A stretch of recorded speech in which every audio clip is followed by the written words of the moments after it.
Hello, my name is Dallas, and I'm back with more Great Ace Attorney Chronicles. I'm picking up from episode 3 and part 3 of the trial where I left off previously.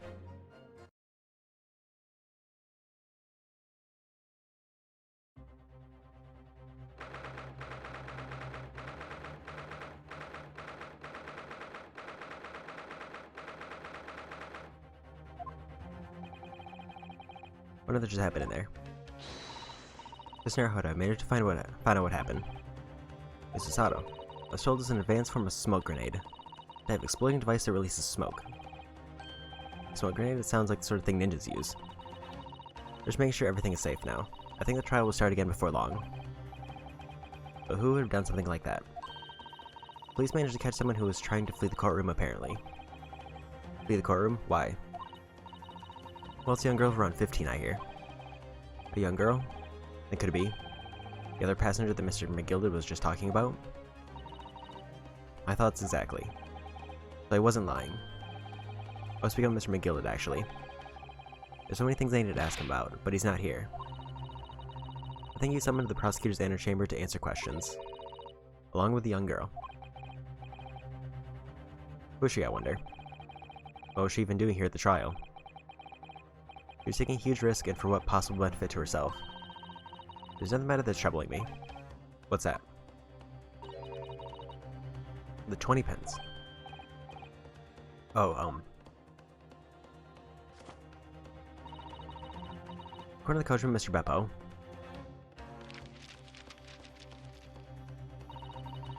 He took 4 passengers that night at a fare of 5 pence each. That comes to a total of 20 pence exactly. But now it seems there were, in fact, 5 passengers, which means the figures don't seem to add up again. He's right. That is strange. Counselor Vance, kindly proceed to the courtroom. The trial will recommence in 5 minutes. Thank you, officer. We'll go in straight away. Well, whoever she is, I imagine this young girl will be asked to take the stand and testify now. Really can't imagine what she's going to say, but it could alter the whole direction of the trial. We'll know soon enough, Mrs. Sato.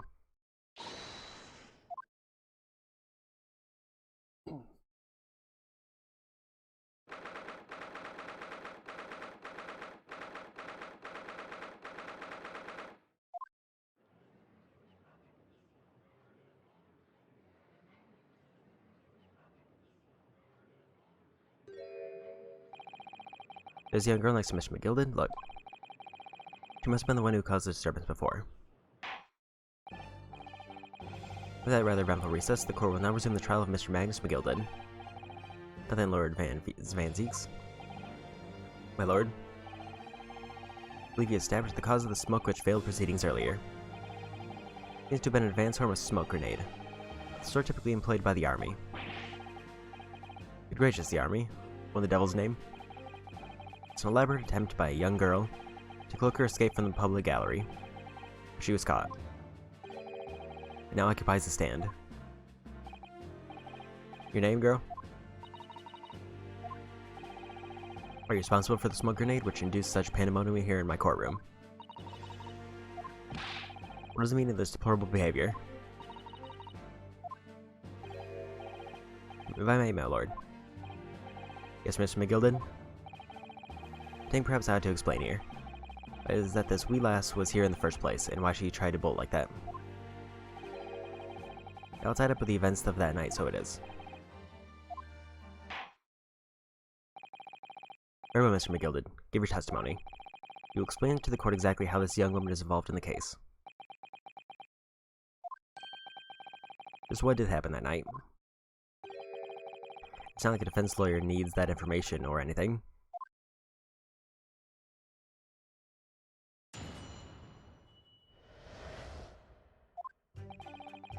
The night in question, I took the back seat in the omnibus and promptly nodded off. And before a loud thud and a wee scream woke me up with a fair start. There's a fella collapsed on the floor at my feet, so I sat him up on the seat across from me. I turned to find out where that scream had come from, and bless my soul, what did I find? There's a child in there, all curled up in a ball, hiding her wee self away.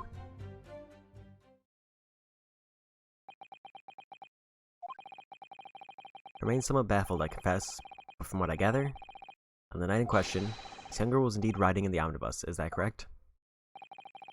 Exactly as the defense counsel said. This last was the 5th passenger, my lord.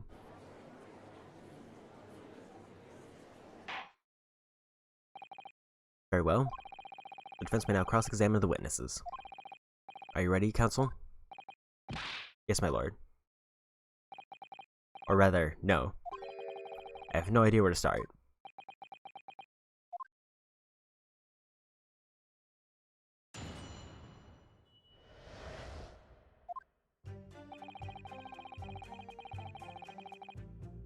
Hold it! When you first got into the omnibus, were there any other passengers already on board? There were not. The cabin was empty, and there was no one on the roof deck either. You're the first passenger, as it were? I see. And that's why I took the backside as I did. Tis the most comfortable, so it is. Could you explain exactly what you mean by the back seat? Oh, I mean, just how you already described it earlier. Talking about the seat opposite the one in which the poor gentleman who was stabbed was sitting. Like I said, tis the most comfortable, and where I feel most at ease. And of course, I enjoy gazing through the skylight from time to time as well.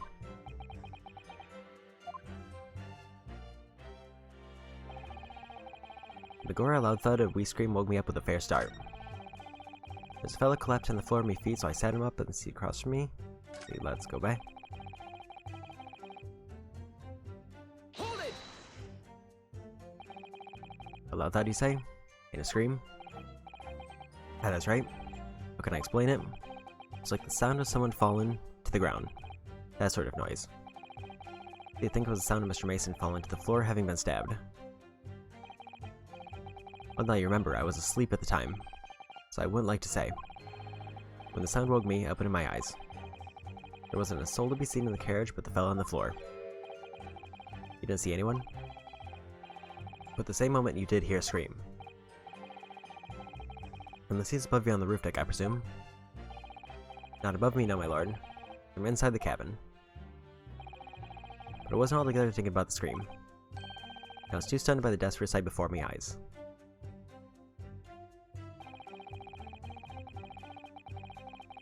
Hold it! You sat him up? The victim, you mean? That I did, on the seat across from me as I said. Completely see the poor devil was already gone. You wouldn't leave a dead man just lying on the floor now, would you? Just common courtesy, so it is. I find that a little hard to believe. Right, Lord Van Zeeks. Now why would that be?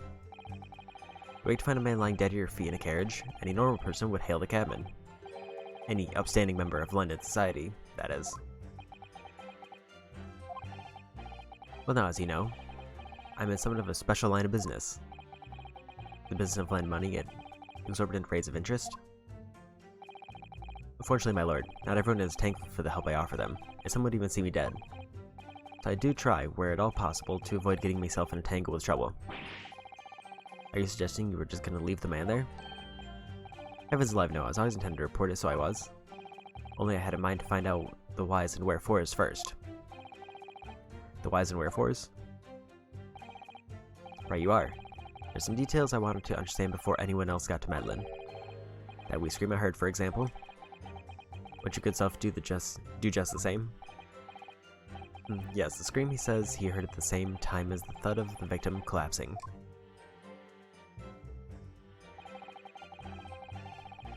You find out. Afraid to understand. I'm sure you told the court that there was no one else in the carriage except yourself and the victim. I did, sir, so I did. As far as I could see, that is. What do you mean by that? That is a queer thing. The scream I heard as I woke up, it came from, if you'll excuse the vulgar expression, under me backside. Good gracious. Under your backside? When I lifted the seat on which I'd been sitting, I found there was a wee cubbyhole there for storage. Sir Huddle, we can examine the omnibus ourselves, remember? Yes, of course. The whole bus was submitted as evidence. Be a very good time to have a thorough look around inside. That's when I found her. Child in there, all curled up in a ball, hiding her wee self away. Hold it! She's hiding herself. Aye, that's right. She's hard to see in the dim lamplight. She's all curled up in a wee ball when our eyes met. Well, heart nearly stopped beating in me chest. Really overacting this. Jill and I pulled her out from under there. I sat her on the seat opposite so I could have a wee chinwag with her. The seat opposite. That's right, just next to the dead gentleman there. That's young girl next to a corpse, sir. Well, as I'm sure I mentioned, a gentleman in my position can all too often find himself in mortal danger. So I needed to find out just who this urchin was, you see. While I was in the middle of talking with her, I heard another scream, a fellow's voice this time. Presumably that scream was Mr. First, who was sitting on the roof deck seats. There you are again, I would say, sir. Looking out at the skylight, you must have seen this young girl and the gentleman with a knife in his belly. In other words, the previous witness did not in fact see you at all, Mr. McGilded. They believed to be yourself, and the victim was in fact this girl and the late Mr. Mason. Aye, my lord. As I think everyone understands now, sat on the back of the carriage, out of sight.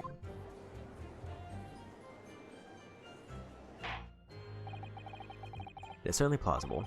The defendant is someone diminutive in stature, rarely confused perhaps with this young girl. After that, of course, with a scream from the gentleman over us, the driver realized something was wrong and pulled up the horses. Thank you, I've heard enough.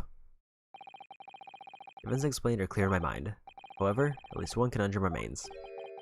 Who is this girl? Her name is Gina Lestrade.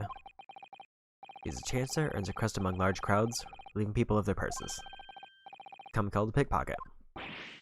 What? This girl here, a petty thief?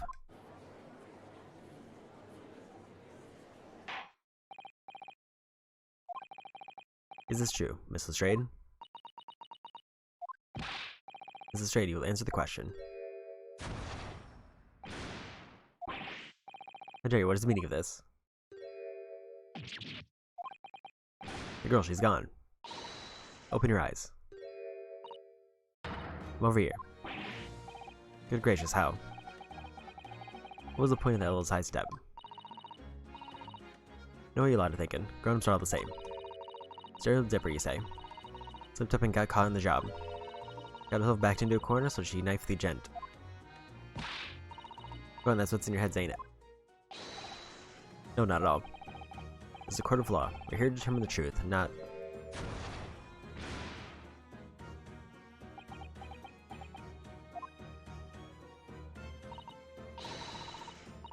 Manners are cowards. Only thugs use weapons like that. All I need for what I do is these fingers.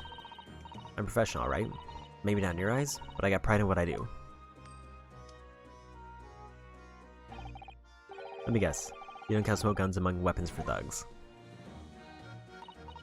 Oh, this? Yeah, this was in the bag I lifted the other day. And where they keep the four-wheel drags. Nice, isn't it? I like the pink best. Now wave that thing in my direction again. So you admit that you were riding the omnibus on the night in question.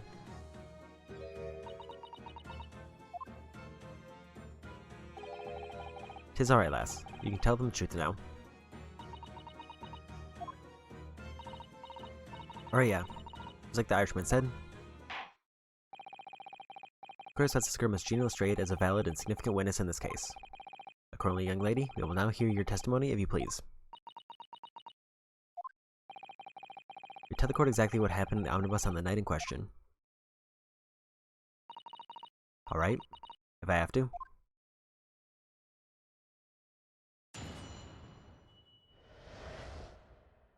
What the girl saw.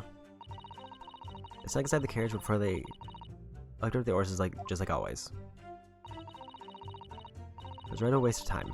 Got enough to show for me troubles that night. Tell you can't see a blind thing in that hiding place. Pitch in there. Then after a while, I had a loud bang, nearly jumped out of my skin I did. And the scream just came out. Because of that, the swell found me.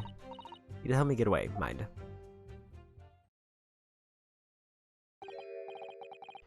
Because he let you go. I fail to understand why you would let the street urchin go, Mr. McGilden. The simplicity itself, my lord. See, she couldn't possibly have killed the other passenger. I knew that for a fact. How? As I'm sure I said before, sir.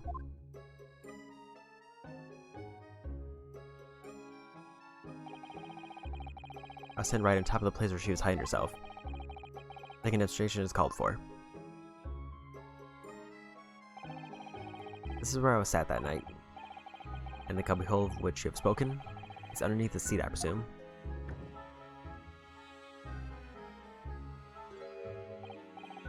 Yes. It does appear just large enough to accommodate someone of this girl's stature. I bet, of course, the wee lass was stuck in there. So I parked myself on the seat for the duration. Ah. So you see, that's why I let the lass bolt. I knew that the police found her, yet they'd automatically assume she'd done it. But I couldn't live with myself if a young life was ruined when all the time I knew she was innocent. Though you must have realized your action would result in your own innocence being called into question. Not at all, my lord. Not at all. I know in my own heart that I was innocent. So I thought it was worth taking a punt on a good name for the sake of this less fortunate lass. My goodness. What a perfect gentleman. My lord. This fine example of a man cannot possibly be guilty of a heinous crime like this. I'm ashamed of myself for even doubting you, sir.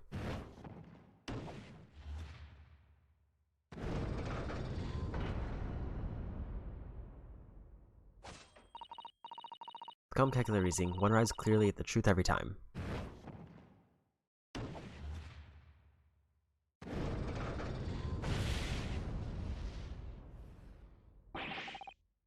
Saints alive.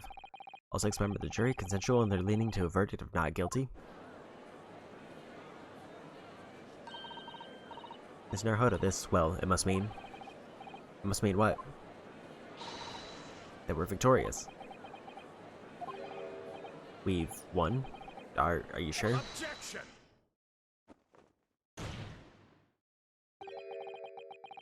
Said my iron-heeled Wellington offends.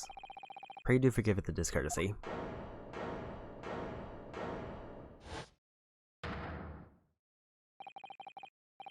Really is a consummate example of the one monumental flaw in British judicial practices. Evidence and reasoning should be paramount. Emotion rules the day. Emotion? The witness's latest statement gives us a clear insight into his true nature. What do you mean, his true nature? Do you think Scotland Yard would have made such a glaring omission? After the incident, the omnibus was comprehensively searched by officers of the police. Honestly, the interior of this cubbyhole, as the witness put it, was included in their investigation. The compartment under the posterior seat was full of the coachman's belongings. It's noted in black and white here in the police report. Good lord. Evidence has been tampered with. In order to corroborate Mr. McGilden's story, someone has unlawfully removed everything from under the seat.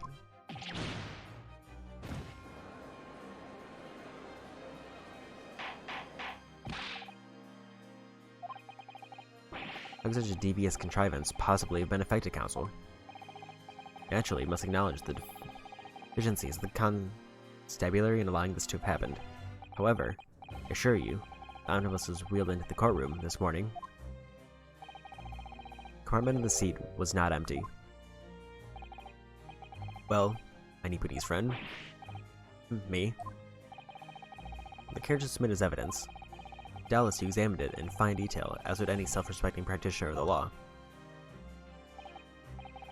Pray, what do you find the condition of the under-the-seated compartment to be? To be sure, the young gentleman will be able to clear this up in a jiffy. Sorry. Go ahead. Tell the court now, fella.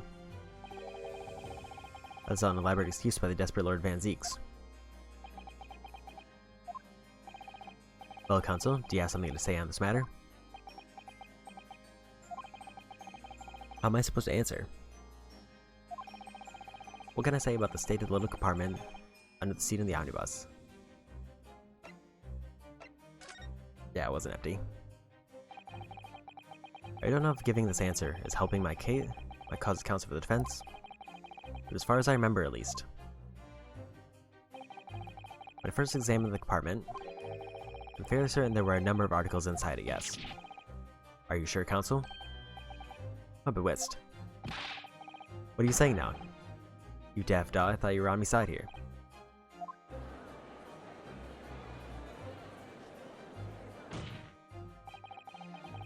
What game are you playing? It has to defend the man in the stand.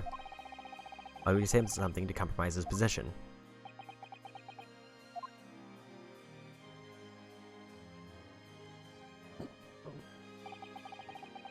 As the advocate for the defense in this trial, I confess I'm still not entirely sure where I stand. But it seems to me that I should state what facts I do know as clearly and honestly as possible. Interesting. Sound together, please, fellow. I'm simply telling the truth, Mr. McGilded. But don't forget that you're supposed to be representing my best interests here, lad. Now then. Fellow's memory is a curious thing, not altogether reliable. No, the court must consider the facts. The cubbyhole under the seat is empty as the devil's heart, so it is. You think perhaps it would be in your best interest now to admit that you might have been mistaken? Why do I feel like something's not right here? I should like the jury to weigh in on this matter, I think. The compartment is designed to house equipment used to maintain the smooth running of the carriage. The guild's rules state that omnibuses should be properly and fully equipped at all times. It certainly wouldn't have been empty on the night in question. I hope it wasn't that irresponsible. That money-lending fleecer and the pick purse are lying.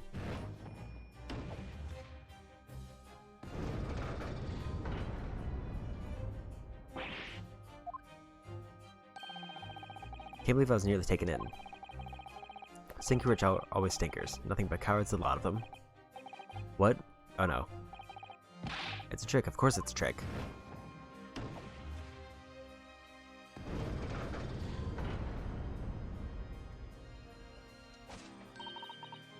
Quite so, I must concur here.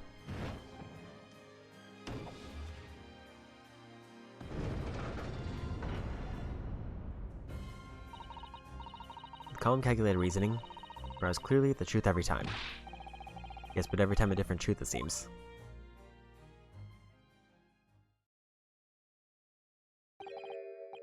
Lord, I only exhibit the scales of justice. Clearly, a verdict of not guilty at this time would be wholly inappropriate. Thank you, counsel. Before you proceed any further, there is the matter of the outstanding cross-examination. Counsel for the defense, begin your questioning the witnesses, please. Yes, my lord. What just happened? The whole balance of the trial just shifted, almost beyond recognition. The Reaper of the Bailey. Is it work, it would seem?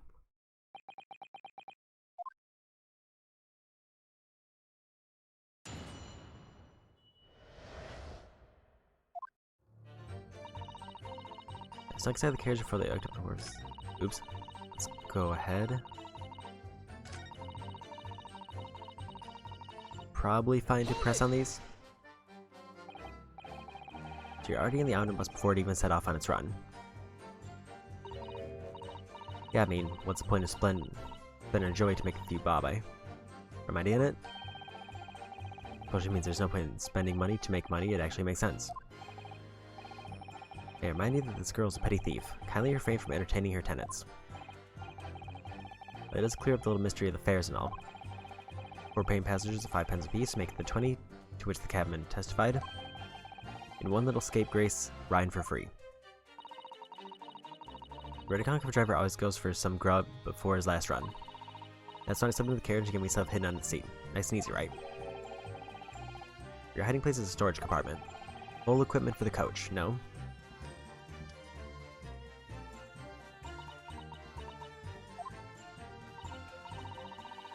There's brushes and buckets and whatnot in there, sure.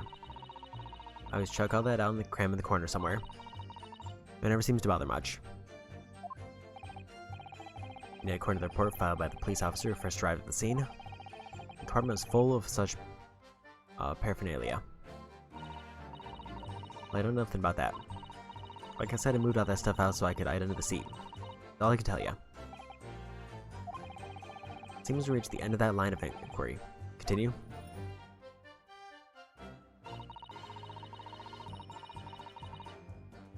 Hold it! A waste of time? Why is that? On most nights, I'm on in the god permit at least some of the time. I beg your pardon? Did you say god permit?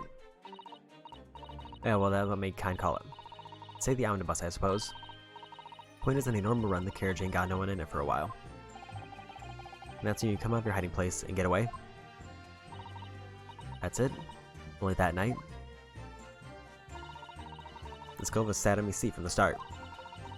He didn't budge the whole way, did he? Not 1 inch. I was totally stuck. You mean tell us that you were present in the carriage for the duration? You're on the seat the entire time while events unfolded in the enclosed cabin? Yeah. Right, mister.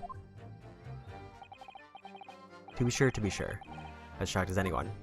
You don't expect to lift the cushion you've been sat on to find a child now, do you? Mrs. Trade couldn't possibly be the culprit then. Can see blind thing that hind place, it's pitch in there. Hold it! So you can see out into the cabin at all? No job. Most days I push the cushion up from the edge and look out the crack. Then I can have a butcher. Is it who I'm gonna fill though? Thought you're a pickpocket, not a butcher. I mean, I can have a look. The seat I got under ain't as plush as the other one, you see. Most of the time, the passengers plan themselves the opposite. For some reason that night, this year Irishman spent the whole journey right over me head. And for that reason, you weren't able to push the cushion up to peek out. I see. Truth is, I ain't too happy in small dark places. It feels too much like being thrown in the clink. It's the only place to hide in the carriages, so it's option's choice.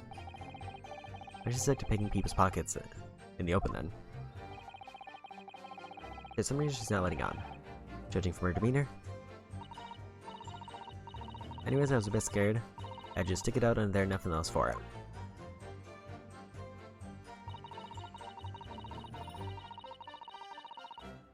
Hold it! When you say a loud bang, do you mean the noise of someone falling to the floor? Could have been, I suppose. I don't remember so well. Point is, it made me jump. You let out a scream, involuntarily. That's right. I felt the cushion over me. Head get lighter all of a sudden. Presumably the defendant got up in order to help the victim, yes? Or not. It could equally have been the moment the accused stood in order to stab his victim, could it not? Good to see what happened at that crucial moment. Yeah, I saw it. Under the cushion, had a quick butcher's while I had the chance, didn't I? Actually, I was sitting up. The bloke would have fallen on the floor in the seat opposite. Imagine Mr. McGill's account, of course. And the fellow suddenly turns around and looks right at me. Slung back down again, but it was too late by then. I never risked looking.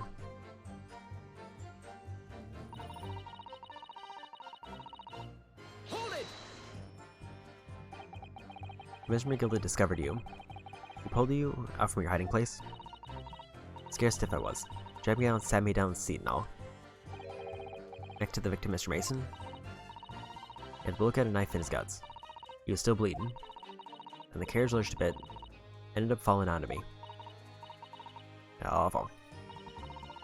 Both my hands got covered in blood, and you feel sick as a dog. Both their hands covered in blood. That must be what the rooftop passenger saw. After that, I believe you talked to Mr. McGill for a while. Is that correct? He asked me some stuff. Wanted to know my name, what I was up to, and that.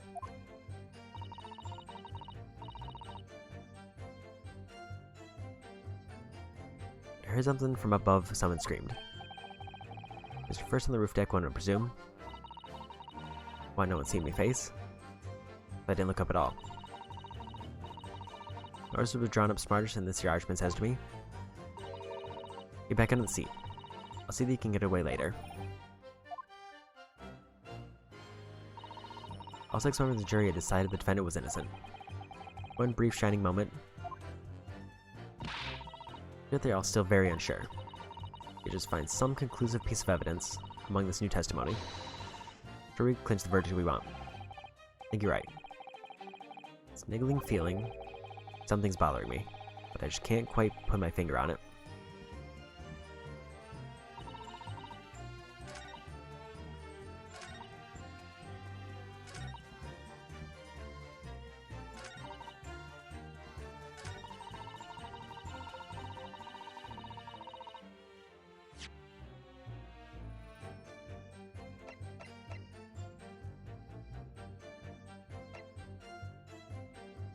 Oh.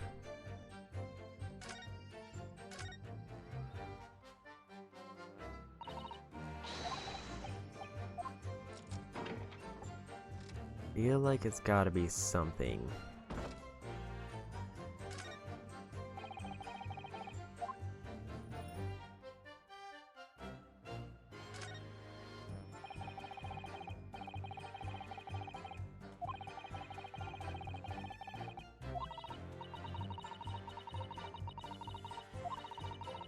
Impossible for her to climb up to the roof deck.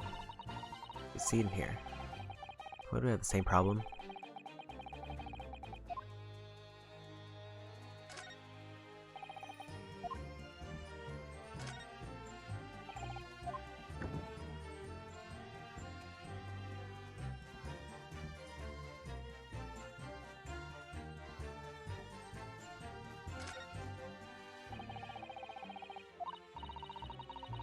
I feel like I may have seen some of this text, but I don't quite remember, so I'm just gonna skim a bit.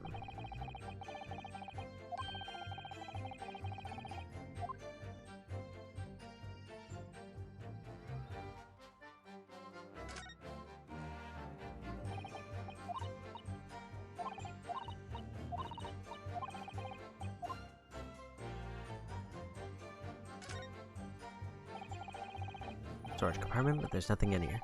Totally empty. Something doesn't seem right here. Can't put my finger on what it is.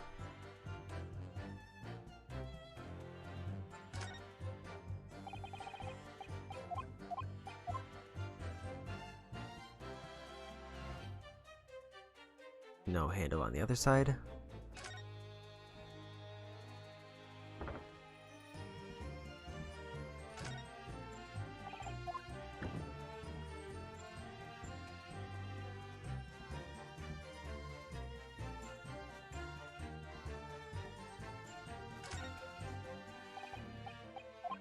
Doesn't seem like there's anything in the storage compartment.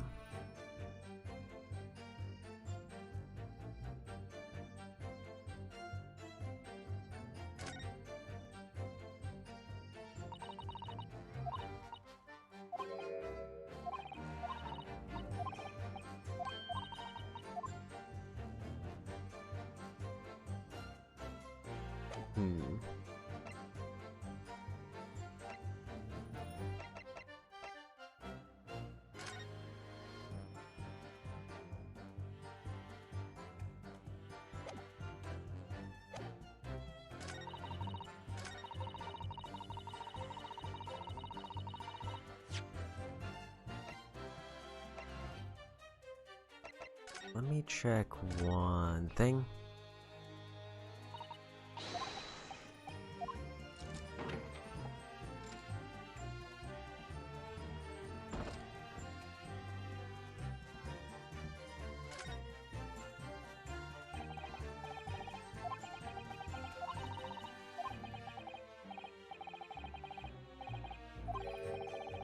This niece made a mention of it.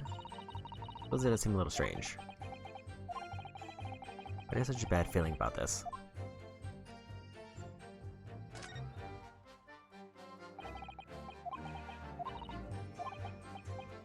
Well, it seems so obvious, that's all. His niece made a mention of it.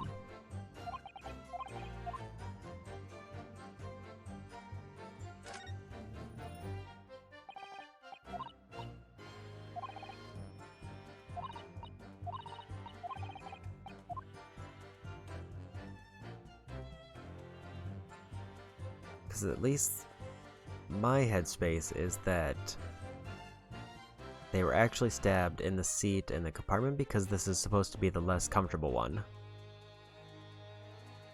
Where he said he sat in the more comfortable seat. And then the body probably fell here, and that's why there's a bigger bloodstain there, and then he was sat up in the other seat.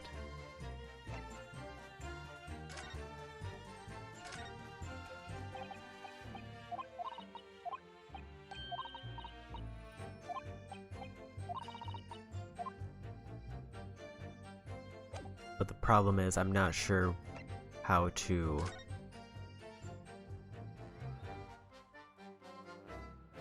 I guess approach the presenting on this one.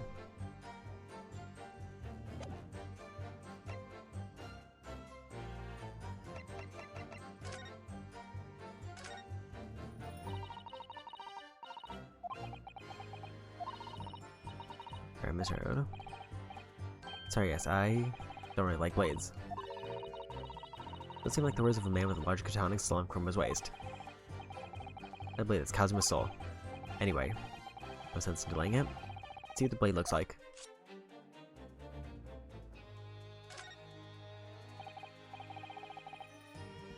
It's a lot like blood. Surely is blood. The victims. Ishmael's blood looks a lot like Japanese man's blood. Did you think it wouldn't? Sorry, it's just that we've only just arrived here in Great Britain. Finding it a little hard to adjust. You understand.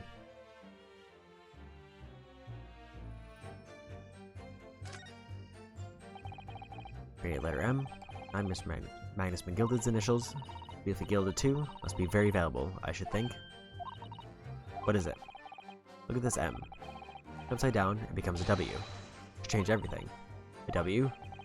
This is one of those, you know, turnabout cases. I'm sure of it. I'm afraid I don't know what at all. What I'm sure of is that this is an M. Oh, well, that idea was quickly quashed.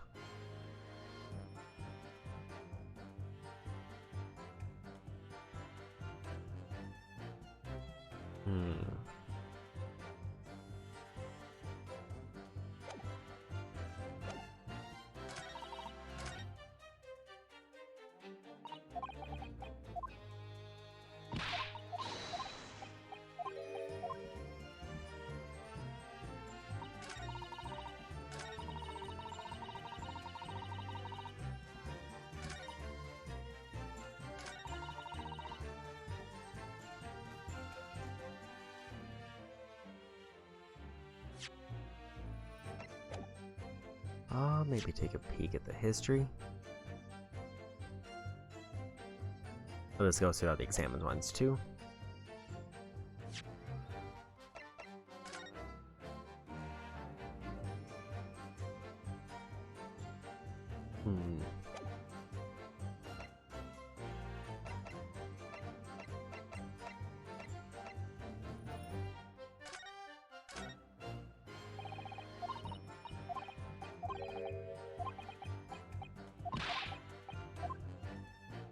Maybe check out the ledger to see if there's anything I'm missing.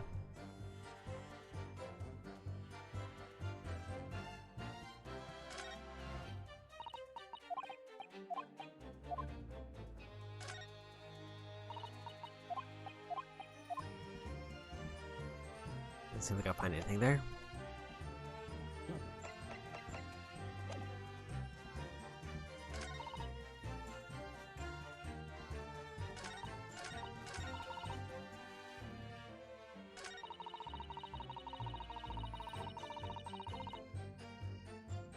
Like, the only thing I can think is it's gotta be something with the omnibus, but I don't know where to present it.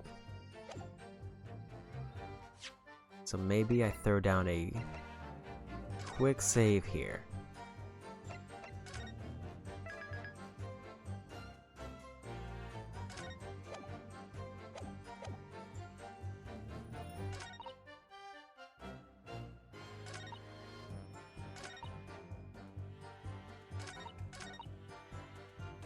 Maybe present the omnibus on this one because it's about the hiding place.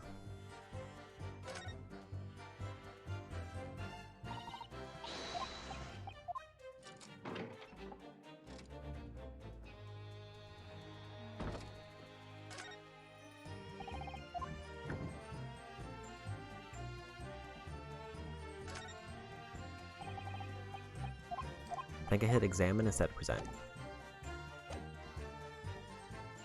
Objection. Not that one.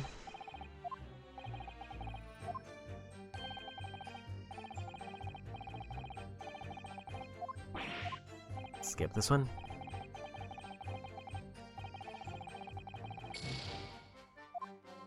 The other option is it's in one of the press things and I just missed him reacting.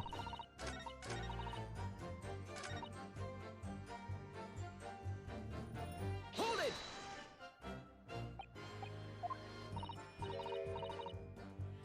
Excuse me. That was what I meant to do. What would that be, fellow? You have something to say about the last statement. Okay.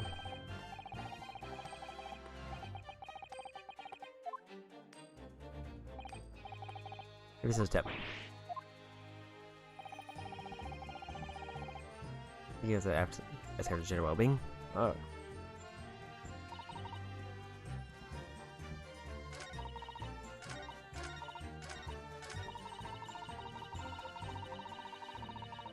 Hold it.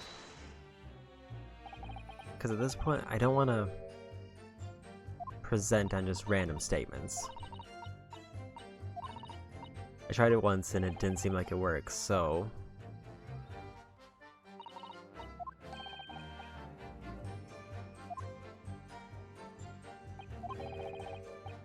And with the accused stood in order to stab his victim, could it not?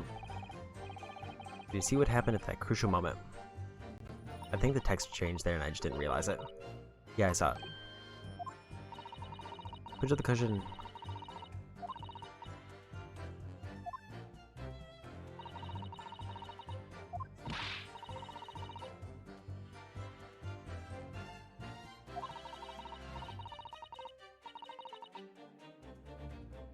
I feel like I missed an opportunity there.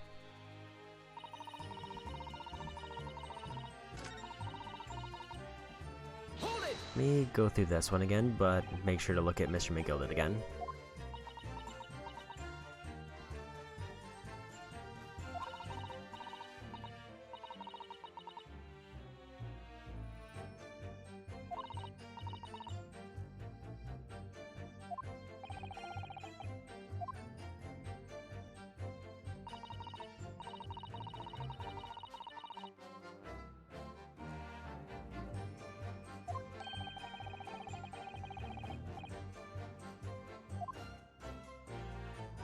Oh.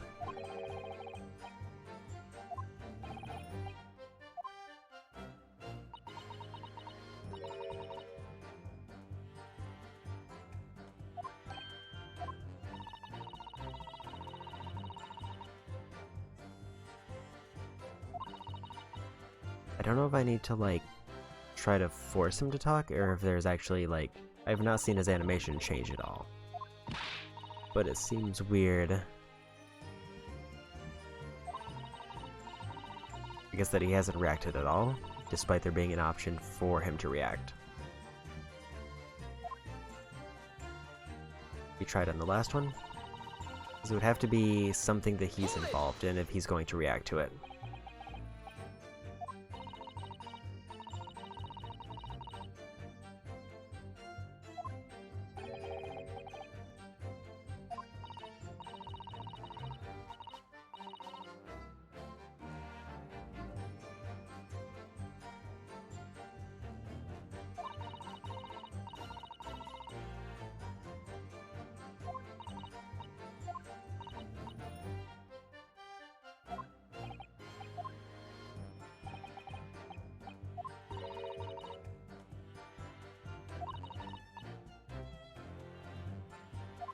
At this point, I'm just trying to be thorough.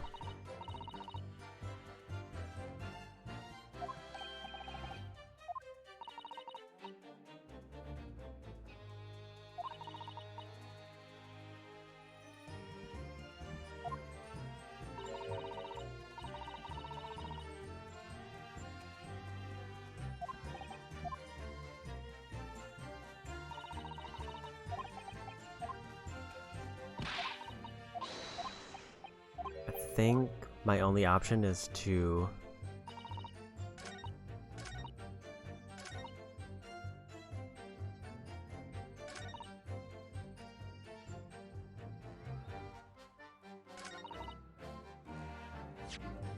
Maybe I try...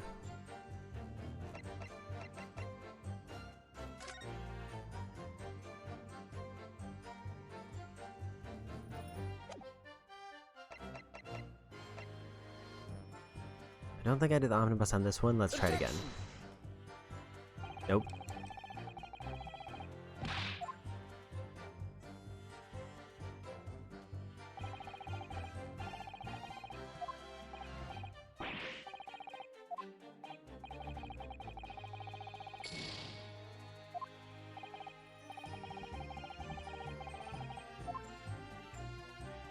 I can't... This one seems way more vague than anything I've encountered so far.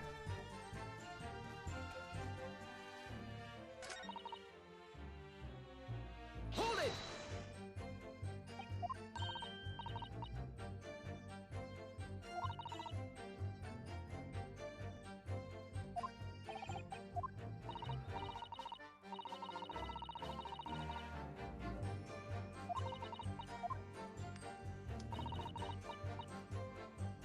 Like, usually at least it makes it more obvious if the person's going to chime in, but I'm not seeing anything like that.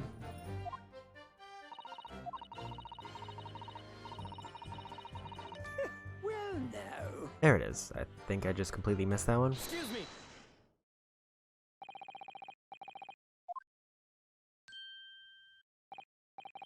I do apologize. Was there something the matter? Counsel? I'm sure Mr. Strade's last comment made something occur to you, perhaps. You seem to be thinking something to yourself. Oh, no. It was not important. I was feeling bad for the poor lass, is all. Remember feeling desperate myself as a young lad? Shut up in the dark, 'twas terrifying, so it was. I see. Yes, I'm sure we can all sympathize. Still scared of the dark now. I don't know what about yourself, but I find that darkness seems to make everything you hear seem that much louder as well. Yeah. I suppose it does, maybe. Miss Lestrade? Did you hear something that night? Anything? An unusual noise, perhaps?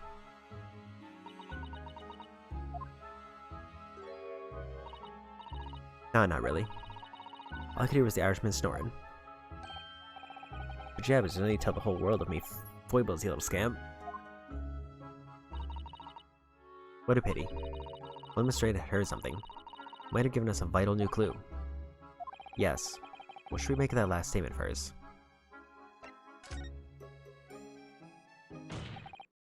My lord. I believe the statement just made by the witness is profoundly important. Profoundly important? But all she said is that she heard nothing. Yes, but it's profoundly important. I'm almost sure of it. I'm almost sure that I don't understand the inner workings of your Eastern Mind Council. Nevertheless, Ms. Gina Lestrade, supplement your formal testimony by repeating that last statement, please. What? Supplement? What are you on about? No, you better fancy talk. Know what you're trying to do? Well, it won't work on me. That's right. Insult the judge. Always a good move.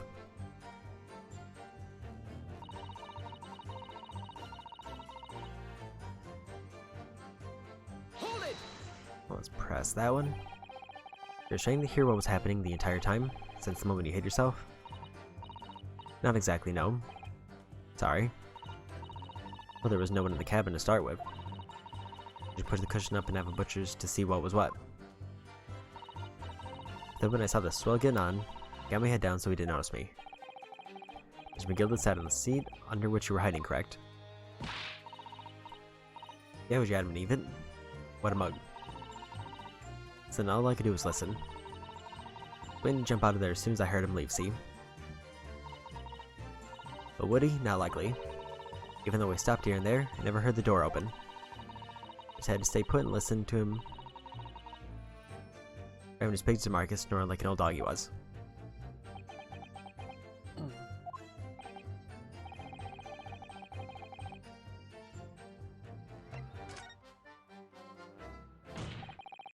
Mrs. Straight, what you've just told the court, clearly at odds with the facts. At odds? Are you sure, man? Absolutely. Even though Nipani's friend, it's not as dull-witted as I feared. Van Zieks realized it too.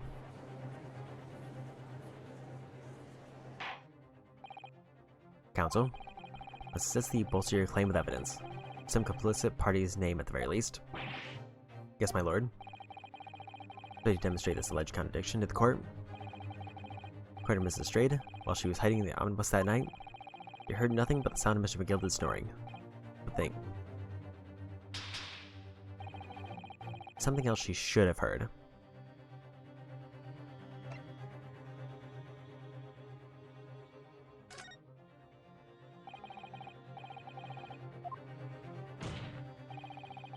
Particular sound that Mrs. Strayed could not have failed to hear on the night in question. Presence of the following person. It would be the Mason. Take that! Thrice fired Mason? Yes, my lord. Sound that Mr. J cannot have failed to hear is that the victim was Mason boarding the omnibus.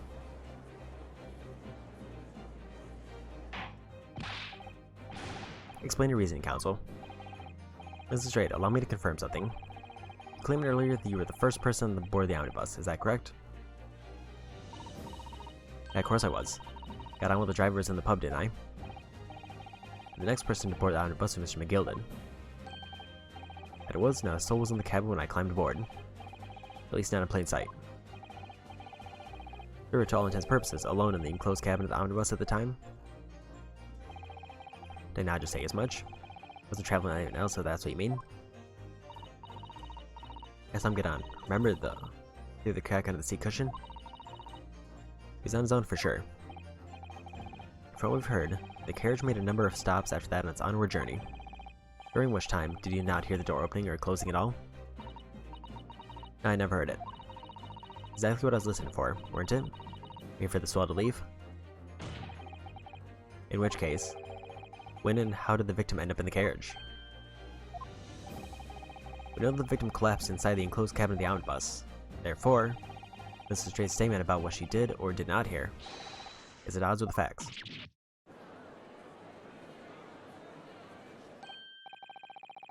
Despite the statement was clearly flawed. Lord Van Zieks? Yes, he knew. He knew all too well that there was an inconsistency in Mrs. Strayed's statement. Some words of thanks are in order for my learned friend. What are you talking about? You demonstrated matters impeccably.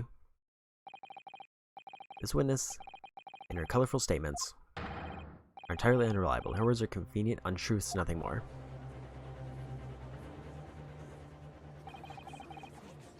He said right. How could the victim possibly not have boarded the omnibus? It makes no sense whatsoever. Charles pickpocket, let's not forget that.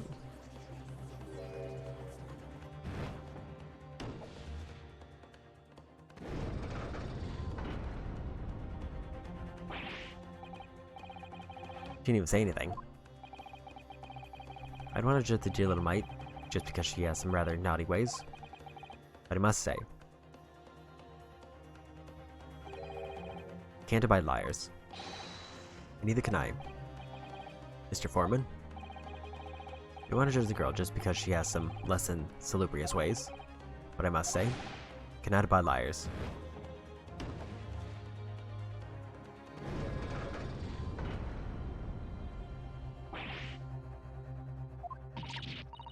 So out of this, 5 jury members lean towards guilty.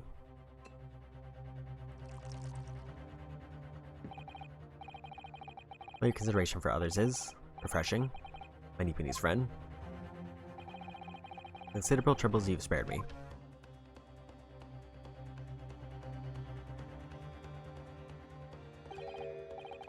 Yes, very refreshing.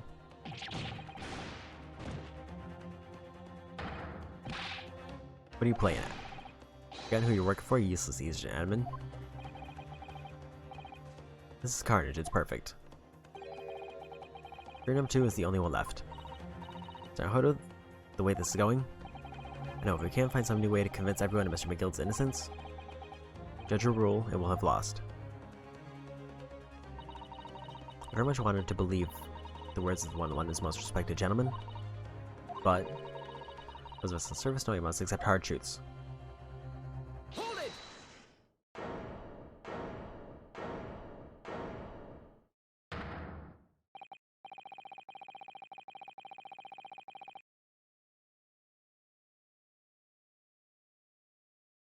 Yes, the witnesses that statement seem to reveal the critical inconsistency in her story. However, if we consider the possibility that her statement is in fact the truth, we shed entirely new light on this whole case. What are you saying? Counsel? I'm sorry, sir. Whatever do you mean? Counsel, I not tolerate you attempting to prorogue my education. Explain yourself at once. The accused boarded the omnibus on the night in question. The victim was nowhere to be seen. Subsequently, the carriage door was not heard opening a single time, as testified by the witness in the stand. Yet the victim's body was found inside the carriage. If this petty thief's words are to be believed, how do you explain the victim's miraculous appearance inside the cabin of the omnibus?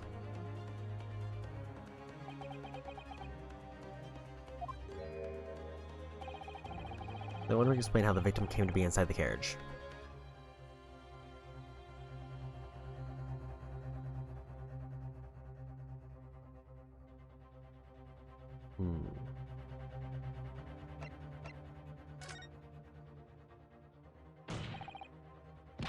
I said the victim was been placed in the carriage after he was killed. Objection! You may learn, friend. What's the function of that, obviously, in your last sentence? Similar events, Eeks. Obviously, it's troubling me also. No. Really not the point. The point is that the victim must have been moved into the carriage afterwards. Then answer me this. How could a cadaver been placed inside a moving carriage? Well, obviously... Okay, that was the wrong one.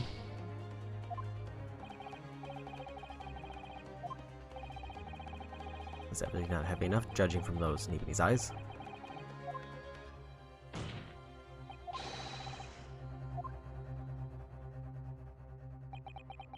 In that case, he would have...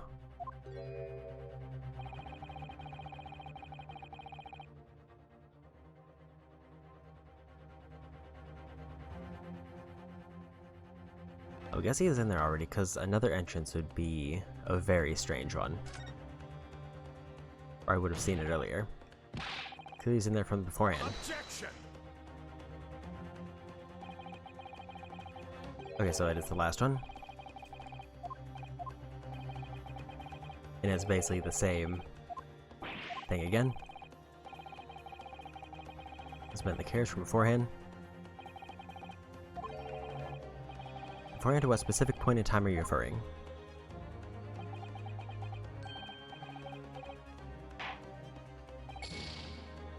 Okay, so it is another entrance, which I guess is the one that I least expected out of it.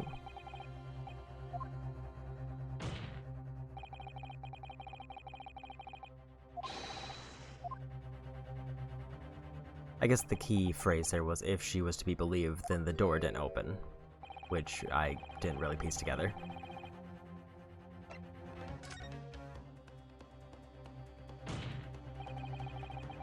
The door wasn't open even once.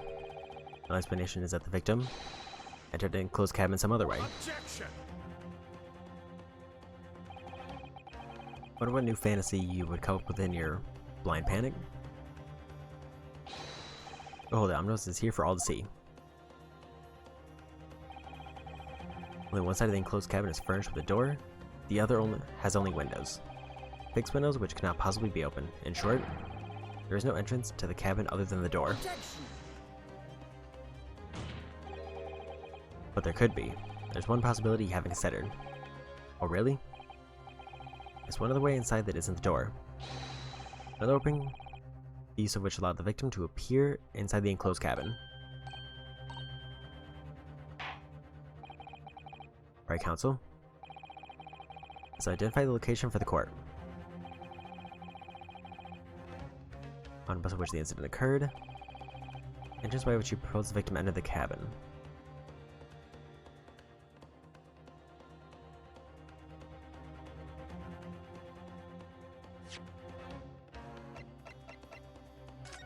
think I gotta examine it first, because I don't want to make a wrong one here.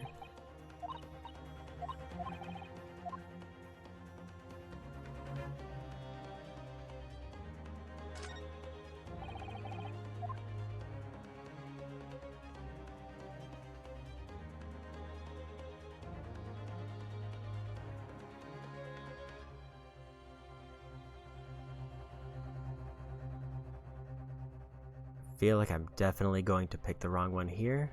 I kind of wish I had saved a little bit later, but I want to get those extra penalties out of the way.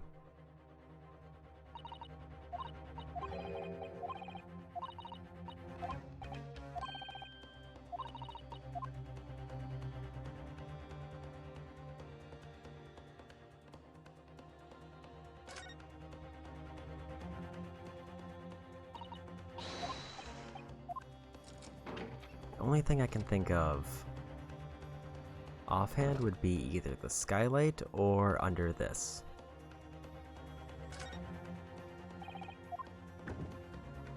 Because the entrance can't be related to that.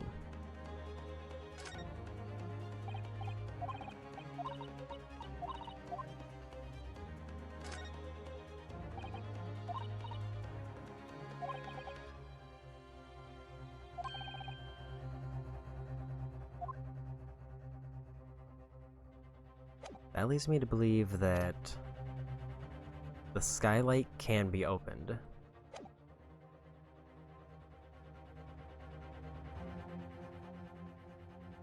Let's try. Worst case, I'll just reload. It's obvious. Can only be in the skylight. Say the skylight. Objection. Whitaker's proposal almost has me lost for words. However, Objection. skylight may well be large enough for someone to pass through. Objection. So you claim. You have a shred of evidence to support your addle-brained theory. Both Mr. McGill and Mr. Shade said the same in their testimonies. They each claimed to have heard a loud thud, which is the noise made by someone falling to the floor. Yes, which has already been explained. It sounded the victim falling from a seat, having been assaulted with a dagger. Yes, it has, but would a man slipping from the seat on the floor really have made such a loud noise as the witness described? A noise loud enough to cause Miss Lestrade to let an involuntary cry, in fact. Good gracious. Perhaps, in fact, that was the moment the victim made his entrance into the cabin. No, let me rephrase that. The victim didn't enter the cabin as such. He fell into it. Objection. Now suggesting that the victim fell from the skylight into the cabin? That's simply impossible. How can you be so sure? Because the victim had fallen inside the skylight, as you say. The passengers on the roof deck would have seen it happen. And yet not one person made mention of such events in their testimony. Well, yes, that's true, but...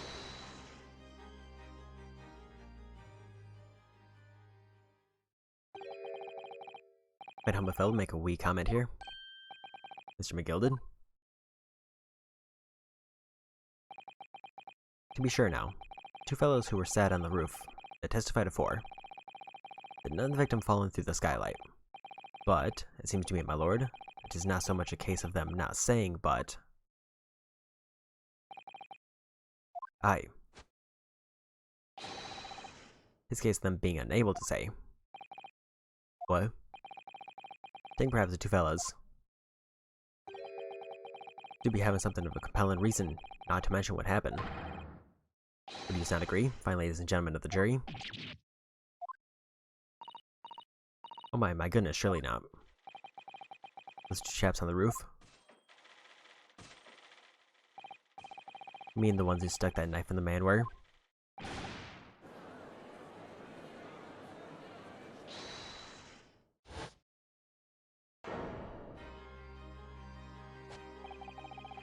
What exactly are you insinuating here? You blather? Rodder, said he, Rodder. What are you insinuating? The flaming outrage. I've got a mind to give you a blinker in a minute. Give you a shiner a minute, he said. So will I. Mr. Fairplay, effectively accusing me, a city gentleman and well-respected banker. Me, a very angry hatter. Suggesting that someone like me could have stabbed that man in the guts. It's disgrace, it's scandalous, I protest in the strongest possible terms. Then I protest too. About you, you round scoundrel.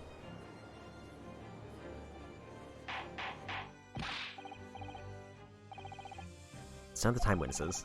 I will not permit this wanton invasion of the stand. Return to the anteroom at once. But this is beyond reason, my lord. It's outrageous. It's very hurtful, you know. My lord, if I may comment? Go ahead, Lord Van Zeeks. As a defense that incited this outburst from the witnesses. My learned friend has seen fit to abandon all protocol and accuse the witnesses without proof. Accuse? I never intended to. Japanese that your command of the English tongue is wanting. Put to this court that the victim fell through the skylight from the roof deck of the omnibus. Hypothesis cannot possibly stand without the rooftop passengers being aware of the events. Brand these gentlemen liars. We intimated their criminal guilt. In a British court of law, that is what is termed a baseless accusation. I know I was rash to put this idea forward without any actual evidence, but you can't just dismiss it without a second thought. What are you wasting time for? Get to them. Testify. Thought there was something fishy about that half from the moment I laid eyes on that fellow. I have to see this matter through now, one way or another. There's filth and rubbish in our midst, we must dispose of it at once.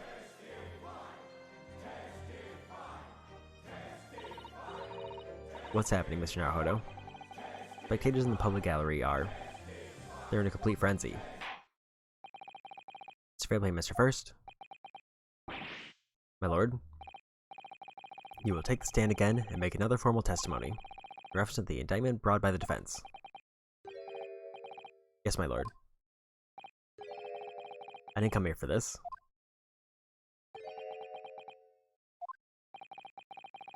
No time to think this through. All I can do is keep pushing forward.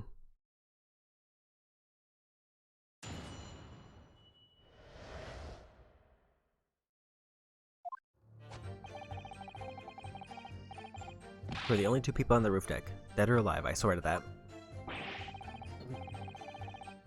If anything had happened where we were sitting, don't you think one or the other of us would have noticed? In any case, neither of us know the first thing about the victim. We had no reason to kill the man. The skylight was shut the entire time, I tell you. We couldn't possibly open it. So sure the victim fell through the skylight. Where's your proof?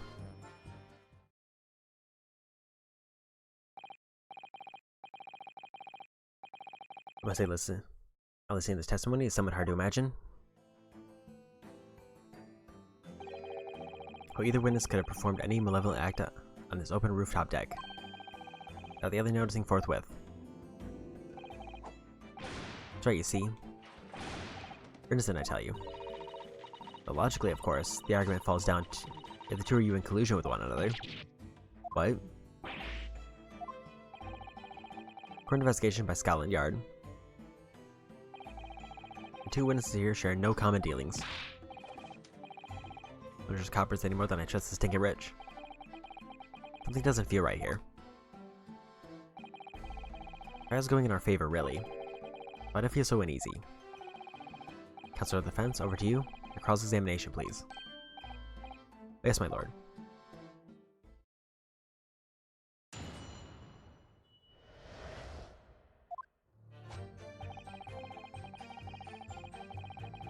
Hold it! So, no time to the victim, Mr. Mason, climb up to join you on the roof deck? Absolutely not.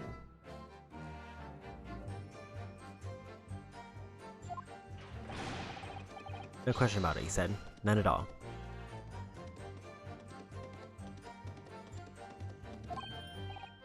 Oh, but yes, of course. I remember seeing them both. But the victim inside the enclosed cabin talking with this man here. Is this true, Mr. McGilden? Do you mean, my lord? I was repeating myself? Boarded the omnibus alone, and nodded off inside almost immediately. That's not outright lie. I doubt you were engaged in. Let me stop you there, fella, and ask, do you have any evidence at all?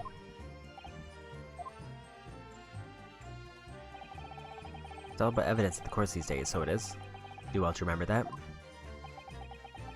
I saw you with my own eyes.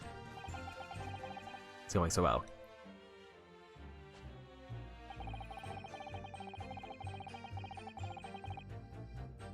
Hold it! Close on the final run of the omnibus. It passed 10 o'clock in the evening. It's certainly been quite dark, perhaps too dark to see clearly.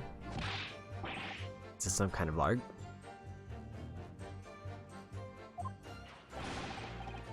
Kind of joke, he said. Is that what this is? Or has one of the other of you fell asleep briefly? You fair dinkum, sir? See, sir, that's what he said. It's impossible, I tell you. I give you the keys to the vault if you could fall asleep in that bitter cold. You did manage, your eyes would free shut and you'd never open them again. That's extreme. It's extreme, I tell you. I had to put up with it because this man had locked the door. Any true gem would have unlocked it and let me in when I knocked. You're very sorry about that, young fellow.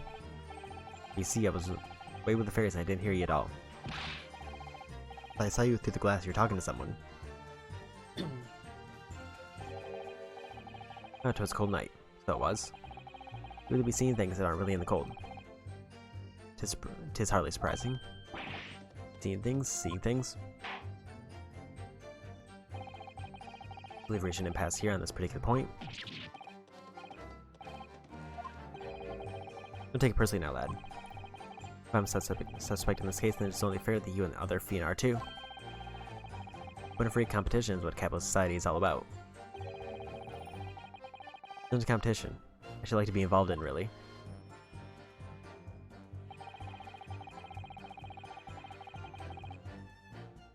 Hold it! So you never met Mr. Thrice-Fired Mason before? Loom, no, not once, never. You never met the man before, he said. Never. And you, Mr. First, had no prior dealings with the victim either? That's right, sir. It doesn't have much to do with brickmakers, to be perfectly honest. No, I imagine not. See how many different ways I can put this? Neither of us have the remotest connection to the gentlemen who were inside the cabin. Excuse me! Mr. McGilden? Yes, counsel, what can I be doing you for? The witness' last statement give you pause for thought somehow. Not the remotest connection? Is that right now? I wonder. What are you insinuating now? Ah, Mr. Fairplay. It's been too long, so it has. If I'm not very much mistaken, I believe 'tis fast approaching, is it not? Your repayment date? I beg your pardon? You borrowed 20 guineas from me, sir. At an unconscionable rate of interest. You tricked me, it's extortion. What else that touch of begrudgery, is it? The begrudgery that might motivate a fellow to pass his crimes off on another?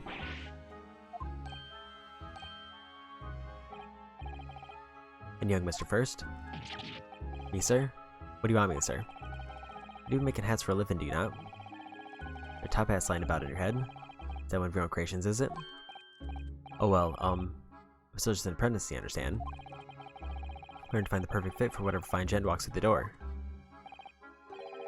The perfect fit, is it? Well, 'tis a very distinctive design, so it is. Many customers like it, I tell you. They like a distinctive touch. Customers? Such as Thrice-Fired Mason? There's a photographic print of the victim submitted as evidence before, my lord. Ah, this, you mean? Can't help think that poor fellow's hat looks distinctly familiar, wouldn't you say? Oh. That's one of my hats. Aye, that it is. So it seemed the brickmaker was a customer of yours. Sort of customer I wager you could have had a wee quarrel with over the distinctives of the goods? But no, sir. Absolutely not, sir. Well, there's really nothing more to add. It wouldn't be right to say that the two fellows here have their modus connection to the victim, you see.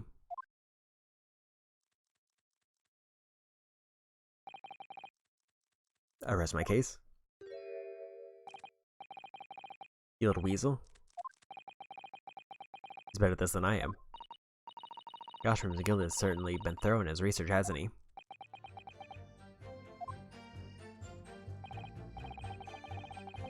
Please don't let me let an interruption hold up the proceedings.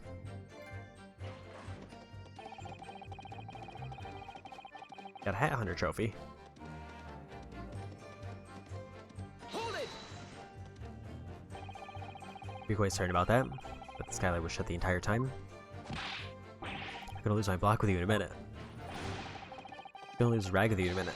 That's what he said. Take a look for yourself, go on. See, it's shut fast now, just like it was on the night.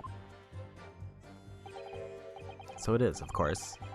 Fellow-sized Mr. Mason could likely break right through it, still and all. What?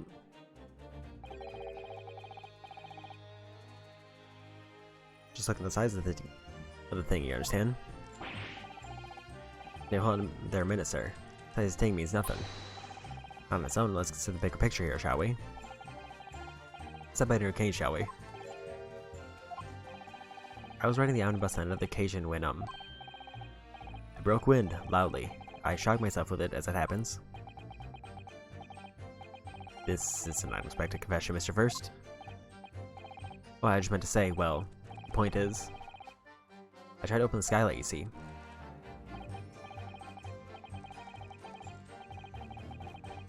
But just my luck, I couldn't make it budge. The stench was terrible.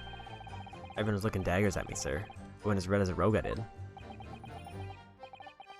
Are you expecting me to sentence you? Oh no, sir. The point is, the skylight can be opened. I tried and tried when I was inside that cabin, ashamed. That ain't. Excuse me.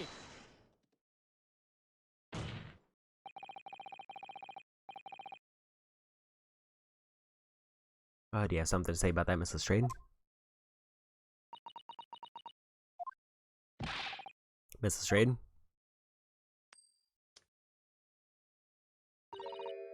It opens. The skylight. That's what we're talking about, right?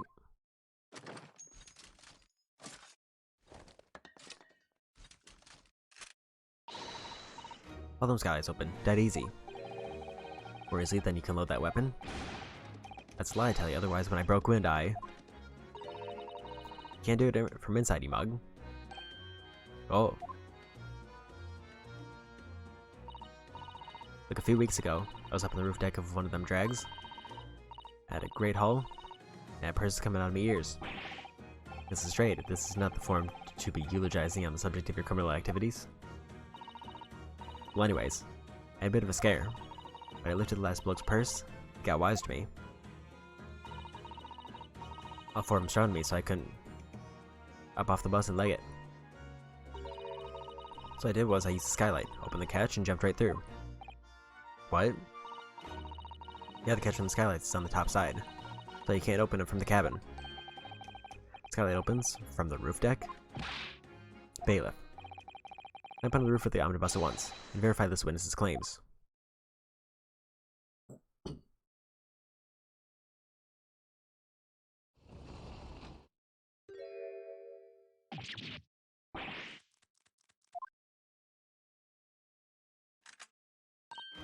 See?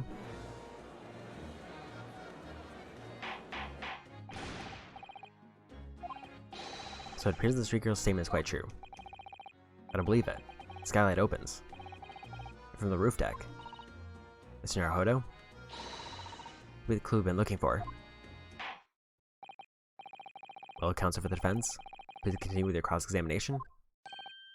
Yes, my lord. The skylight opens. Perhaps I should investigate it for myself.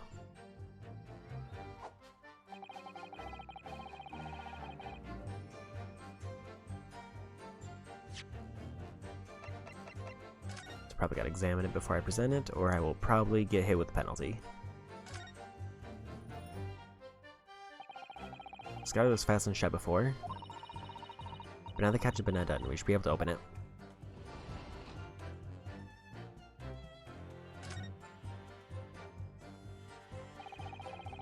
We're gonna see inside the carriage through this opening, that's for sure. It's a lamp in the enclosed cabin.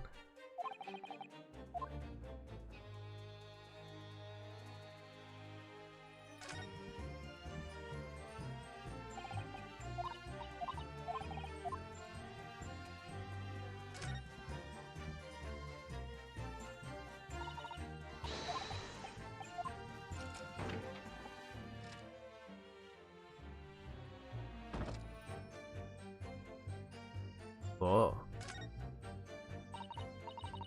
So it's over right, doesn't it? Why'd have to kick someone like you? You certainly, Mr. Naruhodo. As someone like me? Ah, what is it? Look, just here. Look at this. That's without question. It's blood. Or would there be a blood stain there? Surely. It can't be unrelated to the case, can it? Is the bloodstain visible in the frame of the skylight when it's open?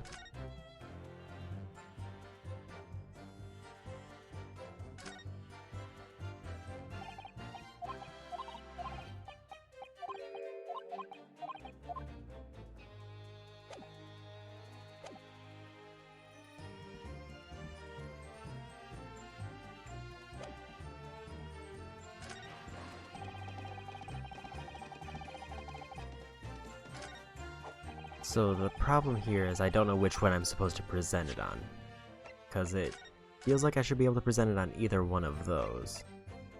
I'm gonna go ahead and just pop another save, because I've only got one fail left and I'd rather not go through all the chapter up to this point again.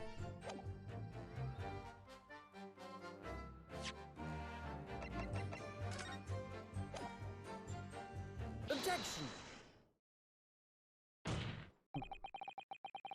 On the night in question, the victim was fatally stabbed in the stomach. And immediately afterwards, the victim's body was pushed through the skylight into the cabin below. Those are the facts. The irrefutable proof. It's clearly visible in the omnibus that stands before us today in this very courtroom. What? That's utter humbug. Can't possibly have any evidence. No, you can't. I mean, we can do it, I tell you. It's impossible. Irrefutable proof. Here in this courtroom. Counsel. My lord. I think everyone would appreciate a little clarification there. Clarification here. Where exactly the omnibus is the evidence to which you allude?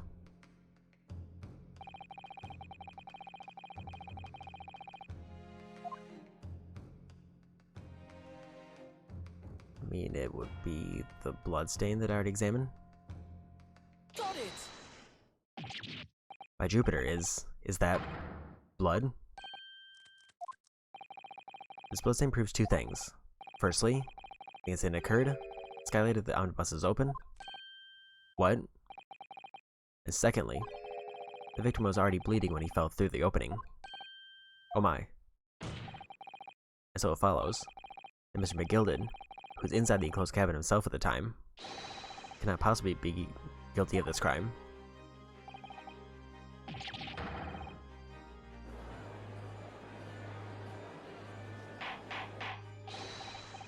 Hold it! But the blood could have sprayed up there when the fellow was stabbed inside the cabin. He only found his way to that one particular spot in the skylight, sure, and that would be very convenient. Let's keep in mind that the skylight catch can only be unfastened from the roof deck. I mean, someone wouldn't have been able to open it now, would I? There's no way to know for certain, is there? If the gent really fell through the skylight, I mean. Why don't you have a good look at the floor of the cabin between the two seats, Mr. First? It's all too plain, if you see. There's the aftermath that shows the poor fellow dropped from a fair height, right there, so it is.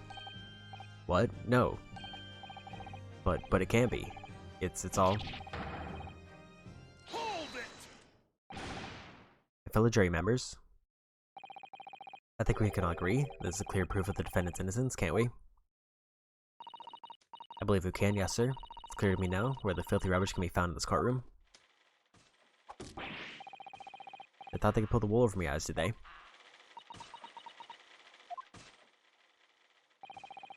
won't tolerate any of the guild's carriages being sullied with blood. I won't tolerate it. I always knew that nice gentleman who gave us that delightful part couldn't have done such a thing. On three then, everyone. 1, 2, 3. Objection!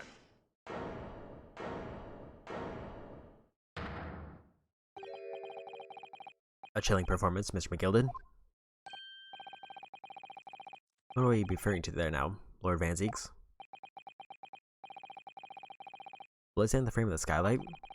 Such evidence is null and void. What? Why? For one extremely simple reason. That smear of blood never existed. Objection. What? What are you talking about? It's there for all to see, and it's clearly blood. Objection! I personally attended Scotland Yard's investigation of the omnibus. The officers involved went over the carriage with a fine-tooth comb. I can say with absolute surety, no such smear of blood existed in that carriage. At least not until this trial began. But, are you suggesting, Lord Van Zieks, that the stain of blood was fabricated, my lord? Yes, and while this court has been in session. What?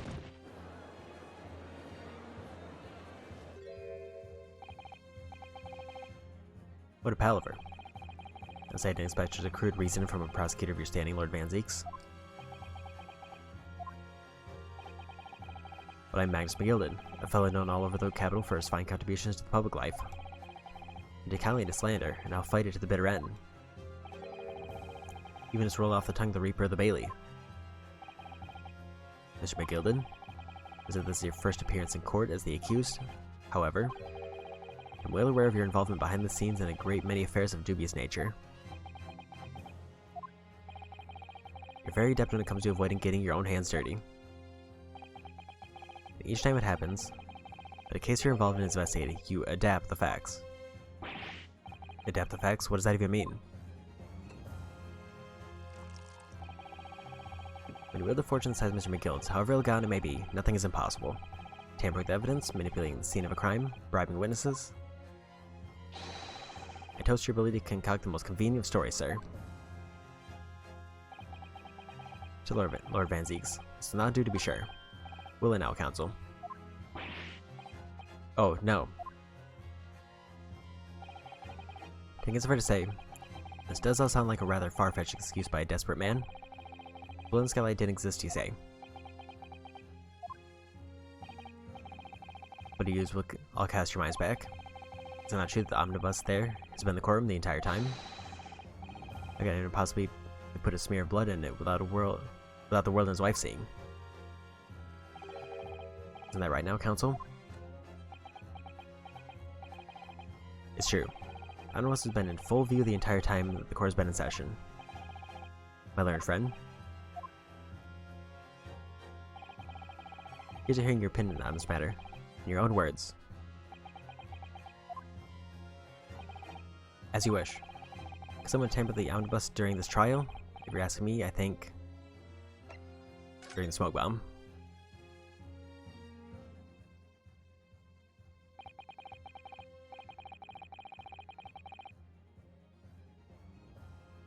As a defense lawyer, it's my job to advocate for the defendant as best as I can. But still, as though there's something even more important at stake here. There's no evidence to suggest the defendant did as my learned friend suggests. However, in terms of having the opportunity to carry out the alleged tampering, there is one possibility. Oh. Good gracious. Explain yourself, counsel.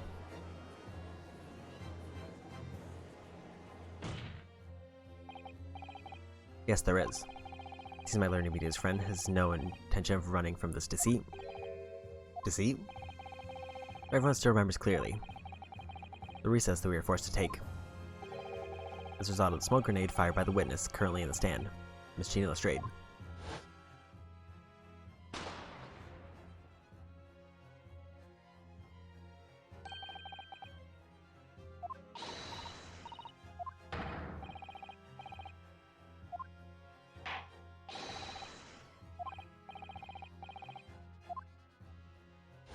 As that's a flashback, I'll just skim over that. The courtroom was filled with smoke. Everyone was thrown into confusion. All of us were made to leave this chamber. In that brief interval, under the veil of smoke and in all the chaos, it could have been possible to steal inside the omnibus.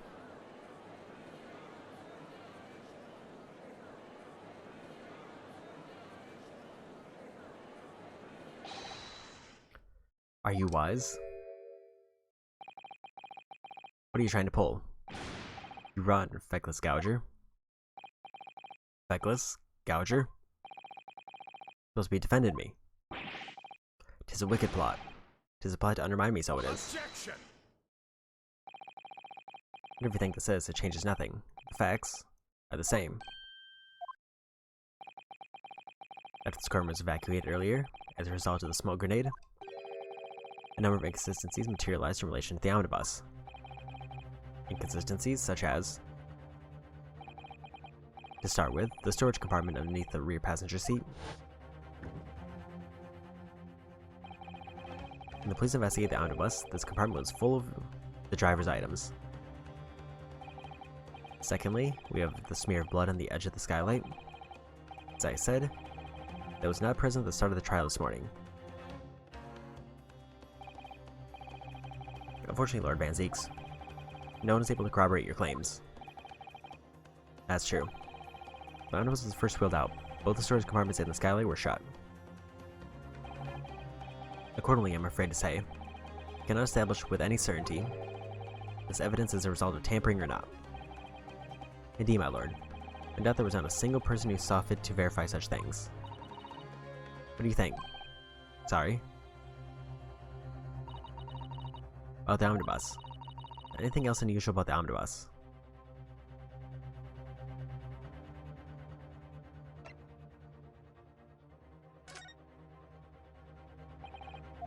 My lord? Yes, counsel?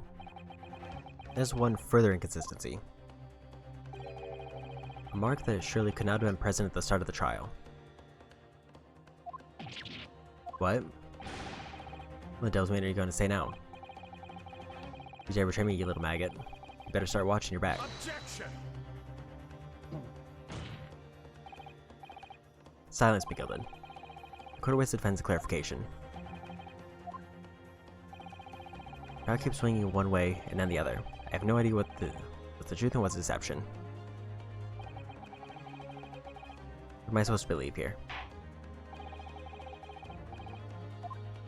That was actually just a guess, and I'm definitely bluffing.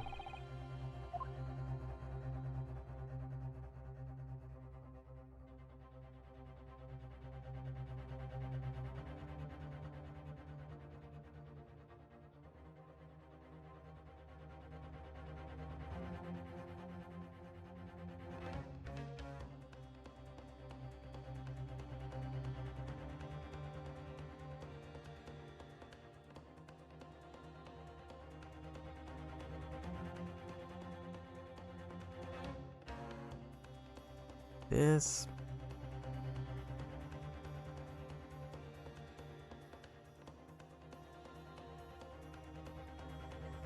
like, the only thing I can think of is this bloodstain that wasn't mentioned for a long period of time.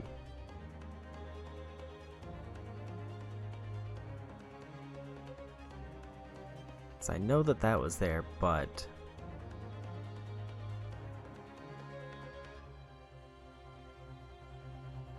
I don't think of any other marks. And I'm not getting a prompt to do anything up there. And that's obviously the bloodstain, which has already been called out.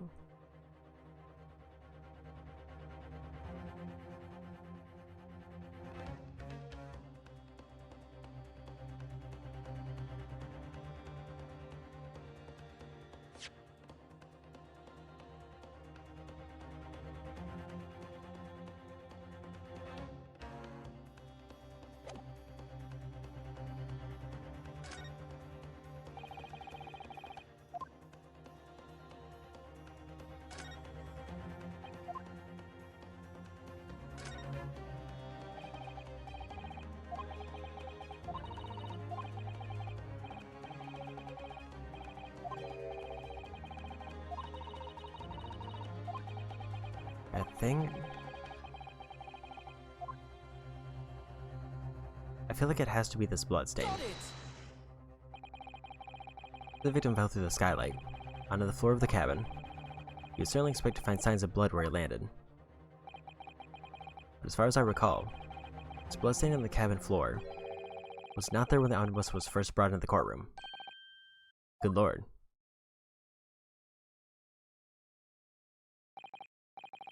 Yes, I do believe you're correct, counsel. Well said. Although, as advocate for the defense, one might say that it was a very careless slip of the tongue.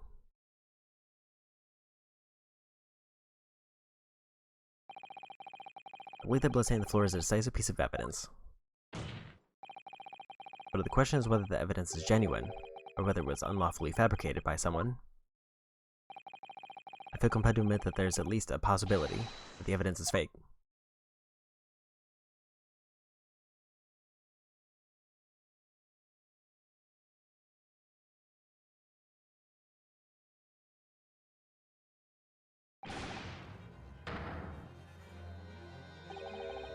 This trial is over. Mr. McGilden? I did everything I possibly can to cooperate with the court, but he's all over now. But you're the defendant. It's over, I tell you. Memory, recollection, what people think they saw, is all nonsense. Facts are accounts, and the fact is that bloodstain is there now. Ah, well, over the course of the desperate trial, long and extremely drawn out as it has been, that good-for-nothing Reaper Bailey has failed to present any decisive evidence at all. I'm scandalized, so I am. I thought better of Lord Van Zeeks. Well, my lord, I must concur with the defendant. The unaffirmed recollection of an individual cannot stand as evidence. At this moment in time, the particular bloodstain in the question is very much in existence. In the absence of any credible method by which to prove its alleged previous non-existence, I regret to say that it would be improper for this trial to continue. Your lordship can't be serious. Lord Van Zeeks, what is your position? The prosecution, my lord, has no further witnesses or evidence to present. Very well. In that case, as I believe we have explored every possible avenue of this matter, I shall proceed to my adjudication. As a formality, I am of course obliged to confirm with the defense first. What formality? As things stand at the moment, it would seem Mr. McGillen will be found not guilty. Yes. Which would mean we've won. Is that really the right outcome here? Is it really alright for the trial to come to an end now, with all these unexplained inconsistencies? Counsel for the defense, your closing statement, please.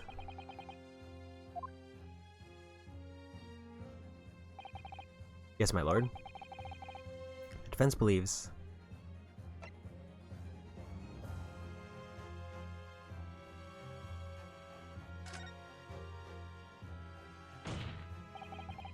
I'm here in this courtroom today to advocate for the defense of my client, Mr. McGilden. However, at this moment in time, I cannot in all good conscience attest fully to the defendant's innocence. What are you saying, man?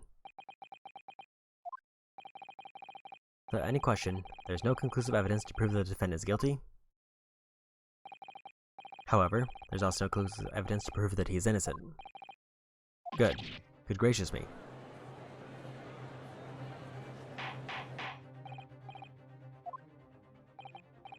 This is unprecedented behavior, counsel. A defense lawyer calling the accused innocence into question. Are you of sound mind?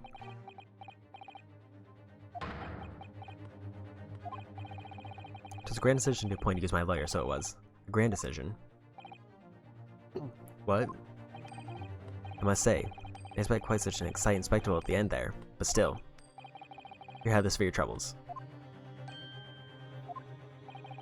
Your job here is done, fella. Some fine work you've done, so you have. What do you mean? Tis just as the right honorable gentleman so succinctly put it before. The trial can't go on anymore.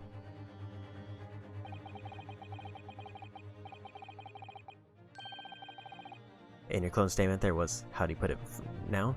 Not more than a formality?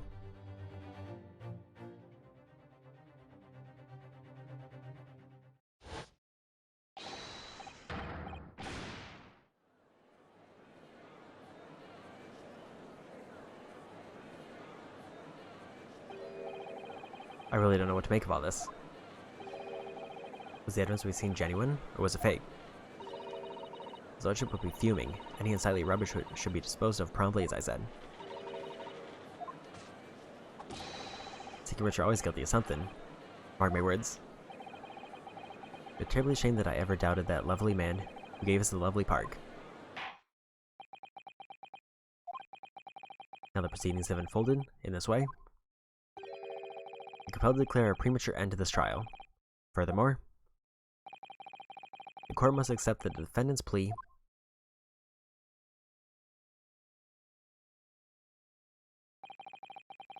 I thank you kindly, my lord.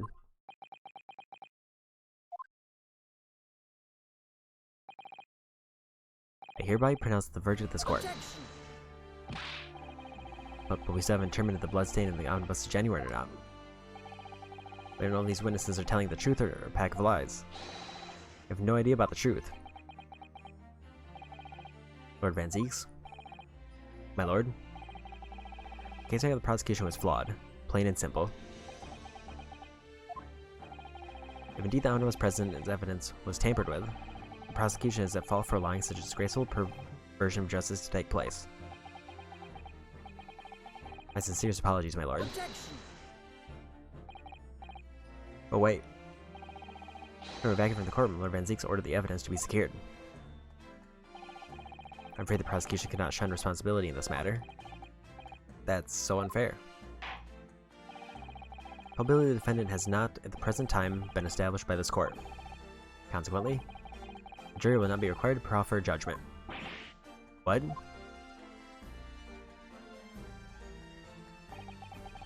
The Lord Van Zeeks? Been a pleasure, so it has. As for you, my dear fella, couldn't have asked for a better defense. You mean tell me this has all been a grand waste of time? It is the law of land, my good man. If you'd like to pursue this matter further, you can always go ahead and try to change the law. Agnes McGilden. Good grief, you might have said to me, have you? Just one thing. A warning. This is far from over. There's something to be looking forward to then. I pronounce the defendant, Mr. Magnus McGilden.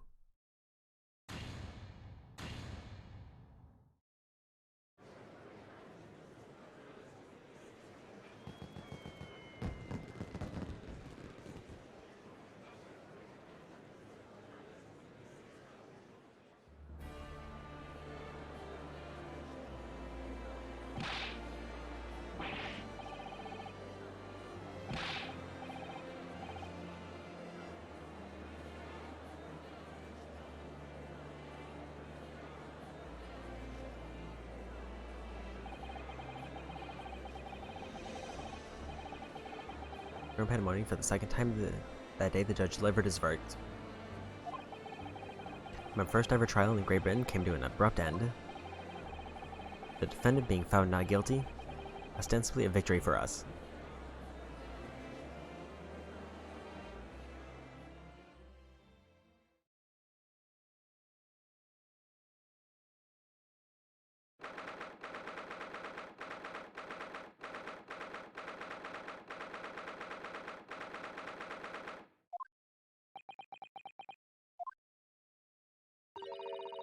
That certainly was a long trial. Yes, it was. First ever trial in foreign soil and your first victory. It's a wonderful performance. However, congratulations. And to you, Mrs. Sato, thank you for your assistance. I suppose we should be happy. Trouble is, we're still completely in the dark about what actually happened. Well, we didn't have enough time. But isn't it wrong? I mean, who was actually responsible for Mr. Mason's death? We don't even know that. sole aim of the defense is to obtain a verdict that exonerates the defendant. Carried out your duty to perfection. Aye, that you did. Mr. McGill did. That girl's with him, too. Well, it seems the stories are true. Well, what stories? About the 6 enormous fireworks they do be letting off when there's a verdict of not guilty. I'm sure you must have seen them by now. Spectacular, what you say? Yes, definitely. Heard it was a sight to behold, and to be sure it was. Now if you to thank, I suppose, for having an opportunity to see it. I don't know about that. I'm not sure I really did anything. I don't think you're saying, fella. How'd I walk out of there a free man then? I don't think it was so much thanks to me as down to your planning. You're a straight-talking feller, aren't you? I must say, I mean, it's straight in the head there once or twice. You're young and headstrong. 'Tis water under the bridge. Congratulations, Mr. McGilded, on having your name cleared. But nothing's resolved. There's only one thing that matters to me. Oh? Aye. They've all seen that I didn't do that odious and abstinent deed. 'Tis grand, is it not? I suppose it is. And the fine fellows of Scotland Yard can take matters into hand and sort out any wee details. See for what it is. They'll get to the truth. I have absolute faith in them, so I have, after all. I do find a good number of their wages with all the taxes I pay. It's not that funny. So then, as repeated beforehand, 1,000 guineas for your troubles, fellow. Oh, no, I couldn't possibly accept that much. You rest your humble people are you from the east. Well, if you insist. But have this, still and all. You deserve a reward. Mr. Magnus McGilded. Everything is ready, sir. Would you like to follow me into the courtroom? Into the courtroom? What's this, officer? 'Tis sooner than I was led to believe. I'll be sending convenience, sir. There are some changes to the schedule. All must be making tracks now. 'Tis time for the inspection. Sorry, what inspection? I'm going to examine the omnibus again, so I'm told. I said I could be present for it myself. They're going to examine it again? Now? Naturally, I'm under no obligation to take part in any more of this matter now. But as an upstanding member of London society, I do be doing my best to help where I can. It's a gentleman's duty, so it is. So then, fare thee well. It was an absolute pleasure meeting yous.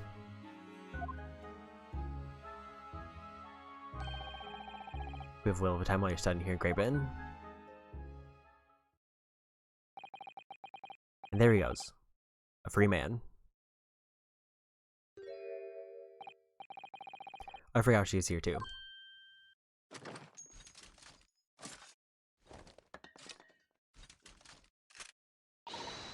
Don't move. Or as I want to say, get a move on. She really does take forever to load that thing. Mrs. Reid, would you mind putting that thing down? You're a grown-up. Sorry. I hate all grown-ups. Oh, there you are. Naughty running off like that. Is this some kind of picnic? Who is this little girl now? Taking that with you as well. I was looking forward to the trial run of my experimental smoke grenade launcher.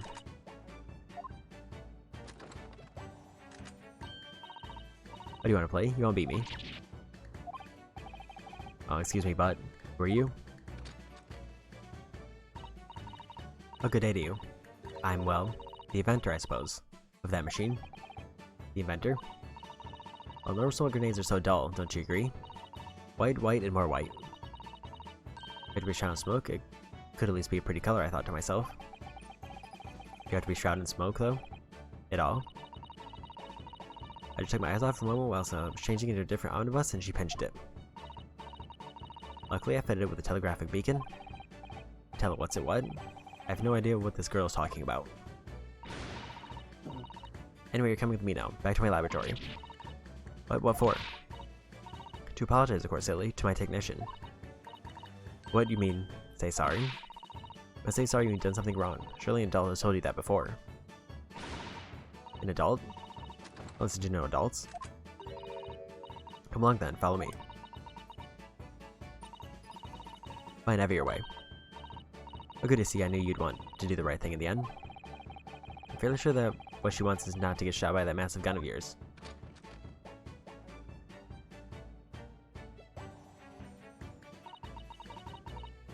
We'll be leaving now then. Bye-bye. So sorry for all the fuss. She's a lively one.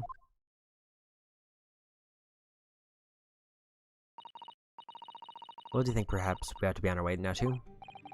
Yes, you're right. But where to? Oh.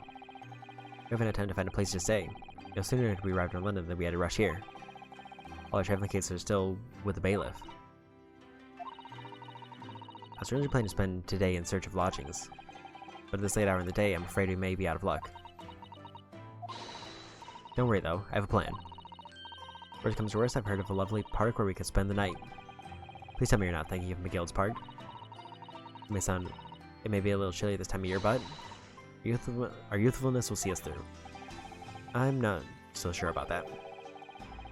I think in midwinter London, night will freeze a young person solid just as easily as an elderly one. Oh dear, that doesn't sound agreeable. I'm starting to regret turning Mr. McGilda down. And 1,000 guineas would have paid for a lovely warm room or mansion.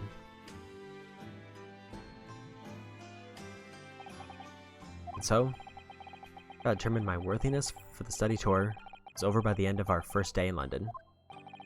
However, as we were soon to learn, there are more trying times ahead.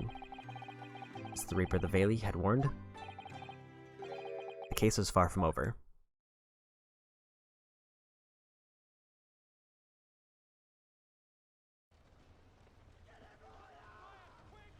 What's going on? Get the fire brigade! Water! Bring water, quick!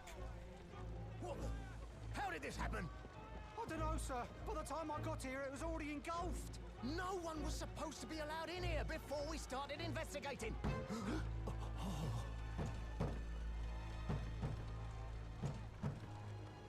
No. Oh, good God. There's someone in there. Oh.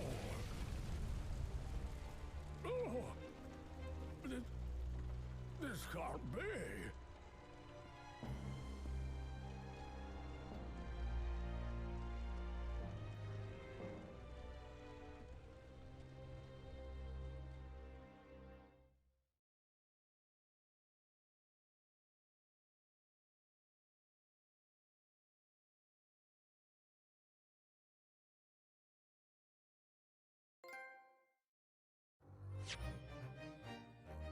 I got the Reaper trophy.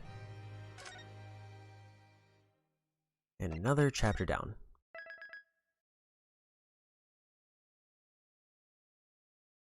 Enter the clouded Kokoro.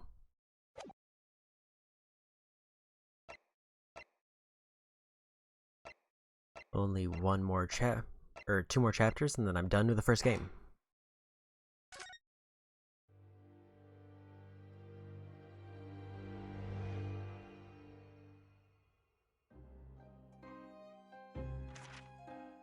I begin to think, Wilson, said Sholmes, turning his head languidly in my direction, that there is more to this case than that which we have observed. Indeed, that there may be another part to this story that we are yet to discover. His eyes wandered, following the steam rising from his cup of herbal tea, leading him to the distant memory of that snowy evening. To the young lady collapsed on the pavement along Briar Road, and to the knife in her back. Lit in the soft glow of gas lamps, a most extraordinary scene had been set. And under the cover of a light fog, the curtain had risen silently on the insoluble mystery of our invisible killer.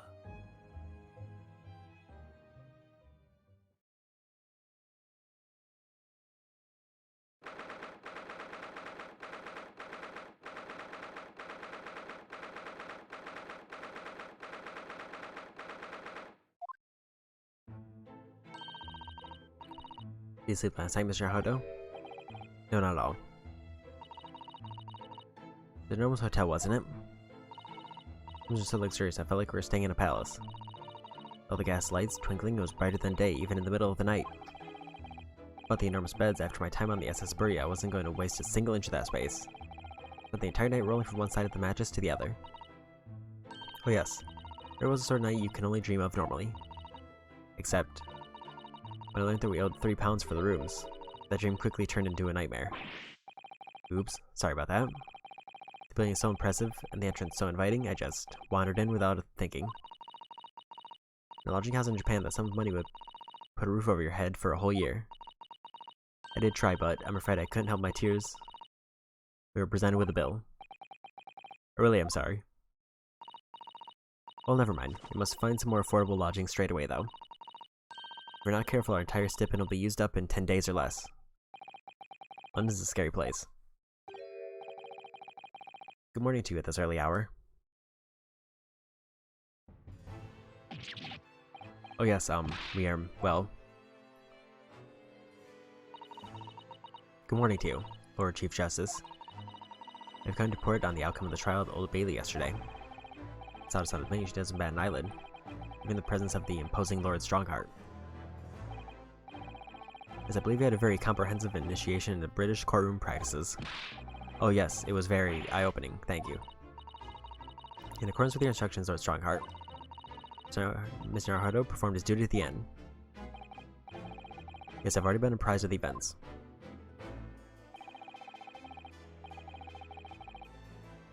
You conduct a remarkable defense, you may consider the test passed.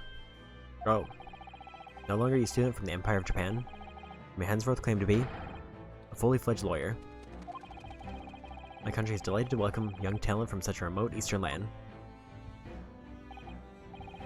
Oh, thank you very much. So I'm a lawyer now. Now, in view of your new appointment, I have a fresh case in mind for you. I'd like you to take it on at once. I trust that won't be a problem. Another case? Already? Nothing trains a lawyer better than practical experience. I'm sure I don't sense dissatisfaction, do I? It's just that yesterday's trial ended, unusually. I haven't quite come to terms with it yet. What's to come to terms with? The man was cleared. And what were you hoping for?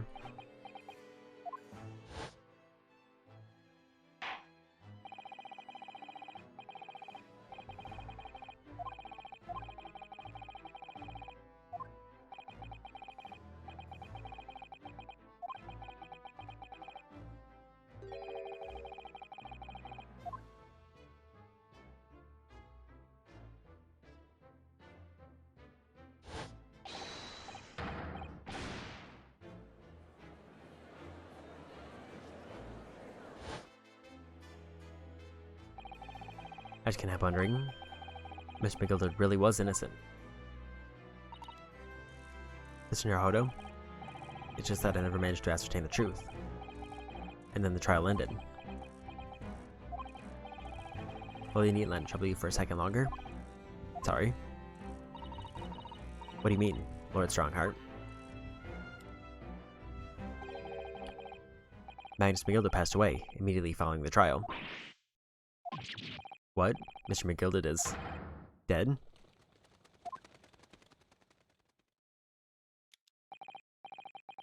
I have 19 minutes and 41 seconds until my next engagement. Time enough to talk.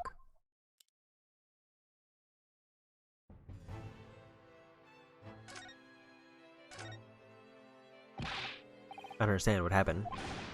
How can he be dead? After the trial concluded yesterday, there was a great commotion in the Old Bailey. As I presumably recall, an omnibus had been wheeled into the courtroom.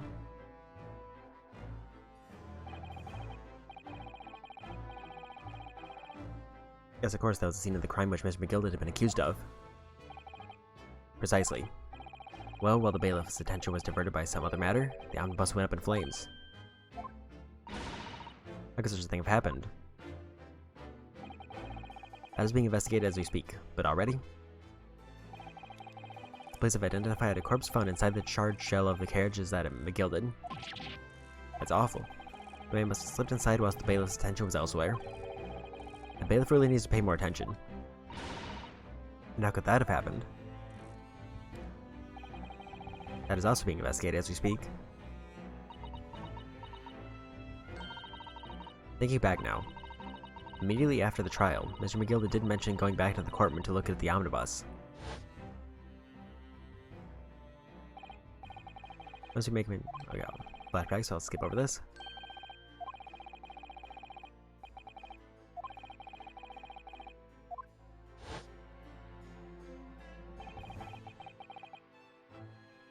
An inspection of the omnibus. Not to my knowledge. I don't believe Scotland Yard had any intention of re-examining the carriage. But then who's Mr. McGilda talking about? Never mind that now. You gotta make a thorough investigation. This matter is no longer any concern of yours. Leave it to the police. Poor Mr. McGilda.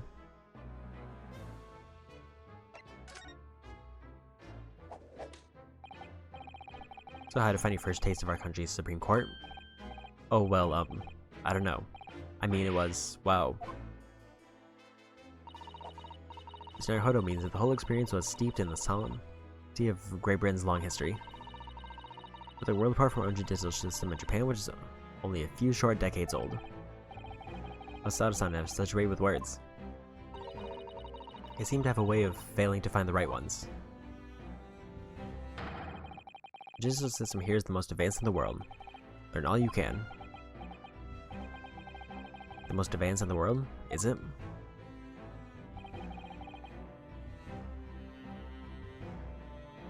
It was fortunate that your very first trial was a simple affair. Simple? That was simple? As I believe I mentioned yesterday morning, it was a trial you couldn't lose.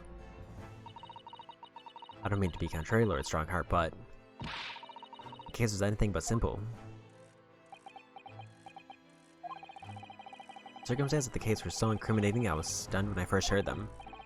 In fact, I'm still finding it hard to believe that we managed to get a favorable verdict. Is something funny? No, my apologies. However, the fact is that you did receive the not guilty verdict that you set out to achieve. And that can only be attributed to exceptional talent. Wouldn't you agree? Well, I don't know about that. Well, never mind. You exceeded my expectations, I freely admit. That much at least is an undeniable truth. Which is precisely why I've prepared the new case for you that I mentioned before. What's going on? What was he going to say before?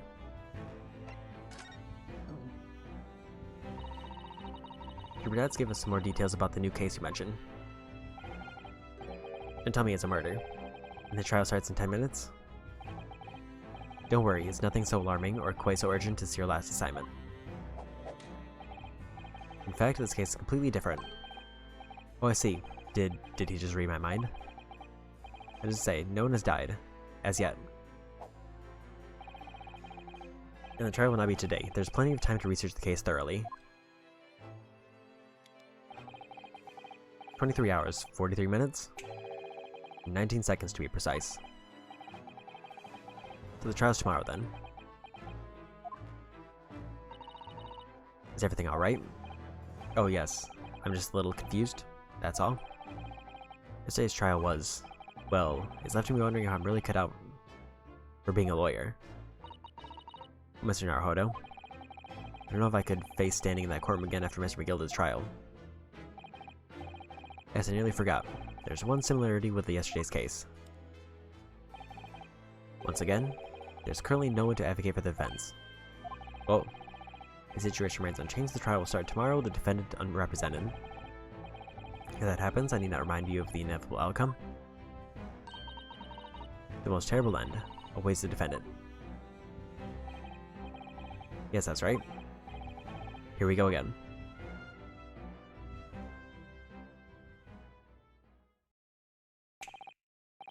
Your time is up. You will have to excuse me.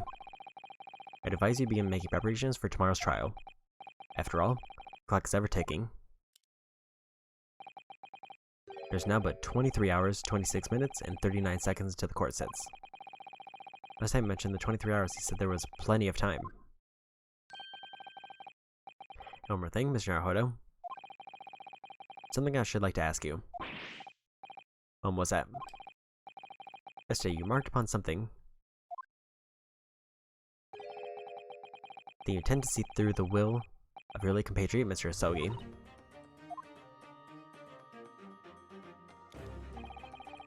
I'd be interested to hear what exactly you mean by that. It's at 34 seconds.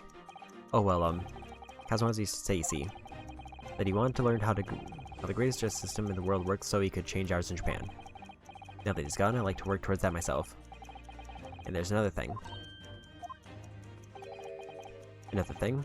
Continue. On the way here on the steamship, he said something to me. Something very important that I have to do. Something very important? And what exactly would that be? He never had a chance to tell me. I suppose he would have done if he had ever made it to the Great Britain. God time will thank you for an enlightening discussion. Mr. Naruhodo, what's all this about? Mr. Asogi never once mentioned anything of the sort to me. I urge you both to focus your attention on the matter at hand. While taking liberty of summoning the police inspector in charge of the case. He'll be able to apprise you of the details. How long has he been there? I wish you the best of luck, and bid you farewell.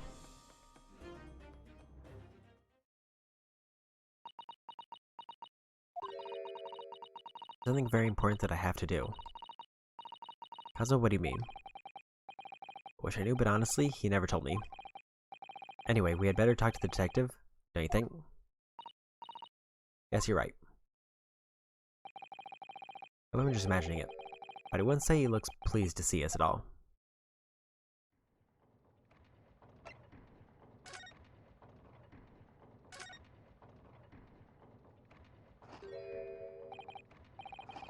Can we trouble you? What do you think? Lovely weather, isn't it? What's the weather got to do with anything? This is me, young Japanese upstart. I'm frightened about the weather doesn't get every English gent eaten out of your hand, you know. Sada-san told me it was foolproof. A busy man, a very busy man. There's a crime scene to investigate, but I'm here having to give the likes of you a talking to. I'm ever so sorry. Can you imagine what the other officers there will be saying? Haven't seen Gregson anywhere, have you? No, he's too busy with the bigwigs these days. Now we get some bumpkin who's here on a jaunt from a country I've never even heard of. Hear that ripping sound? That's my reputation at the yard going to tatters. Maybe the rip is a part as well. I don't believe we've been introduced. To Mr. Ryunosuke Naruhodo, a defense lawyer. It's a pleasure to make your acquaintance. Mr. Naruhodo's judicial assistant, Seuss. Huh? It's lovely weather we're having today, isn't it?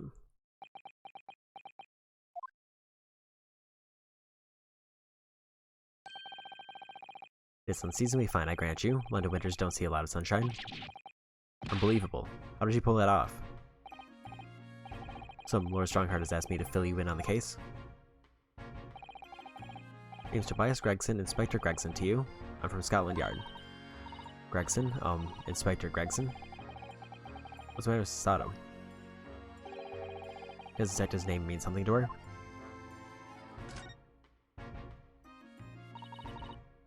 Inspector, are you perhaps the Inspector Gregson?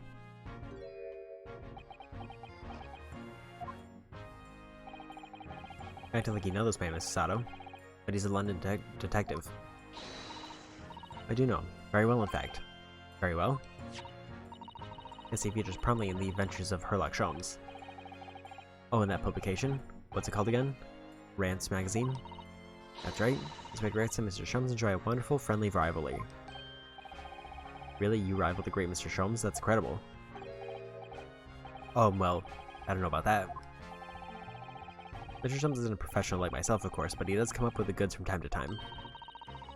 Mr. Sholmes is equally complimentary about you, Inspector, isn't he? You've earned his highest praise. Gregson is the pick of a bad lad of all the Scotland Yarders.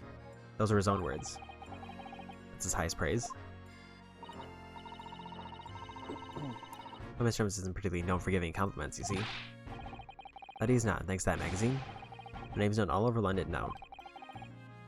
That's great, isn't it? I have to admit that to start with I was a little, well, flattered by all the attention. Everyone wanted to shake my hand, and my reputation at the yard went through the roof. Well, that's wonderful. No, it is not. There's nothing more sinister than the man on the street. People are always looking at me now. They're whispering rumors about me under their breath, I'm sure. Rumors? Are you quite sure? He changed since he started appearing in those stories. The fame's gone to his head. Stuff like that. Gosh, you really think people are saying such mean-spirited things about you?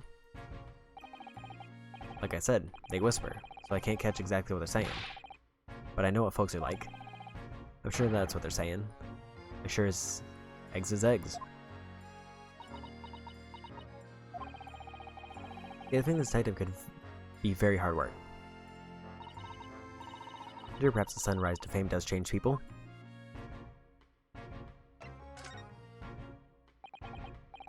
Something about the case that Lord Chief Justice mentioned before. Nothing to tell, really. As far as we're concerned at the yard, it couldn't be simpler. Oh dear, that probably means, as far as we're concerned as lawyers, it couldn't be more complicated. I wish you were wrong about that, but I have a nasty feeling you're right. A young woman was walking along the pavement on the Briar Road when she was stabbed from behind. Fortunately, it wasn't fatal, but she's still laid up in hospital unconscious.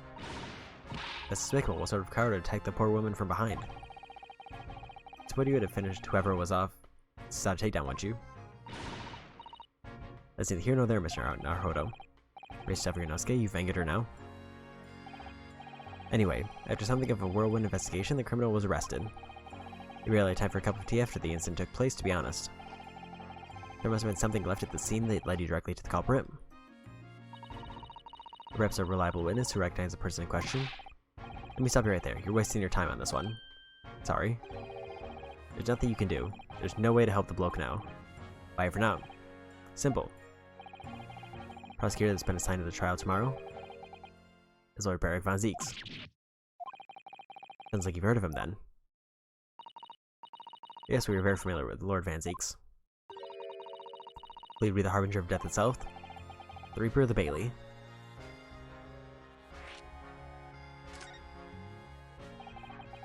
Lord Barrick von Zeeks, you faced in court only yesterday. Mr. McGilda told us about him before the trial, didn't he? When Van Zeeks stands before the prosecution, they call the accused as sacrificial lambs. In every single trial in which he's been prosecutor, the accused has been damned. Reaper of the Bailey nickname. I suppose he's earned that because every defendant he advocates against is found guilty, is that it? Well, that's the case. We should inform you, Inspector, that in yesterday's trial against Lord Van Zeeks, Mr. Naruhodo secured a verdict of not guilty. On what of it? Oh, well, I think that means that even against the Reaper of the Bailey, it's not impossible to save the defendant. No, you really don't have a clue, do you? What do you mean? What happened to that bloke in the end, eh? He's dead. Knights McGilda came a cropper in the omnibus when it went up in flames. So you can't roughly say you saved the defendant, can you? What are you saying? Look, if Van Zeeks could get the dirt to stick on everyone, he'd be a miracle worker. But that's not how it goes. He doesn't work miracles, he works magic. Black magic. I'd have a good long think about that if I were you. Are you really supposed to believe that?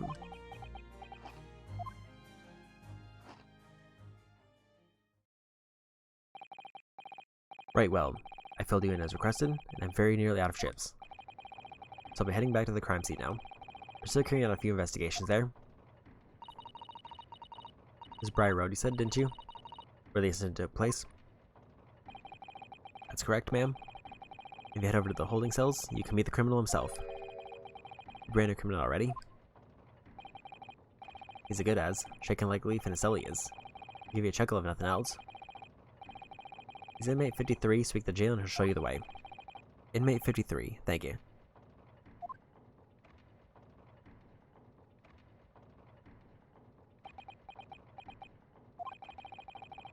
There's no helping anyone against the Reaper of the Bailey, they say. Is something troubling you, Mr. Naruhodo? tell the truth, when I recall the trial yesterday, I can't stop myself from shaking. The idea of facing the Reaper in court again is... well, if you think it's too much for you, there's no shame in turning the case down.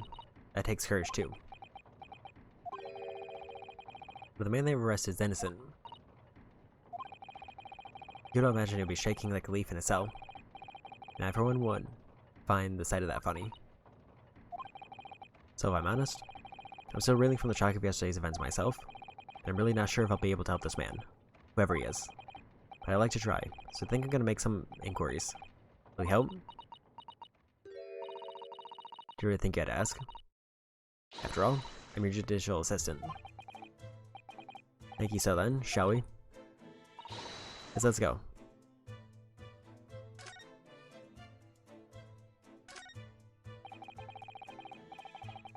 Now, naughty bugs packed together in shells, they go from floor to ceiling. All books that you couldn't hope to come by in Japan. Like a dream. It's a very bad dream. They're not about British law either. They're books about the judicial system and of other Western nations. France, Germany, Spain, Holland. What about Russia? Why do you ask? I was wondering about asking the Lord Chief Justice how you say wardrobe in Russian. What do you think? I think perhaps it's a thought best abandoned. This will be at the Lord Chief Justice's desk. I believe it's made of marble. It's more like an over-the-top tombstone that's toppled over to me. I think that's your fanciful imagination at work again, Mr. Naruhodo. It feels like everything that's normally made of wood and paper at home. It's made of bricks and stone here. I know that's why this place feels so overbearing, I'm sure. Look at these menacing metal giants facing each other across the room. I believe they're... yes, they're suits of armor. Oh, right. I thought maybe they were like the lion dogs we have in Japan guarding shrine gates. No, not at all. In fact, in Europe, suits of armor like these are always possessed by evil spirits, you know? They roam around in the middle of the night. Really? Is there nothing you don't know, Mrs. Sato? This book tells me everything I need to know about everything. If you're ever unsure, just ask. Where did she get that incredible tomb?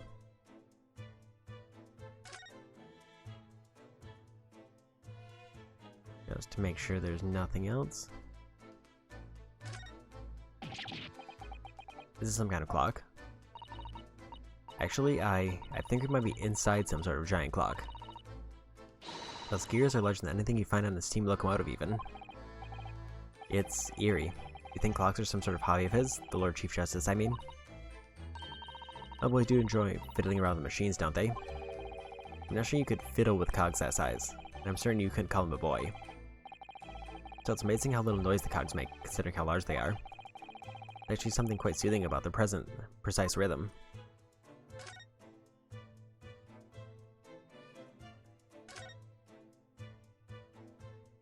Okay, looks like I've explored everything here.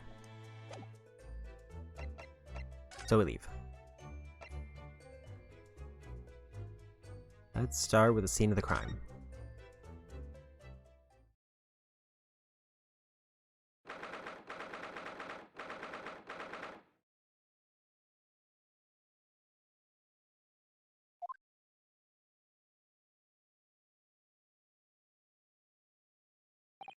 It's a very good snowman. This is where it happened, Briar Road. Oh, look, Mr. Naruhodo. Look at that regulation metal helmet, it's unmistakable. The men of Scotland Yard are here, they're investigating as we speak. That is their job, you know. Mr. Naruhodo, see it with my own eyes. I've often depicted the adventures of Sherlock Holmes, but I never dreamt it'd ever come this close. To a real Bobby's helmet. What? The helmet?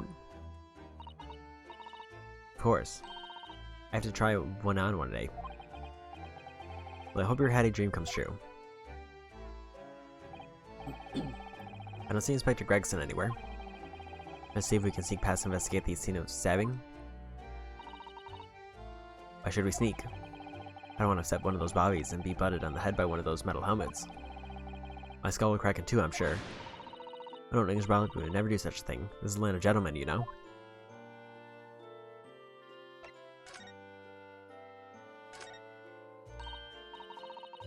What a delightful snowman.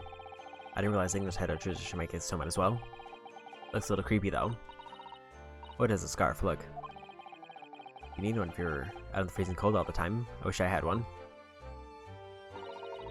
I fear our budget is somewhat frozen at the moment too.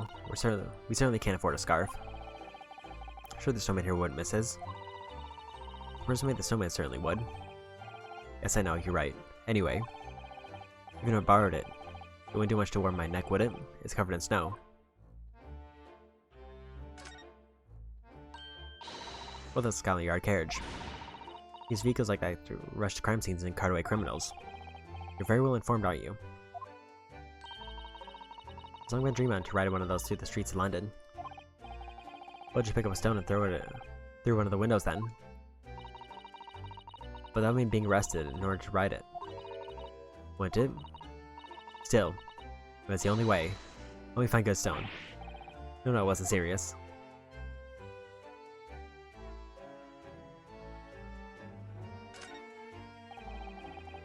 This patch of paint must be where the incident occurred. Yes, it's a very wide open space, isn't it?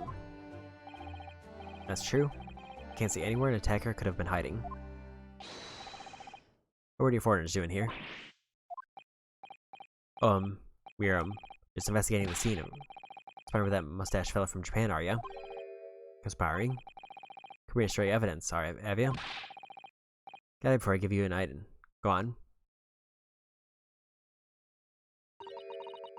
You should just wait like rats. Let's just give him a wide berth, I think. What a disappointing experience.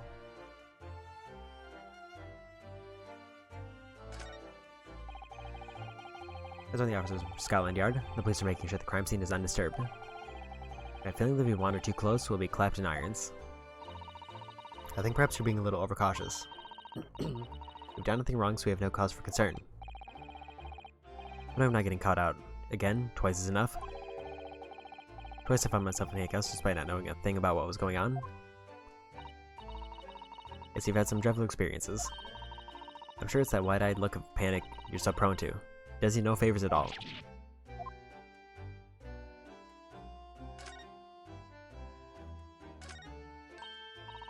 Oh, British bicycle, look.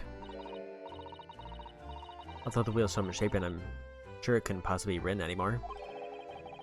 Someone's been doing some breakneck cycling. These bicycles have become extremely popular in London recently. They need a movement to change women's dress to allow them to ride as well.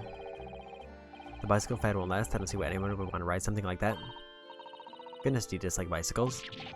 No, not at all. I mean, it's not that I dislike them exactly. Just that any occupation that involves taking both your feet off firm ground seems reckless. If you'd ever tried walking on stilts and fall into a river, I know you'd agree with me. I'll try your bicycle sometime. You can sit behind me while I ride you around.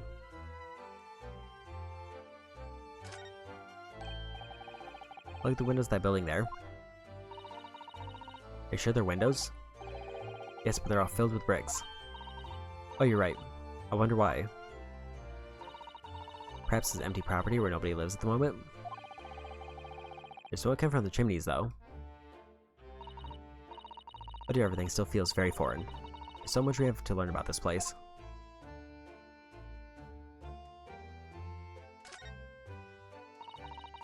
That's rather typical old brick building, isn't it?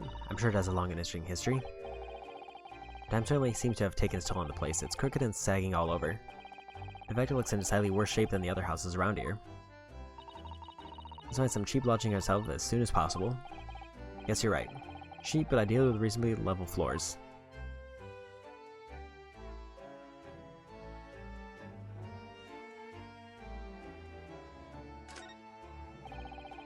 There are piles of snow on the pavement here and there, but the road itself is covered in carriage tracks. These carriages often travel down Briar Road. It soon disperses all the snow. I slipped over when I was walking down the pavement earlier. It seems like it would be far safer to walk on the road instead.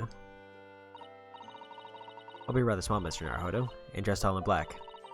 Or a coachman might not see you and you could be flattened by horses. Well, thank you for the rather small concern.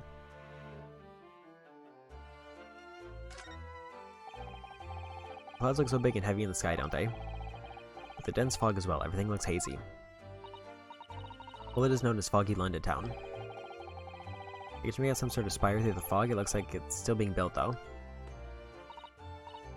Ah yes, that must be the Crystal Tower, being built for the great exhibition that's to open in 6 months' time. Apparently it's going to be very striking, glazed on all sides, and the symbolic centerpiece of the exhibition. This will be the largest exposition in history, is it? I can't even begin to imagine it. See how the black smoke rising from the chimneys over there? It says here that in Great Britain, many people heat their homes in the winter using coal. The only chimneys I remember seeing in Japan were on top of the bathhouses. You think some of those houses could be on fire? Not at all. Well, even so. That much thick smoke building up to the heavens is surely going to turn the whole sky black sooner or later. Gosh, you may be right about that.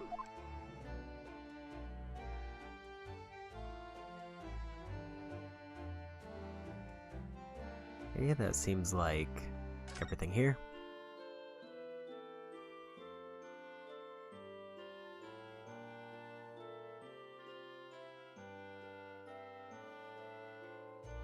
I guess that means I have to go to the prison.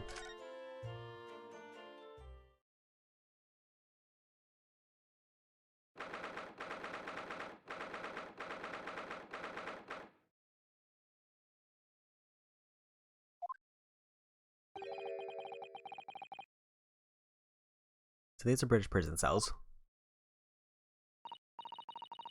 Oh, they're ghastly. It feels just like a dungeon. It's time I've experienced it in Japan myself. I can assure you that our wooden cells feel a lot cozier than these cold stone walls. Oh no, Mr. Naruto. You're making it seem worse. Apparently our client is in this cell here. But it's so dark in the back there, I can't make him out. I wonder what he's like. You 53, your league representative here to see you. Stop hiding at the back of the cell and show your face at once. Am I? Am I a cat? As yet with no name? Calling me by a number is utterly unbelievable, unjustly unreasonable. I refuse to answer. Mr. Naruto. What? What do you think is going on here? I have no idea. But I wasn't just hearing things, was I? That tirade of complaints was in Japanese.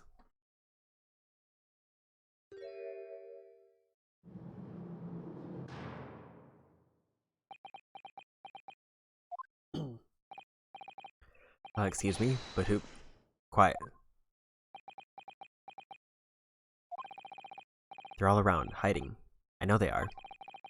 They're watching, listening, even now. I can sense it.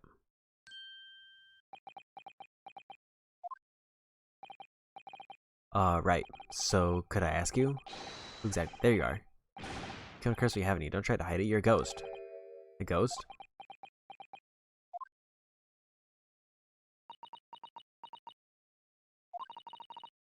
You mean no harm, prisoner-san. Are you Japanese by any chance?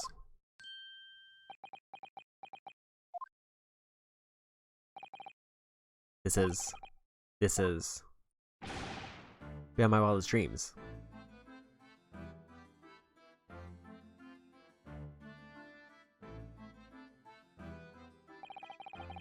Forgive me for that outburst before, I'm so sorry. Oh, it's fine. You were just a little surprised, that's all. Imagine it.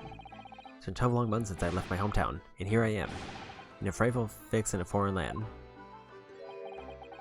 Hearing the sweet, sentimental tones of a compatriot's voice here, in this damp, dark hellhole was a most monumentally moving moment. Who could have guessed that this new client Lord Strongheart assigned to us, which turned out to be a fellow Japanese? How what compassion my fellow countrymen show. To dispatch a first-class lawyer all the way from Japan to defend a mere foreign student. Noble, nurturing, never failing Nippon. A first-class lawyer? Oh dear, I think there's been something of a misunderstanding here. I wonder, would you be so kind as to tell us what's happened? While you've been detained as a suspect, for example? Yes, I can. I will. Chan stays sullen and silent. I'm not quite sure I understand what he means, but he seems happy. Yes, he does. I just hope he actually has a good reason to be. Thank you for your cooperation. I'm a lawyer, as you said. My name is Ryunosuke Naruhodo. I'm Naruhodo-san's judicial assistant, Susato Mikotoba. I am a visiting student sent here by our government, notoriously named Natsume. Sosuke Natsume.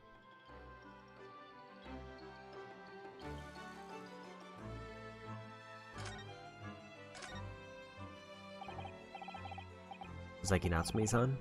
What an unusual name. Come Sasaki, please. And poet, you see, a writer of haiku. Something of a nom de plume. A nom de plume? You mean an alias? That's right, Naruhodo-san. No. Don't be so prosaic. It's much more refined than that. An haiku that really reminds me of home. I hear you say that you were a visiting student, sent over here by the government? Yes, that's right. A year ago, I was told to go and study English. First I had to suffer that misery, and now this. It was beyond the pale. Suffer that misery? Do you not want to study here? No, I mean, I've had an interest in Great Britain for some years, of course. But, just because the government tells you to do something, doesn't mean you can do it? No. What do you mean? If they told me to study English literature, that I could have understood. That's my field. But no, they told me to study the English language. Utterly unbelievably unjustly unreasonable. I see. Only the other day I was told to send a report about my first year here. I tendered a blank piece of paper. Wise words on whitewashy.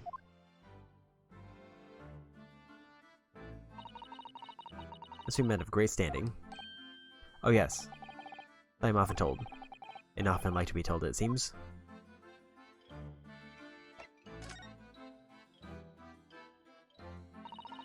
Could you perhaps tell us exactly why you've been arrested, Sasaki-san?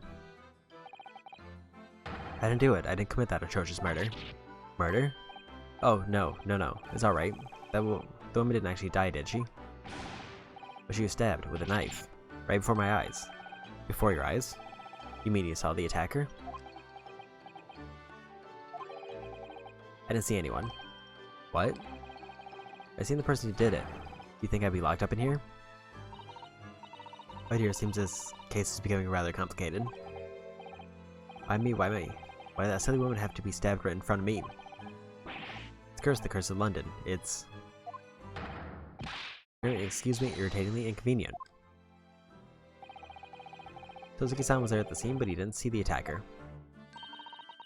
It's vital that we find out more about the case.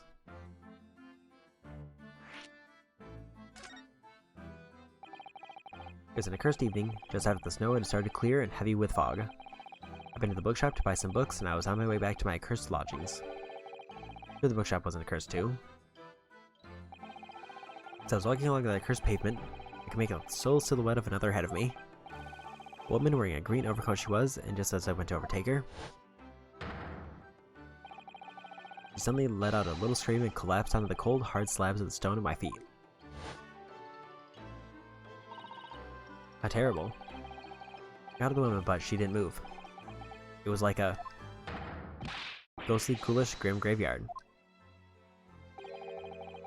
Slight exaggeration there, perhaps. I was terrified. I had to get away from there. So I ran as fast as my legs would carry me back to my cursed lodgings.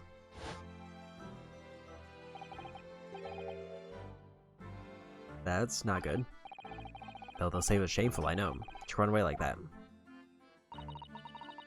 Tell me, Sasaki-san, was the victim an acquaintance of yours? Don't be ridiculous. You think I know any of these fair-haired English? And young women at that? I'm diffident, shy, timid, unsure. I can't talk to people. I see. A young woman? Unknown to Sasaki-san? At the time it happened? What city you see nearby? Did anybody pass you? Regrettably, apart from myself and the woman, I didn't see a soul. No one? Oh great. The victim was unknown to you and there was nobody else on the street at the time. That creates something of a conundrum, doesn't it? What conundrum?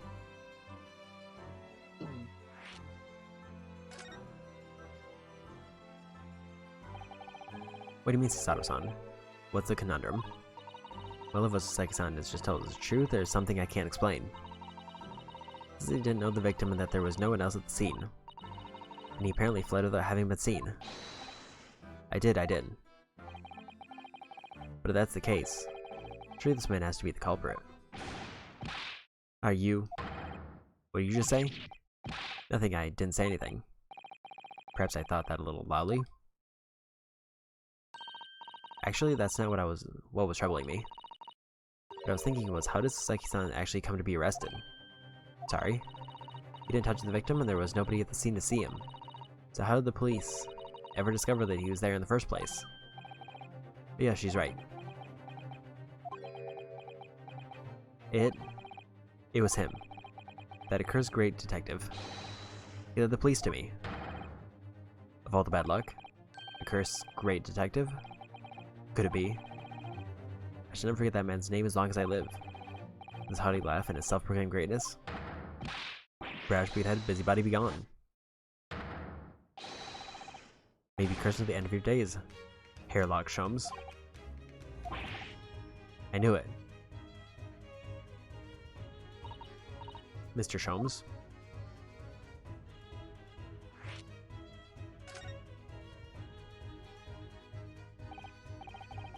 Well, I expect to hear that name from this man's lips, that's for sure. It was the morning after that nightmare had unfolded on the pavement for me. I was gnawing on a sliver of hard cheese when someone suddenly burst in through the door. Started shouting at me. As the police put the weapon down. Yes, it was a thin silver, and yes, it was hard. But I wasn't eating a weapon. Disgusting dietary discrimination devils. He clearly had a trying morning yesterday. And there he was in the middle of all the policemen, grinning like a Cheshire cat. The airlock Shums. It's actually just Herlock Shums. He's English. I've since found out that he's a famous name in detection here in London. Yes, the great detective is really very well known. His overly sharp mind managed to deduce my whereabouts apparently. Things up the knife-wielding madman, me, this weak stooped kitten of a man. Wonder what great deduction process led him to his conclusion this time. Do you mean to say that Mr. Shum's deduction was the only reason the police arrested you? That would be really most unreasonable. Well, the thing is, I was starting to panic when they barged their way in. Of course you were, that's only natural. I was terrified and trembling. He kept throwing question after question at me. In impossible English. He needed foreign flimflammery. Well, we are in England, you can't really blame them for questioning you in English. Good point, but my mind went blank. I knew I had to answer, but I didn't know what to say. I just kept repeating things like, yes, I do, and I'm fine. Next thing I knew, I was in Manacles, and before I knew it, I was thrown in here. But I'm afraid that's hardly surprising. I'm fine. He's not fine now.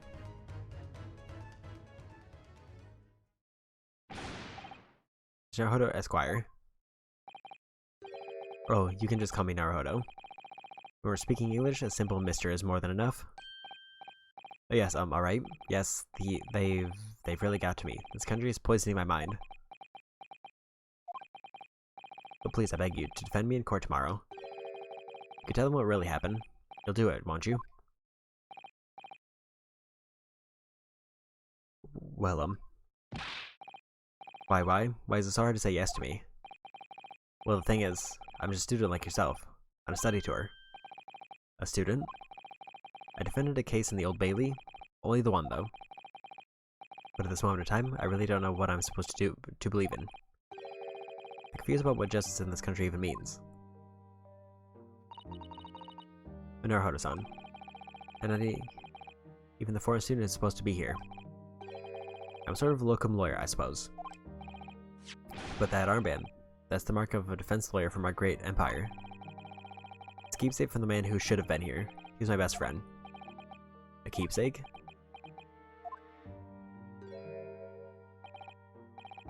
I know exactly what they're saying about me. Oh, who do you mean? The lawyers. All the British defense lawyers. They won't defend me. Goodness, why do you say that? For the same reason you noted before, when it happened, there's only a victim myself around, and I ran away from the scene of the crime. I'm not a fool, I know it looks as though I must be the culprit. It must be very hard for you, Sasaki-san. Anyway, I'm a student from overseas. I'm just a foreign nobody to them. Someone not to be trusted. I had them openly laugh about me before. My ears shut without any compunction at all. Any trial for this man would be a waste of time, they said. And of course the foreigner did it. I have the gall to say, the man doesn't understand half of what's being said anyway. That's awful.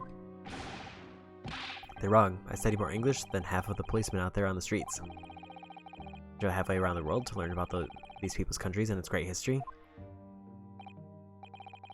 If no one here wants to listen to a man with a strange accent, they'll hate me. So at the very least, I'd like to entrust my fate to someone who can listen to me in my native language. You do, couldn't you? When I look into your eyes, I can see it. I see what you've been through. Like son, it's just that.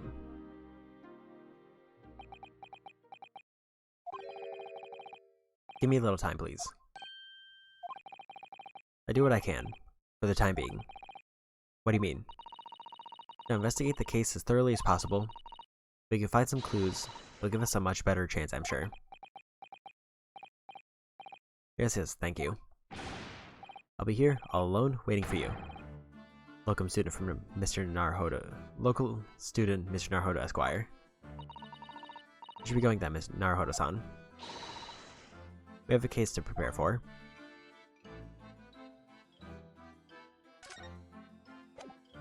Nothing else there, and can't examine, so back to Briar Road.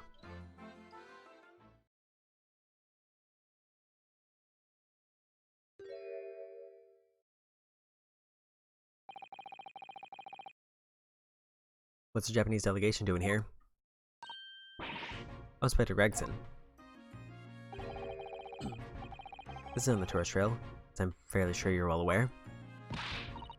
Yes, of course, we're here to investigate. So you've been to the holding cells then? What do you make of the criminal? He's not a criminal, you put, Inspector. He's a suspect. We'll see about that. Japanese like to stick together, I suppose. I'll do you will. It doesn't bother me. Looks in court tomorrow, whatever happens. The verdict's a foregone conclusion. Stone cold air of rejection. Ireland at this time of the year is full of stone cold air. That makes it worse somehow.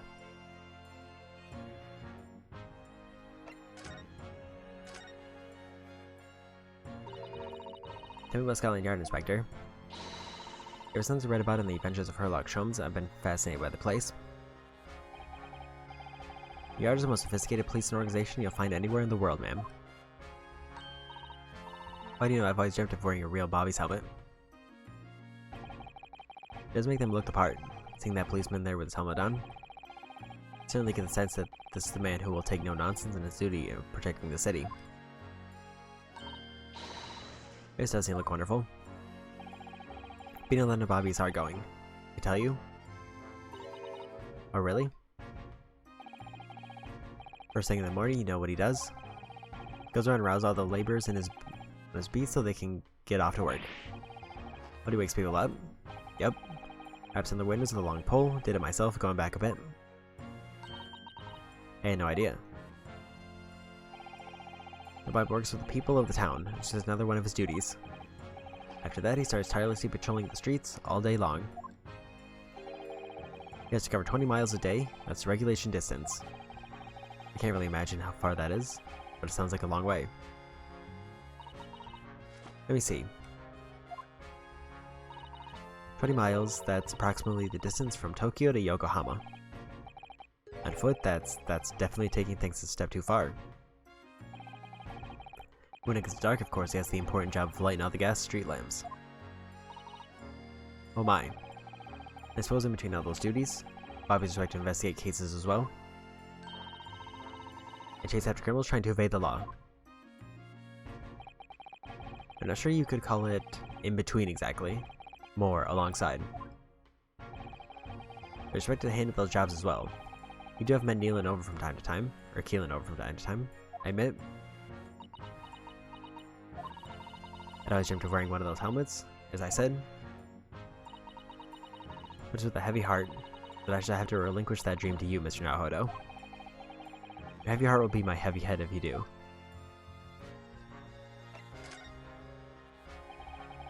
It happened around 5 in the evening 2 days ago, just there on that open bit of pavement. The victim, a young woman, was stabbed with a blade from behind. Is right the lady is still unconscious now? You mentioned that she's been being treated in the hospital. I never said she was a lady. Truth is, unless she comes around pretty smartish, we won't be able to find out much about her at all. I suppose that means I haven't been able to take a statement from her, of course.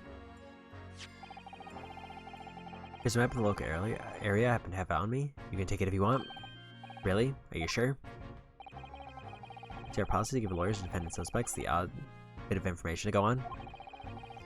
I haven't actually accepted the job yet, but still. Thank you, Inspector. We gratefully accept.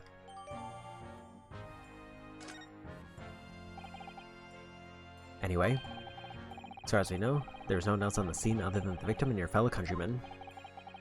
So who did it, do you think? Not much of a head scratcher, is it? Well, and Mr. Natsume is also claiming not to have seen anyone else around, but just because he didn't see anyone doesn't mean we can't be sure that nobody else was present. It's hard to tell you, but we most certainly can be sure. How? Because, ma'am, the precise moment of the stabbing didn't go unnoticed. Wait, what? We have 2 very reliable witnesses, no less. It was a typical foggy line today, and your client obviously didn't see them. There are witnesses now?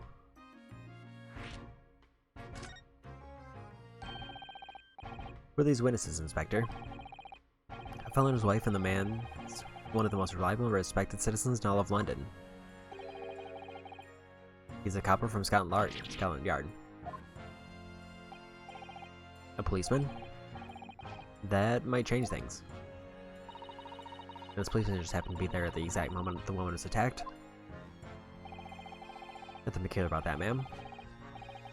Part and parcel being a bobby, catching them banging in the act and all that.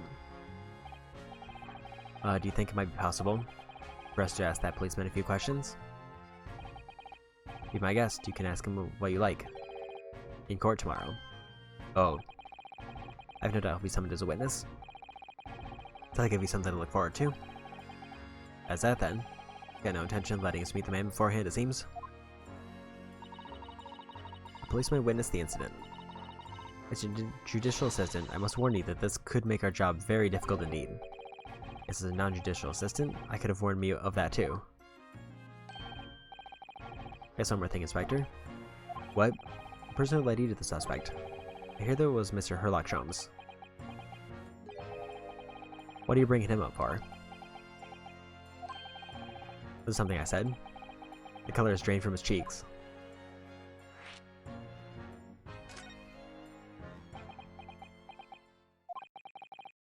Who did you hear that name from? Oh, well, it was Mr. Natsume who mentioned it. He said that Mr. Sholmes was with the police when they entered his lodgings. I'm sure it was a result of one of Mr. Sholmes' inspirational great deductions. Fiddle faddle. The man's an amateur. I'm getting sick and tired of him showing his mug everywhere. Oh. I don't know where he gets his information from, but he turns up at the scene of the crime. Wanders around spouting incomprehensible rubbish, and before you know it, claims to solve the case. Guess he's quite astounding, isn't he? He is a great help to Scotland Yard, though, isn't he? Gibble gabble. Ever seen this before? I guess that's Rand's magazine. The wonderful publication in which the adventures of Herlock Sholmes appear. And so that wonderful publication, as you put it, sees fit to include several of the Yard's detectives in its stories. This so-called great detective makes a mockery of all of us. Yes, anyone at the Yard. It's a misadventure to be included in any Herlock Sholmes tale at all. I suppose there is an element of that. Work our socks off, every one of us, only to be frumped by the public thanks to that obnoxious detective. The man's as dangerous to us at Scotland Yard as he is to all our criminals. That can't really be true, can it, Inspector? Could the great detective and the police have a complex relationship?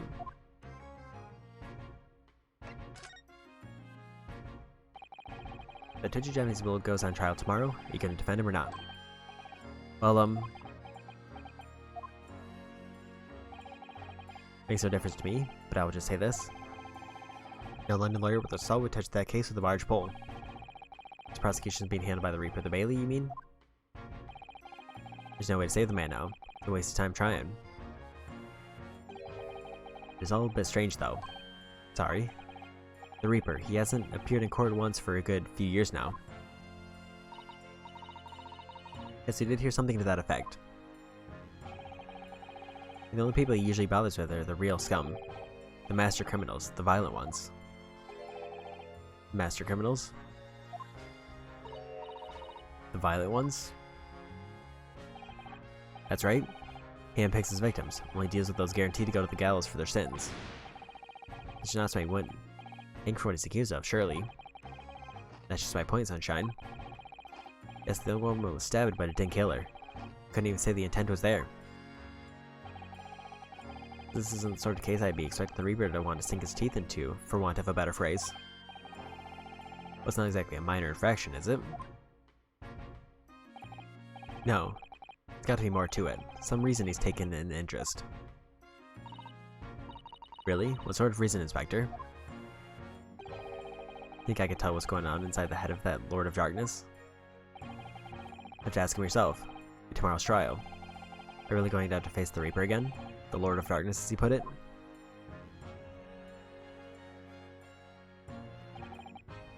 Well, I don't think we're going to get any more useful information out of the detective. Mr. Naruhodo, can I make a suggestion? I guess, what is it? Well, it seemed to me that you must speak with him about this.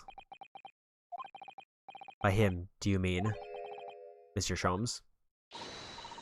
Yes, Mr. Herlock Sholmes, exactly. Look at those shining eyes.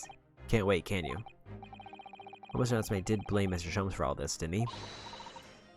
Yes, he did. He really did. Makes him an involved party in the case. Are you just going to ignore that? I hope not. I assure you it's not simply my selfish desire to meet with Mr. Sholmes again. The trouble is, we have no idea the man's address even. Oh, how? It's Baker Street. How do you know that? It's in the stories, of course. 221B Baker Street, the most famous address in the world. Oh, I see. Well, there's nothing to stop us from going, I suppose. Better try to find a way before Sato-san gets any more excited and unpredictable. Let's summon a carriage. Search every reunion already. The great detective, Mr. Herlock Sholmes.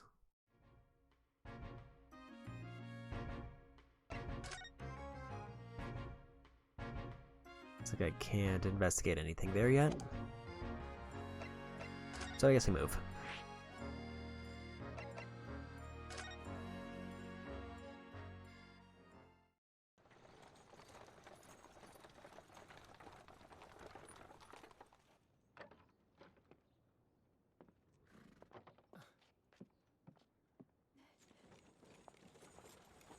Thank you very much.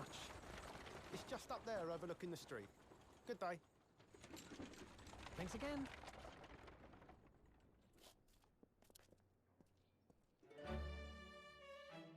This is it. The residence of Mr. Herlock Sholmes.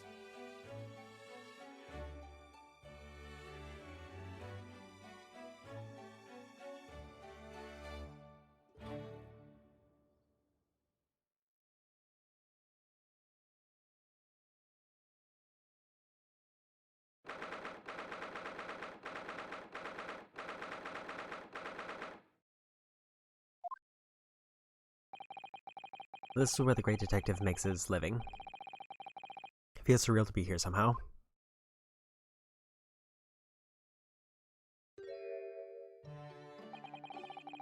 Here's this driving stories, Mrs. Sato. This is Sato-san. Many famous cases have been solved here, in this very room. Oh, I suppose they must have been, yes. I've never read the story, so it's hard to get quite as excited about it as she seems to be. The detective chases the villain relentlessly as if he disappears down into the fog down an unlit London street. What thrill of it, the romanticism? Can you feel your heart thumping in your chest? Can't you, Mr. Naruhodo? Oh, I suppose I can, yes. So if you don't mind, I'll just stand here and soak up the atmosphere for a while longer. Please don't mind me. She's obsessed. Well, looks like our detective friend isn't home at present. Excuse me, is anybody home? Oh, do we have a visitor? Hello, is it a big new case for Mr. Sholmes? Hello. Wait. Aren't you? How rude of me. I'm going to make some tea at once. I'm sure it's the same girl. Miss Sauter, did you see that girl who was just here? Oh yes, isn't it truly extraordinary? To think that the King of Bohemia came to this very room to ask Mr. Sholmes to take on his case. The King of Bavaria? Wilhelm Gosreich Sigismund von Armstein, of course. Sorry, I'm drawing a blank. Forget the adventure of Sherlock Sholmes for a moment, and look over there. The tea's brewed, and I have a freshly baked cake as well. Ah, it's you. I knew his son recognized her too. Ah, there you are.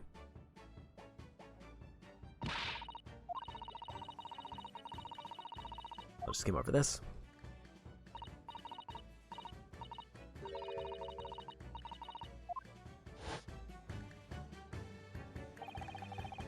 This girl turned up at the end of Mr. McGill's trial in the defendant's antechamber.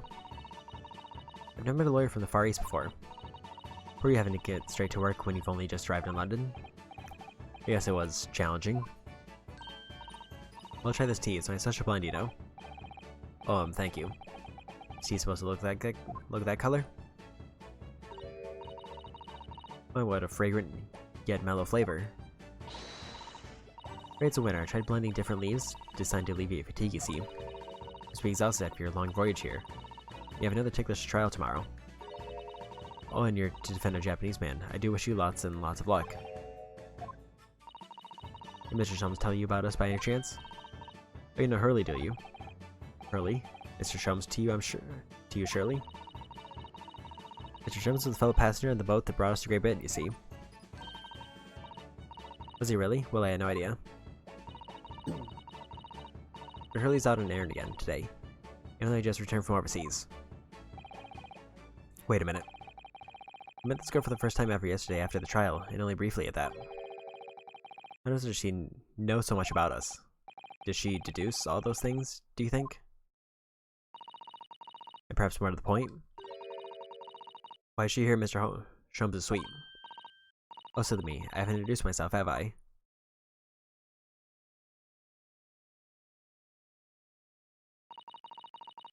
Very pleasure to meet you both. My name is Iris Wilson. I live here together with Hurley. Iris, is it? What a lovely name. What? What's the matter? No, wait, this can't be. Did you say that your name is Wilson? What's the matter with Sato-san? Why is she so flustered all of a sudden? Yes, that's right. Hey, what are your names? Oh, I'm Rinosuke Naruhodo, lawyer from Japan. Oh, sorry. Mr. Naruhodo's judicial assistant, Sato Mikitoba. It's so wonderful to meet you. Lovely, Susie and Runo. Got it. Susie and Runo. There's more to this girl than meets the eye. I have so many questions for her, I don't know where to start. Yes, and so do I.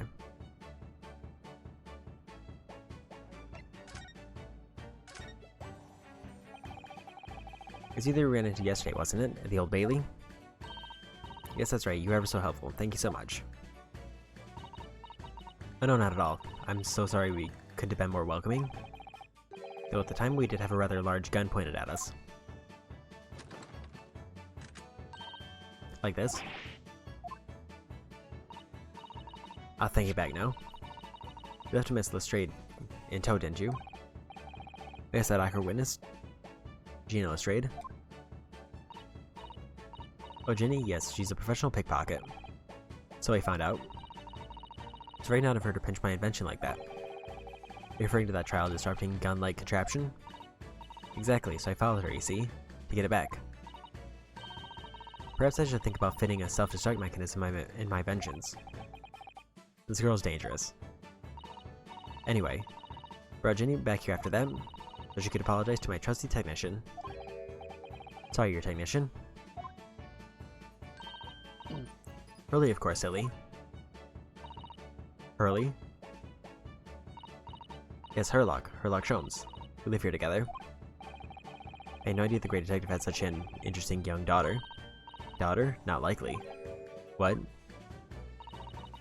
I won't call him Hurley if he was my father, would I? Well then, what is your relationship with Mr. Sholmes? I expect you find out that lodgings of any kind in London are very expensive. The solution is to share the cost with a partner, a roommate. Your roommates? I hope you don't mind me asking, Iris, but how old are you? 10 at last this year. Oh, what if your mother and father? Oh no, they're not around. Oh, I see. I wonder what the story is there. Guess there's something I must ask you.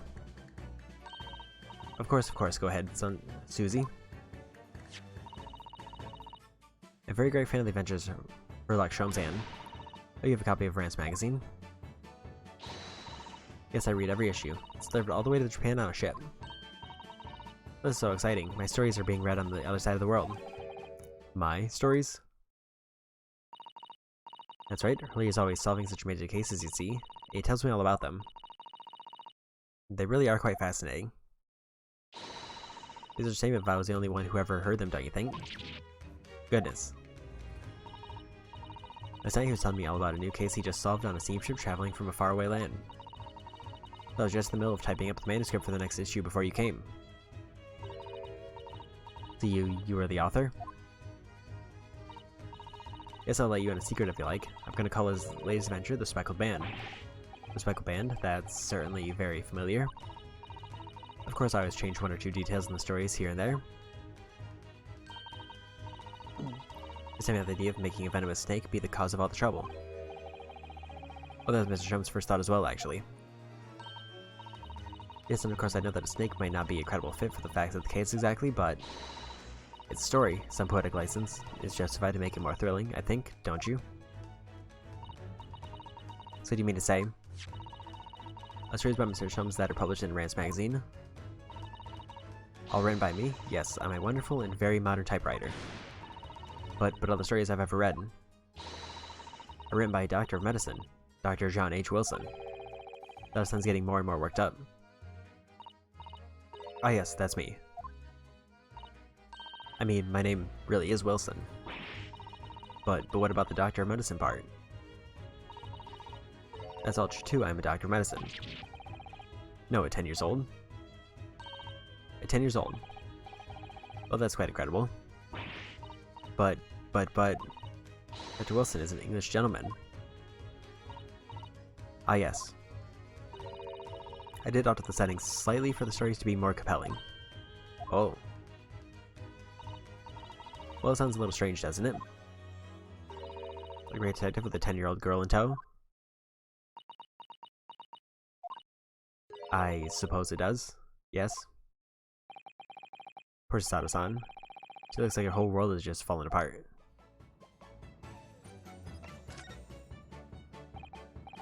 About before.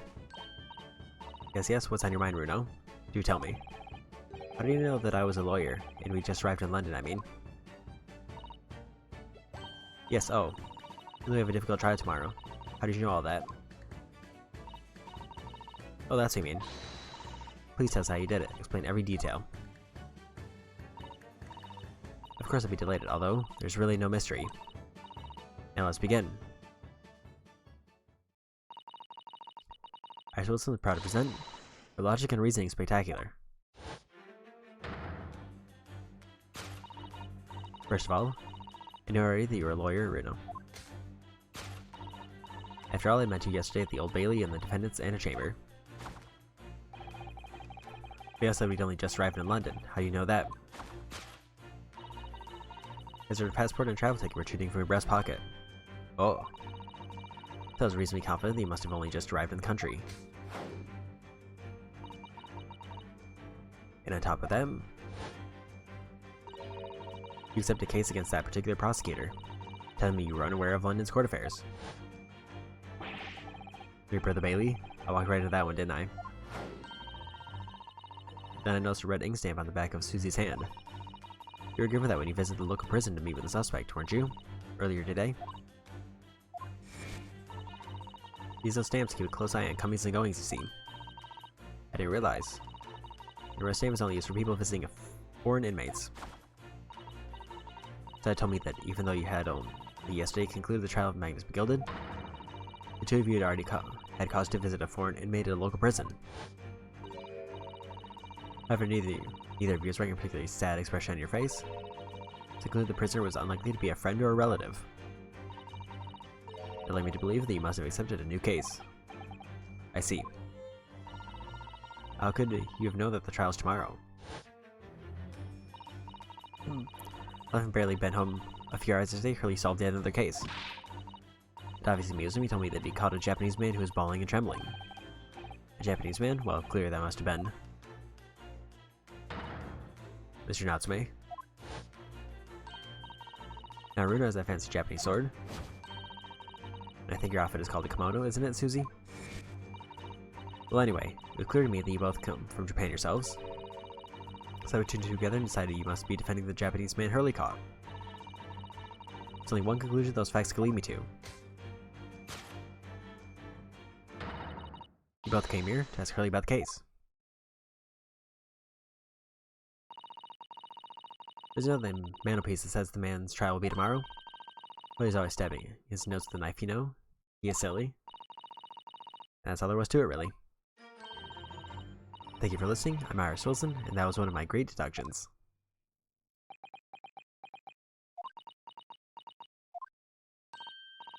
Well, was it a winner? My deduction is correct. They were spot on. That was amazing, Iris. Truly a great deduction. You even managed to discern something of Mr. Sholmes' delivery. Well, I was just copying Hurley's style for that. That's really very good news. Just all about the case involving the Japanese man. You will, won't you, Iris? Please?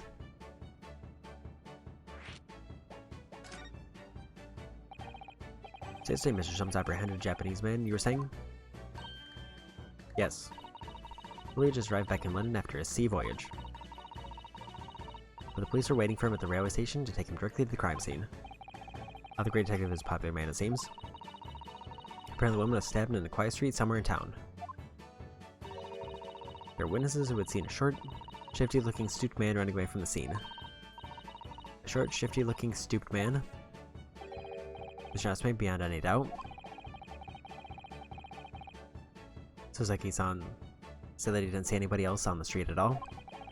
But it seems there were witnesses after all. Willie's great detective powers determined the man's address. There's a lodging room very nearby. He went directly there with the police, and what did they find? Short, shifty-looking, stooped man shivering in fear. Sholmes' great deduction certainly hit the mark that time. Of course it did. He's a great detective.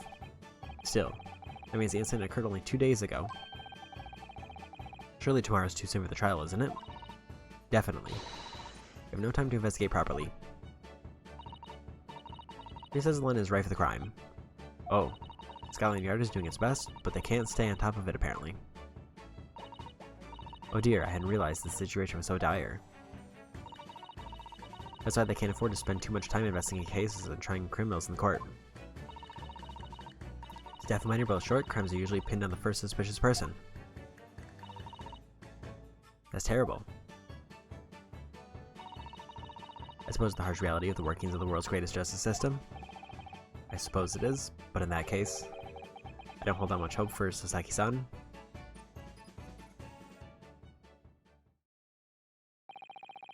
Thank you for answering so many of our questions, Iris. This has been very informative. You're most welcome. I've had so much fun. You happen to know where Mr. Sholmes is at the moment? As a guest, we'd like to ask him some questions about this case as well. Ah, well. I expect Hurley's still investigating the scene. Oh, the case involved Mr. Nuts, May, you mean?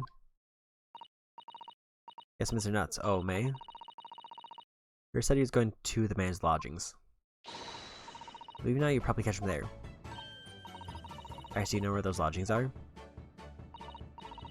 Well, I imagine the police are still investigating the scene of the crime themselves, aren't they? Did you happen to come across a detective by the name of Gregson when you were there? Yes, we know Inspector Gregson. A goodie in that case. You'd Gregson do this for me, would you? If you do that, I'm sure I'll tell you what you want to know. What is this? A 5-shilling piece and a postcard, it seems. Alright, so postcard has been entered in the court record. It reads, "Tell the gentleman in black whatever he wants to know. I trust that won't be a problem. Trust me, Inspector help us, will it?" Well, thank you, Iris. We'll give it a try.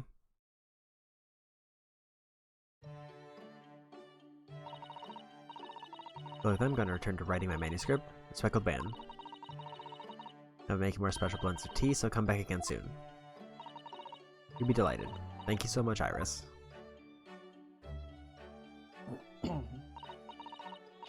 Mr. Hodo is back to the scene of the crime.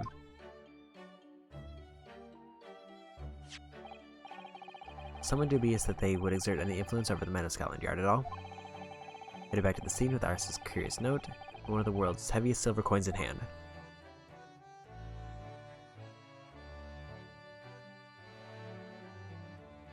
First part of the chapter done.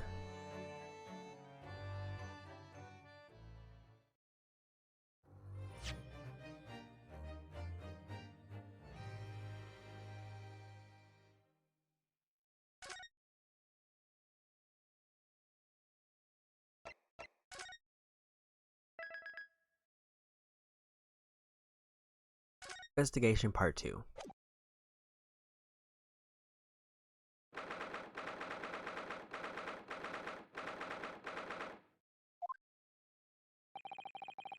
Looks like the police are still here, carrying on with their investigation. Perfect, so let's find Inspector Gregson as quickly as possible. Guess I'll see they'll take a break from his chips to look at that silver tip Iris gave us for him.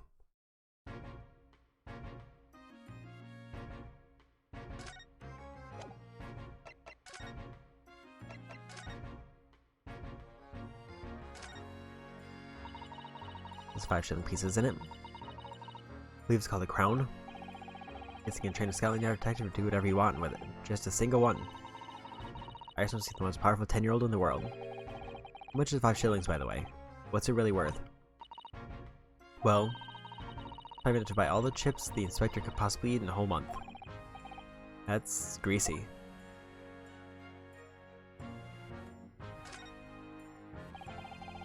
Nice little handwriting is adorable, isn't it? Tell the gentleman in black whatever he wants to know. I trust that won't be a problem. The handwriting might be adorable, but the message is ominous. There's no room for sentiment either. You're there. Resembling the way you're interpreting it, Mr. Naruhodo. I do hope the inspector will tell us what we need to know when he reads it. You think it'll just make him munch piping hot chips until steam comes out of his ears, do you? Well, that wouldn't be an entirely terrible outcome.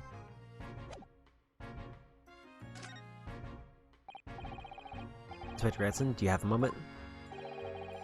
Sorry, say I don't. I'm a very busy man. Much too busy to talk to a pair of foreign gadabouts, that's for sure. We have these for you. A present for Miss Iris Wilson. What? For me? From her ladyship? Her ladyship? Give that here at once. Come on, hand it over. That's for me. Wait for me to give it to you, will you?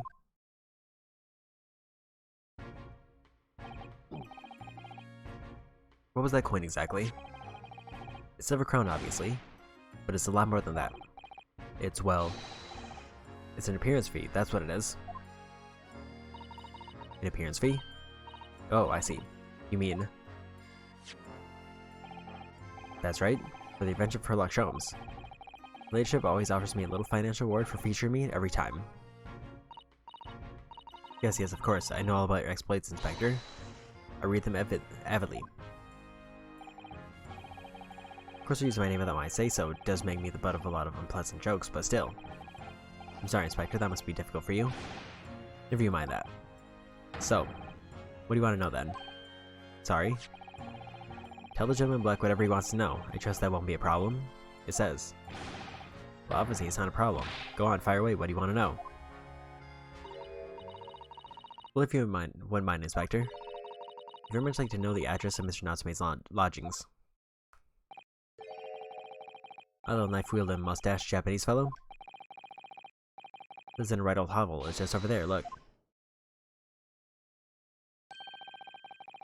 On the first floor of that house in the corner where that wreck of bicycles propped up. That is nearby indeed. If I remember rightly, the landlord is a Mr. John GamerDLM. Right, well. If you see her again, make sure you give her ladyship my regards, you hear? I mean it, you tell that Gregson sends his very best wishes. Don't worry, Inspector, we will. Goodbye for now, then. And long live her ladyship.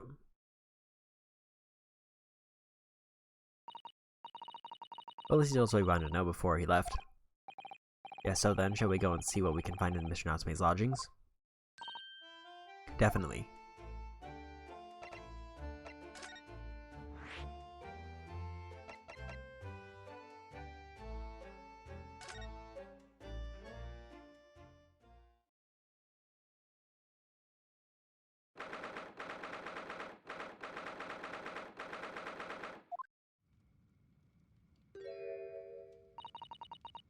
May I help you?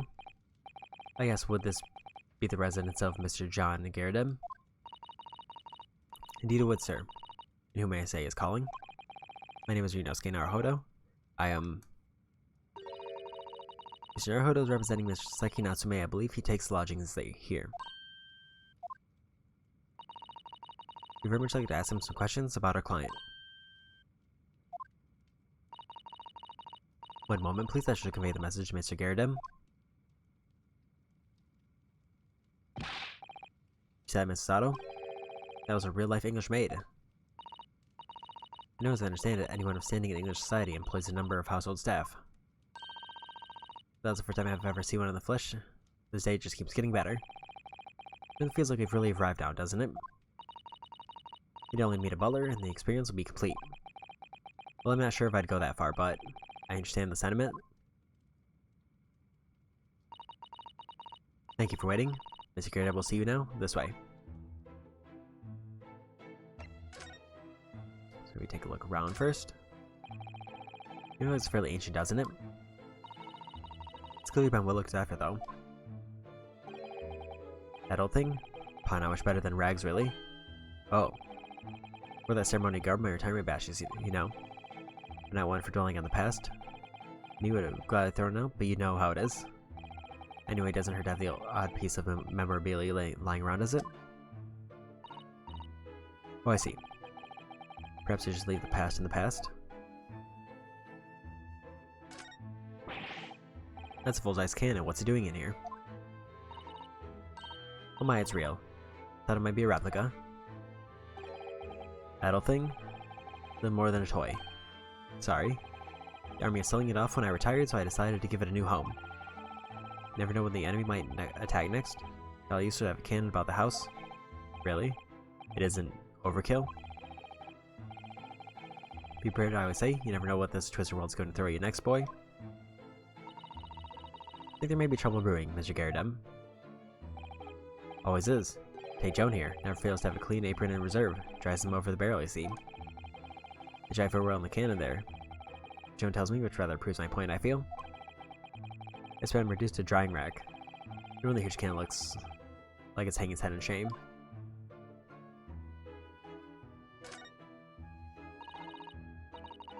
With that enormous screen, it must have been put there deliberately, surely. It certainly seems like someone's trying to hide something from the view. What could be behind it, I wonder?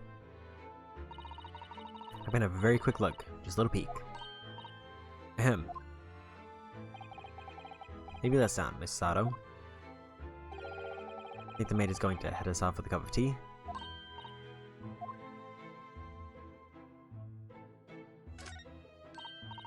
Oh look. What a wonderful collection of cakes lined up on that gleaming silver cake stand. Lined up looks more like someone has half demolished them to me. Dinner tea is a time of indulgence, you know. It's quite the English way. Is Mr. Garrett accustomed to take 2 cakes with his tea? That sounds delightful. Oh, wait a minute, though. There are at least 10 cakes on this cake stand. Well, naturally, anyone ever do to waste the leftovers? But Mr. Garrett doesn't eat, I say to myself, Joan, you shall have to tidy up. How magnanimous of you.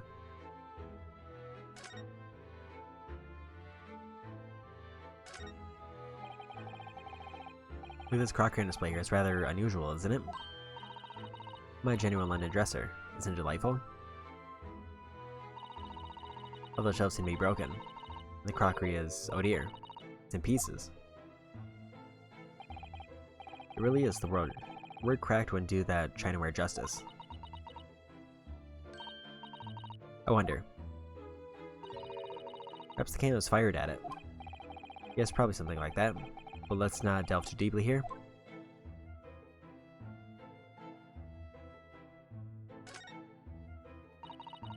This window looks out over by road where the young woman was attacked. Yes, I can make out the policeman on the far side of the road investigating the crime scene. Well, that's rather murky, isn't it? Can't see very clearly. Is this thing open at all, I wonder? Underestimate the bitterness of London winter, sir. Sorry. As soon as you open that window, the tea will freeze in the pot. No Londoner would go opening windows at dusk in the middle of winter, I assure you. It's very unlikely that these two would have seen anything of the incident then.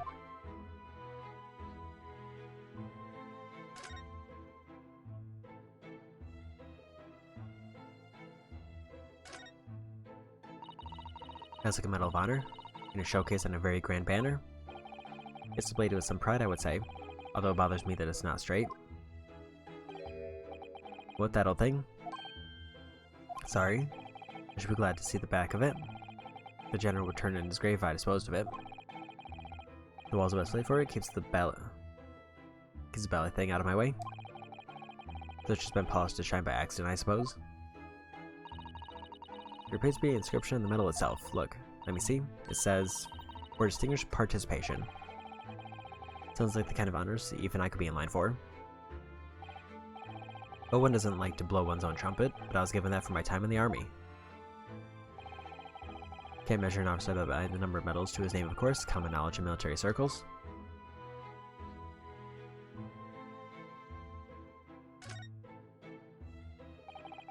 Good day to you. John Garrett, at your service. Pleased to meet you, sir. This is Rinosuke Naruhodo. He's a defense lawyer. Do excuse me not getting up. Took a shot to the knee a few years back in the Battle of Maiwand, don't you know?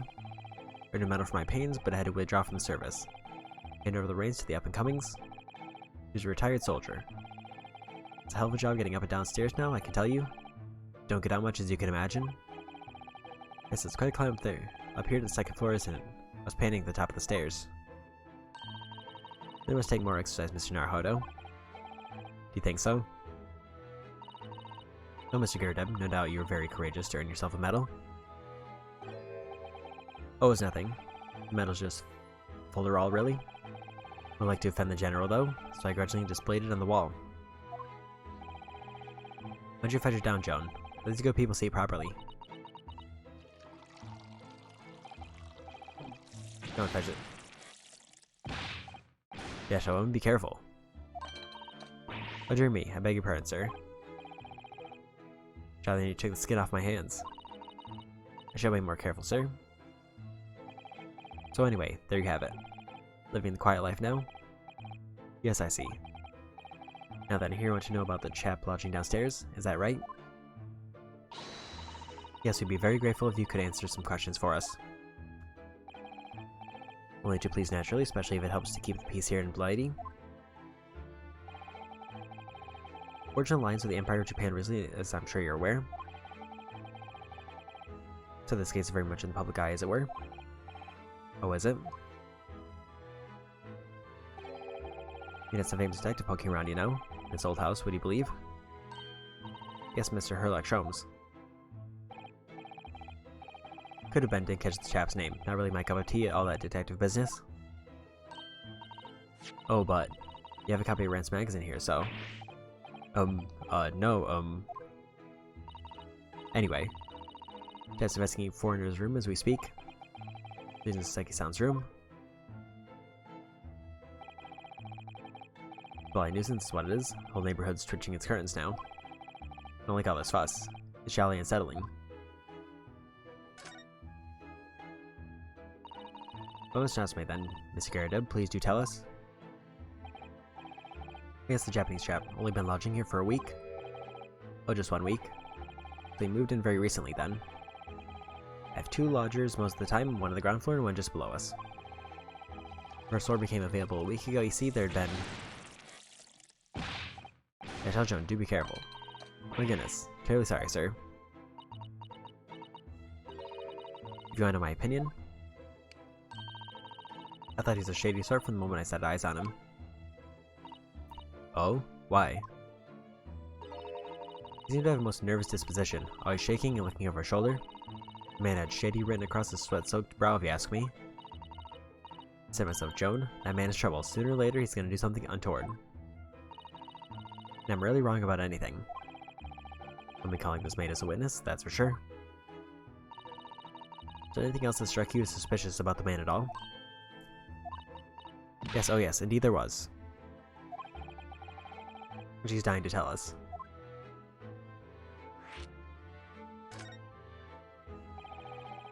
Hey, do you know anything else about it all about your lodger, Mr. Natsume? Oh my word, yes. The man was shadier than an orchard. Could you elaborate? We'll take the man's room, absolutely stuffed full of books as it is.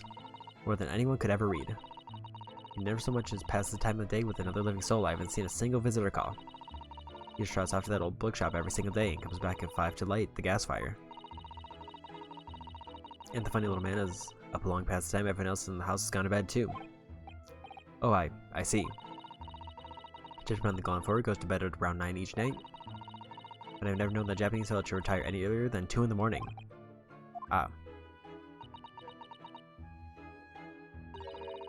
Could you clarify something, I wonder? What, pray? How do you know so much about Mr. Natsume's routine? Oh. I understood that neither of the lodgers live on this floor of the house, is that correct? That's right, yes, they're both below us, on the first floor and street level. Then how is it that you know so much about the lives of your lodgers? The precise times that they come back in the evening, for example, even the times they go to bed.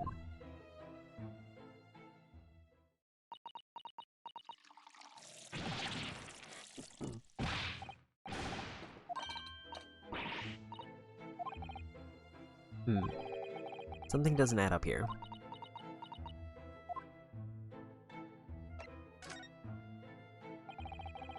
It seems they took place around 5 in the evening. Do you happen to look out of the window at around that time? The window? Yes, he knows that the window over there looks out over Briar Road. It doesn't take place on the pavement, just on the far side of the street. Was there anyone suspicious loitering nearby? 5 o'clock is dinner time in the GamerDLM household. I'm afraid I don't remember seeing anything. How about you, Joan? No, sir, it would have been dusk outside already at that hour. With the fog as well, I should think it would have been quite impossible to see the other side of the road. Oh, I see. You notice anything else out of the ordinary then? Such as? Anything at all, even if it seems unrelated? Well, yes, was there something in then? Well, it's nothing particularly significant, but around that sort of time in here, there...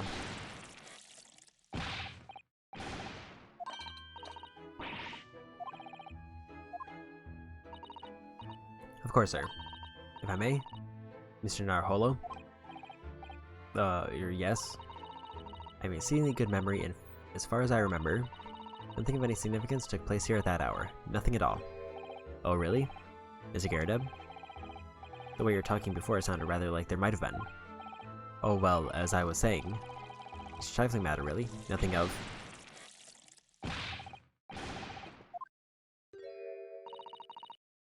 Your partner, sir?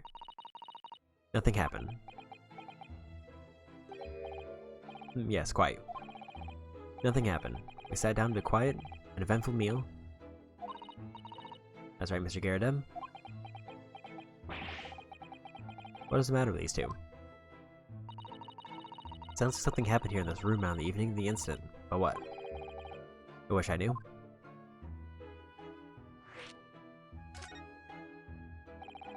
Can you tell us which floor Mr. Natsume's room is on? Why, certainly, just below us on the first floor. Mr. Jones is investigating there even as we speak. He has told me Natsu's name, had asked him to look into the matter, so I gave him the key. Mr. Natsume has engaged Mr. Shum's service. That's a blatant lie. You better ready to be outside to look around. Mr. Natsume's room, I mean. Don't see why not. Just one flight. It's just down one flight of stairs. Who knows if we'll find anything that could help us with the case, but we have to try. Yeah, look clues we can lay our hands on, shall we? Yes, no over there. You speak to Mr. Shum's again. Perhaps he'll be able to tell us more.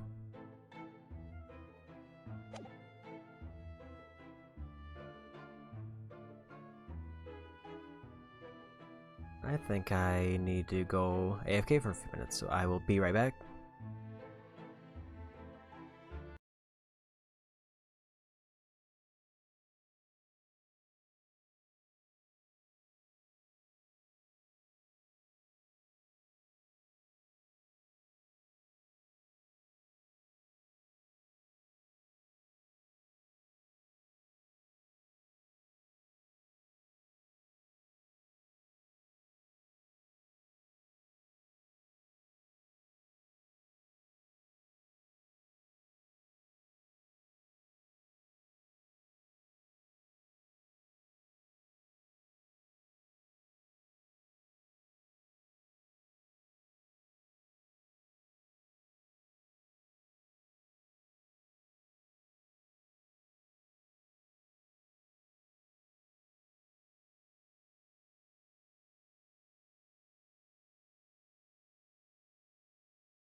Okay, I'm back.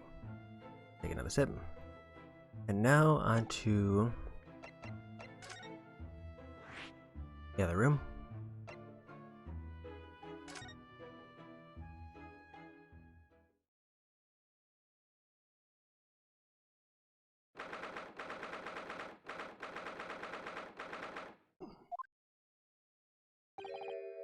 What? Just look at this place. You smell it. It's so musty in here. I suppose the amount of old books that are responsible for that.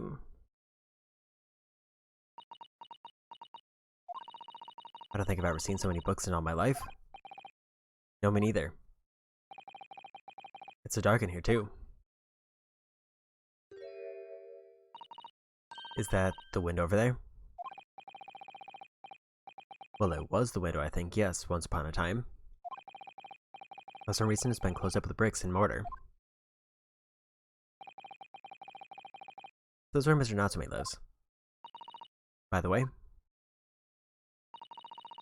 haven't spotted Mr. Sholmes anywhere, have you? No, that's true, but according to what Mr. GamerDLM told us, Great Detective should be around here somewhere investigating.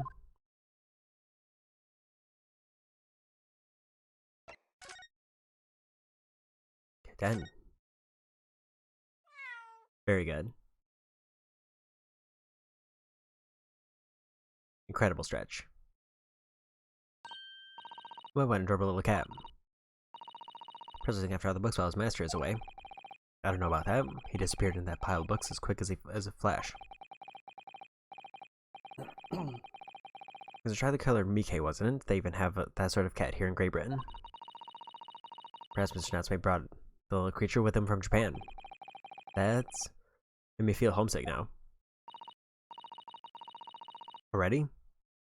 I've only been in the country for 2 days.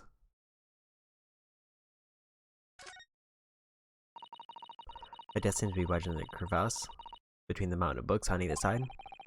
Mr. Natsume would sit there and read while stroking his cat. Was surrounded on all sides by these towering old tomes. Surely he dreamt of books every night as well. Yes, he must have done, mustn't he? Oh, what's this? It's a receipt from a secondhand bookshop. Your books. I guess Mr. Natsume's name is on it. Look, and the date of purchase. 2 days ago at 4:45 p.m. That's the day of the incident. That's just a short while before he was embroiled in the terrible attack. He must have been on his way back from buying some old books. Secondhand book receipt event and the court record receipt discovered in Mr. Natsume's room for some books that he purchased from a secondhand bookshop before the incident occurred.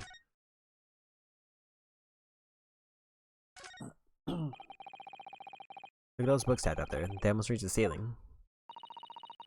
All works of English literature, and they all smell so musty. Selling books to hand, you'd never be short of reading material, would you?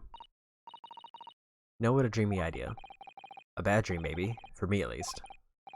Mind you, I don't imagine the book that's at the bottom of the pile now will ever be read again. Also, reading is an experience that comes but once in a lifetime, just as the tea ceremony teaches us. I certainly didn't expect the conversation to turn down the path of tea ceremony philosophy.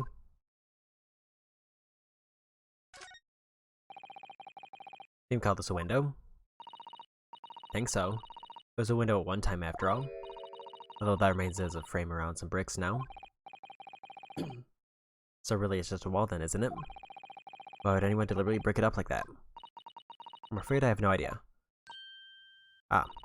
Perhaps Mr. Natsume painted the brick design on in a fit of whimsy. Oh, that's alarmingly feasible.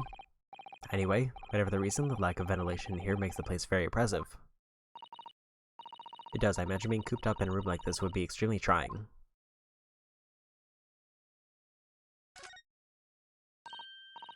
Look, it's a bed-eating cat from home. It's big and bulky, isn't it? Surely Mr. Natsume didn't bring that Monokineko all the way from Japan with him. I really think you're in a position to comment, Mr. Naruhodo. Are you forgetting the enormous Durumidal that you brought in your luggage? Well, it can be dangerous traveling abroad. I wanted a lucky charm. I imagine Mr. Natsume wanted the same, and this cat. You're sure to beg good luck to him? Not doing a very good job so far, is it? He doesn't say such things. Didn't say a word. Or am I such a giveaway?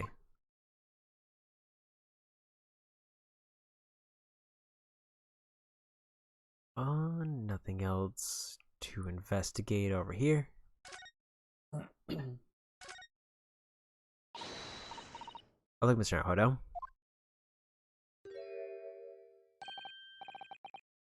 Oh, there he is. Where do you appear from? He seems to be engrossed in the pages of an old book. Hope you won't mind if we disturb him. Hello, Mr. Sholmes. Ah, you too, good day. Let me see, where was it that we met? With Sholmes, we were together on the SS Buria. Yes, of course, the Buria. Let me see, what happened on that voyage? His cousin was Sogi, he died tragically, but you were a great help to us. Ah yes, but of course, the case of Mr. Sogi. It was the one with the snake, wasn't it? Oh. Well, you seem to remember. Something of it, at least. What an honor to be remembered vaguely by the great Herlock Sholmes. This is Mr. Oh, no.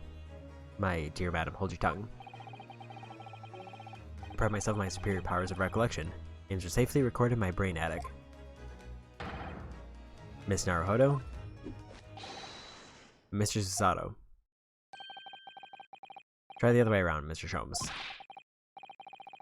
I lose the first round.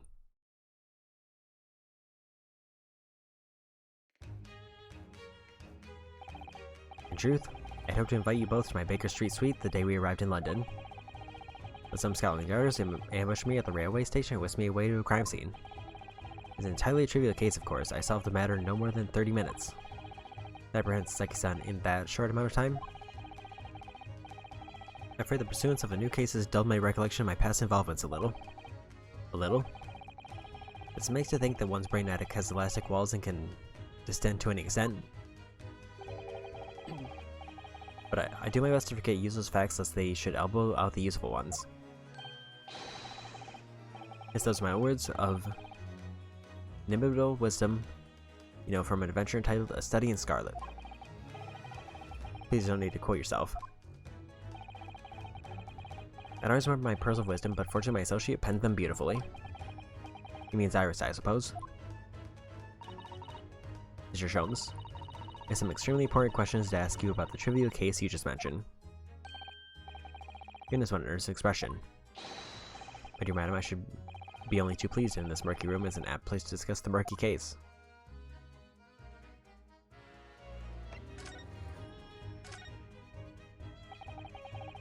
You know this to be the lodging of a Japanese foreign student by the name of Soseki Natsume. It seems he assisted in his arrest, Mr. Sholmes, for the stabbing of a young woman outside here on Briar Road. Natsume? Yes, I believe it was the name rather along those lines. Mr. Natsume denies it. Is it really justifiable to arrest him on so little? I'm sorry, Miss Susato, but I have not the slightest idea what you mean. What? I can't believe he was looking Susato squarely in the eye while feigning ignorance. I assure you I'm not merely feigning ignorance. It appears the pair of you are under some misapprehension. Oh, how? I assure you have no recollection of accusing your stooped compatriot of the crime. But that doesn't make sense. The good detective of Scotland Yard made the following request to me, and I quote verbatim. We need to ascertain the identity and whereabouts of a man seen fleeing the crime scene. Ah, a man seen fleeing. There were a number of books scattered on the pavement of the scene. From the book plates, I was quickly able to determine the bookshop from which they had been purchased. On speaking with the proprietor, I was immediately led to this address. Elementary, wouldn't you say? I believe there's a receipt around here somewhere from the establishment in question. You don't think Mr. Natsume is the culprit then? That I could not tell you. It is aggravating my faculties, hence why I returned here. I have this place such a trove of fascinating books, I found myself quite lost in a bibliophile. Let me see if into believing that I'm a man of leisure. No. Oh dear. Tell me, have you encountered the landlord of these lodgings? Yes, Mr. Garrett, a retired military man. It was the first time I ever met a soldier from the Great British Institution that is the services. It was the first time I ever met a maid from the Great British Institution that is service. I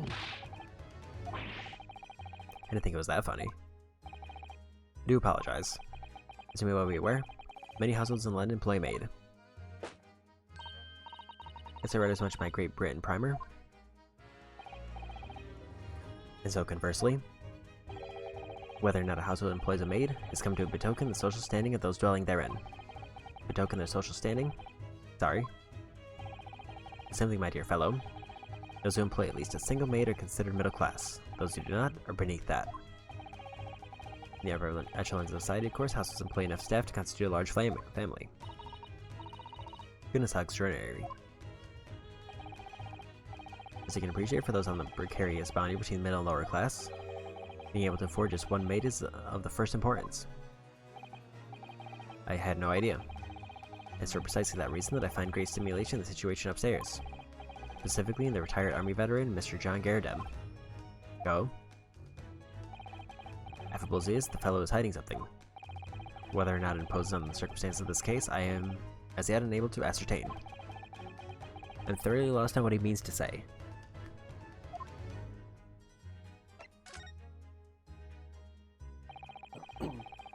The room is thoroughly suffocating for the soul, my dear fellow. I assure you, any man whose lot is to dwell in a place such as this will stab somebody sooner or later.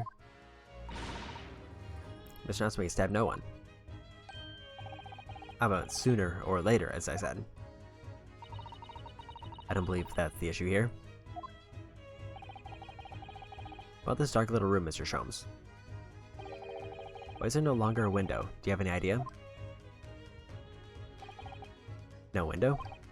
Well, I mean, I clearly see that there is a window of sorts. But it's been completely blocked with bricks. Ah, I see. The answer to that question is quite simple.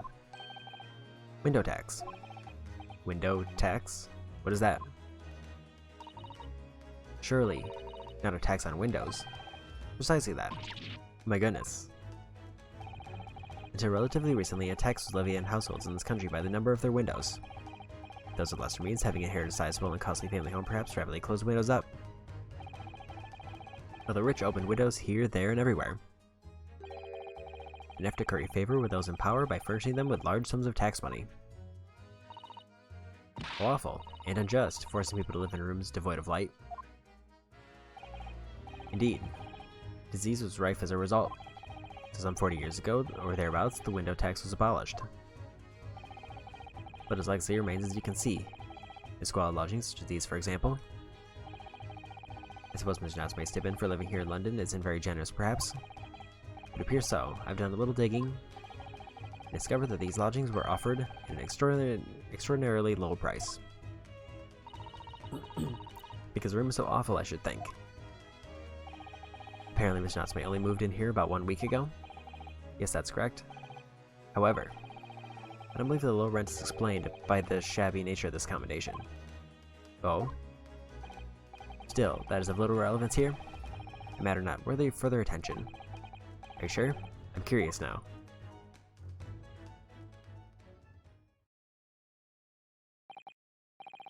Well, I believe I've told you all I can now. Thank you, Mr. Sholmes. Ah yes, Mr. Naruhodo. Was not your intention to become a practitioner of law? Remember that, did you? Will you perhaps be offering your services in the very matter, I wonder? The occupant of this room? Mr. Natsume, was it? I'm not sure. Not sure? On what grounds? Well, I actually defended someone in court here only yesterday. Really? Well then I congratulate you, sir, on an ambition realized, and so promptly too. Thing is, it's really made me question things. Am I right to believe in my clients? To trust in their innocence? Yes, trust. Mr. Sholmes? Mr. Natsume didn't do it, did he? My dear fellow, I haven't the first idea. Oh, but... that's why you're here. Did you come back to investigate? Yes, that was indeed my initial intention. There's simply too many fascinating books here. I couldn't possibly ignore them. Oh, I see. Nevertheless, there are 2 facts that I can state quite unequivocally. The man who fled the scene of the crime 2 days ago was the Japanese occupant of this room, and... There are witnesses who swear to have seen the same man commit the crime. That is all I can say. And one more thing. Well, what is it, Mr. Sholmes? Tell us. I cannot say with any certainty whether or not it is of relevance to this case, but I am quite sure. The retired army man who owns this property is hiding something. Mr. GamerDLM is? Mr. Sholmes said as much before, actually, didn't he? Anyway, at present, that is really all that plays on my mind in relation to this case. Mr. Naruhodo, instead of investigation, have uncovered nothing that could help establish Mr. Natsume's innocence? No, you're right. Perhaps this time we probed a little deeper into Mr. GamerDLM's secret. Mr. Member, I cannot be sure whether the landlord's secret proved to be of relevance or not. But I wish you every success, of course, Mr. Naruhodo.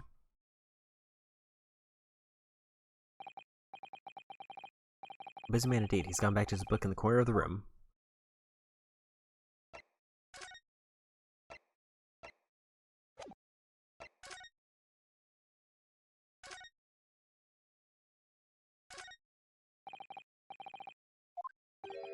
Yes, so it should be or not be?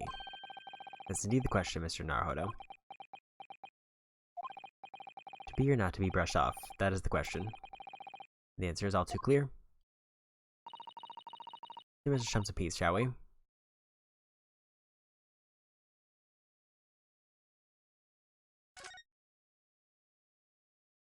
Okay, that should be everything there, so I guess the next step is to move back to the landlords.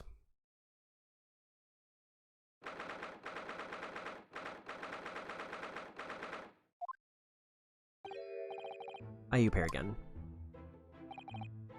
Tell me, what was the detective chap? I forget his name. Still hard at work down there? Mr. Sherlock Sholmes? I guess rings a vague bell. All that detective business isn't really my thing, I'm afraid. But Mr. Sholmes is in his element down there. Jolly good show.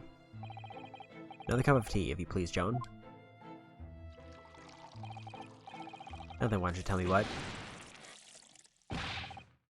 For the empty time moment, will you watch what you're while doing? We'll be serving dinner shortly, sir.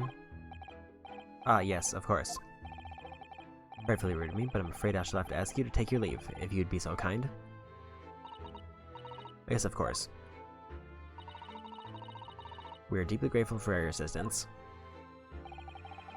Not at all, not at all. Don't get much of a chance to talk with young foreigners like yourselves.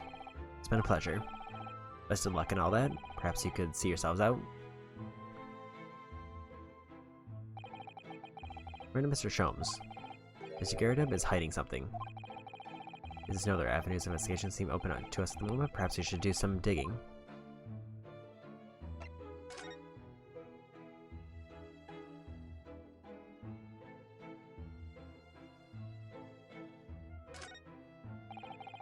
Now I have a pile of books here, Mr. GamerDLM. Do you enjoy reading? Ever experienced a London winter boy? The nights are long. No better way to pass the time than in front of the fire with a jolly good book. Oh, there's a copy of Rand's magazine here, I see. No doubt Mr. GamerDLM enjoys the adventures of Sherlock Sholmes too. A great detective has a great many followers, as it would seem.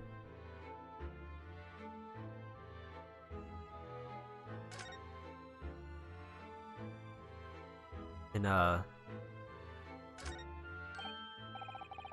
what's he doing over there? Mr. Sholmes. Ah, we meet again, my dear fellows. Good gracious, when did you sneak in here? Sherlock Sholmes, sir, at your service. What are you doing over by the window? I'm given to watching the evening skies and sunsets, madam.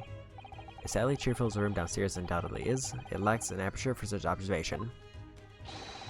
Such that they'll be borrowing a small corner of space by the window up here. Well, keeping an eye to one's windows at dusk is a prudent thing to do in London, I'm gathering. And one other thing, Mr. Naruhodo. Oh, me? Thought perhaps you might be in need of a certain great detective's great mind. Wait, he's not talking about, is he? I didn't expect to be going through that again so soon. Do you mean Mr. Sholmes? There's a mighty secret in this modest room. Eyes, even the most trivial of trifles. I take it you're prepared, Mr. Naruhodo? I think so. It's just time enough for one of my greatly admired great deductions. Let us conclude the matter before dark.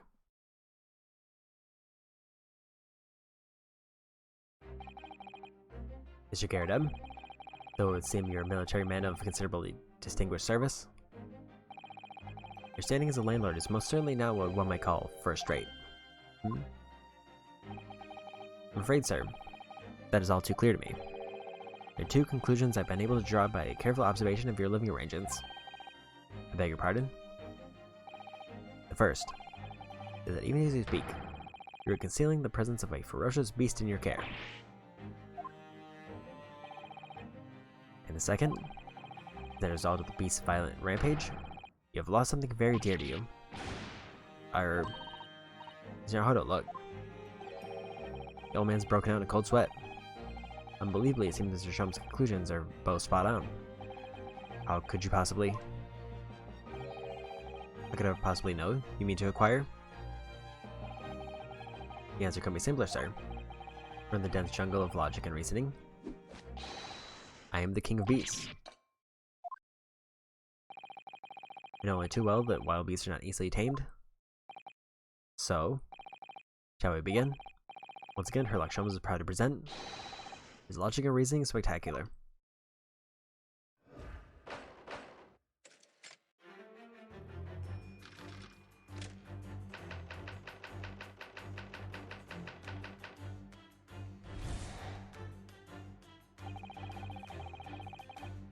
Certainly shouldn't take a great detective to see. And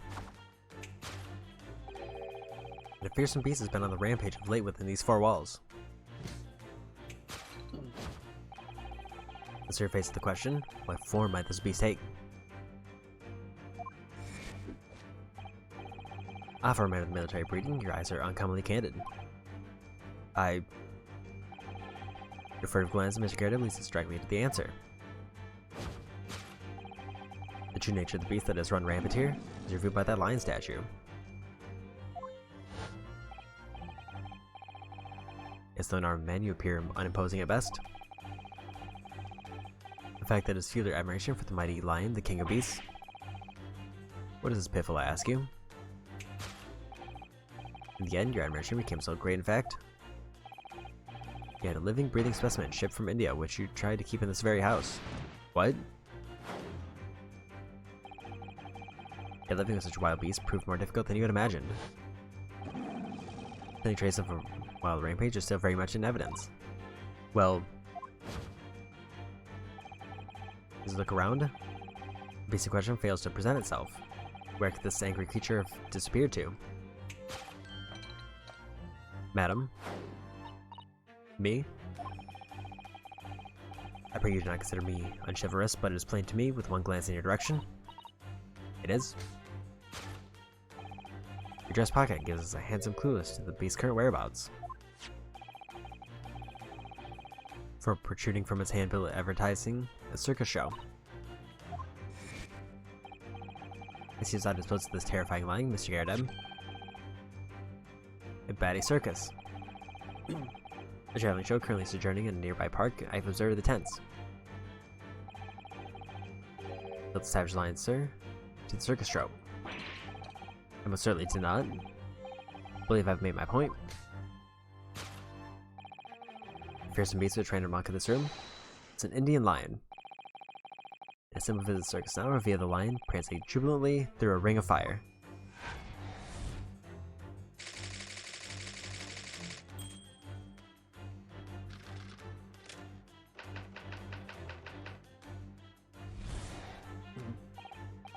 Now, Mr. GamerDLM, it is plainly clear that you still have deep feelings for this formidable beast. Indeed, in that blithe pose, the stress this loss has caused you is veritably tangible. Your head weighs heavily on your shoulders. The pain you feel being revealed by that supporting arm. In fits of tears, you let your beloved beast go. The pain of losing something so dear to you is clearly visible in your visage. Nonsense, man, I simply... But what, we must now ask ourselves, is the true cause of this pain? We need only follow the direction of your gaze to find the answer. This is a pile of bills that has given rise to the pain you suffer. Every envelope contains another demand for payment. A cartloads of meat, potatoes, wheat, tea. Indeed, feeding your beloved has a devastating impact on your financial circumstances of your household. So you had no choice but to let it go. Yes, well,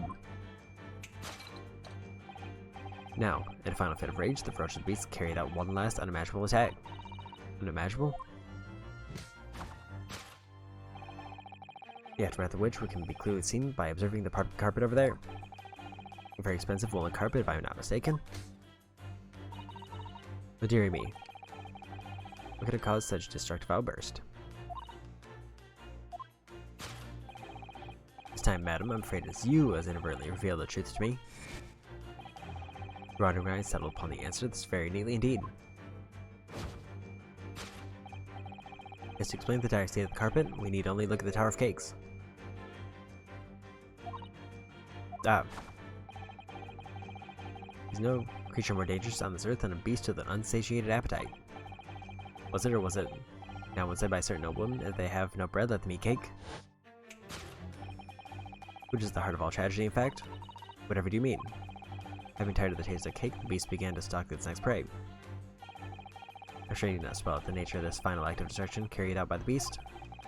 Only one logical conclusion. Worked into a frenzy by hunger, the lion attacked and ate the carpet. Yes, the teeth marks on the carpet are a perfect match with those of the lion I once saw in India.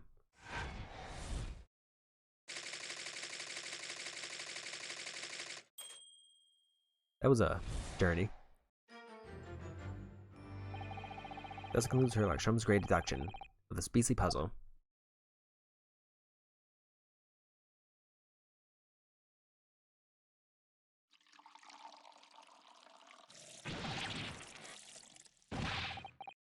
Really, Joan, you're pouring scalding hot tea all over me.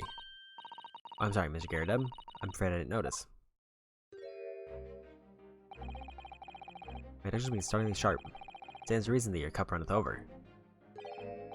My revelation can make people spill tears at times too.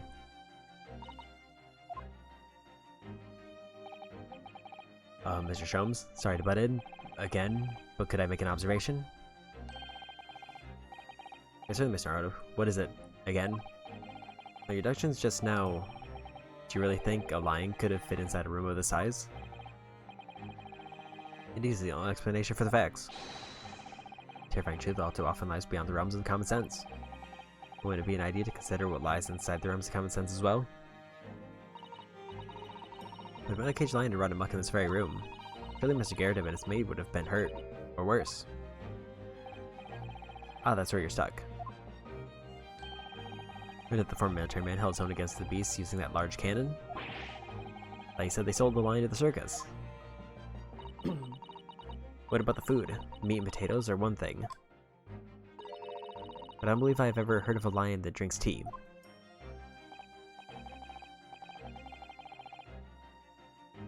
Ah, my dear Miss Sato, occurs to me with some regularity. Irrespective of race and breeding, whenever anyone lands on Great British soil, they are infused with a highly appropriate taste for afternoon tea. Oh, what a glorious notion. Other Mr. Naruto, it's your turn to shine again. I had a feeling that was coming. A slight massage, that's all Mr. Holmes' deductions need. You can do it. Excellent, I've been waiting for my trusty partner in deduction to step forward, Mr. Naruto. I don't even know yet whether or not this is going to help with Mr. Natsume's case. Still, uncovering the truth is always worthwhile, whatever the motivation. At least, that's what I want to believe. Let us start again. From the beginning. Of Sherlock Holmes, Logic and Reasoning Spectacular.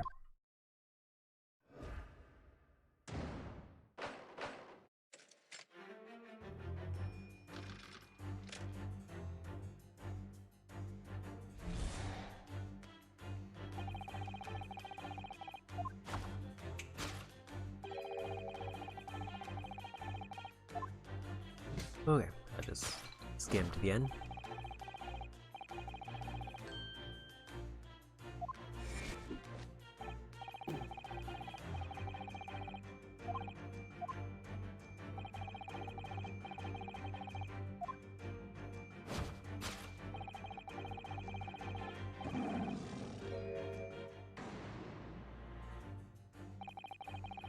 I didn't see the lion thing coming. Nobody observed Mr. Garrett's reaction. It rather seems as though some beast did indeed run amok here in this room. Yes, something with a very fierce nature. It couldn't have been a lion transported from India. What was it then? Let's follow Mr. Garrett's gaze. These are the true answer.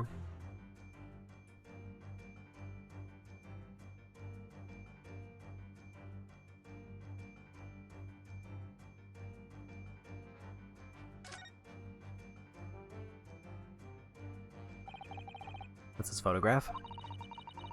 It's from Mr. Garrett's wedding. Looks very happy, doesn't he? He does, but you can't make out his bride. No, how unfortunate. Something must have struck the glass directly over the woman's face. I wonder what happened. Probably best not to delve too deeply there.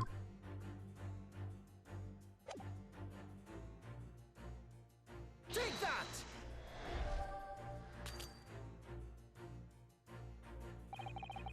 In that section of the mantelpiece, almost deliberately hidden from view, is a photograph. I have yet to examine it in detail. I can assure you that it holds the answer. Because I'm employing an extremely advanced detection technique called jumping to conclusions, as you see. Realize your intention with that, Mr. Naruhodo? Play natural progress deduction, sometimes the truth hurts. Truth is you do not have a turn for observation or deduction. That hurt? Yes, a lot. So do I need to examine it twice, or is there something else? We do know with some certainty that the destructive creature has been at work in this room, and Mr. Garrett had inadvertently looked in the direction of something that gives its identity away. Fair enough, we got to find the answer. Here's how we simply find it. The other option would be the mortar shells. These are shells with the cannon, are they? What a strange place to keep them. Imagine they have some significance to Mr. Garrett from his time in the army. Of course, he mentioned a battle to us before, didn't he? Do you remember? He said that he'd been shot in the knee. Perhaps it was one of these that hit him. Or unless I said neither, be nothing left of it, or Mr. Garrett for that matter. Shumans has a Persian slipper. It's made of spent shells. Perhaps it's customary in Britain to display, well, rubbish on the mantelpiece. Can I examine the photograph frame twice?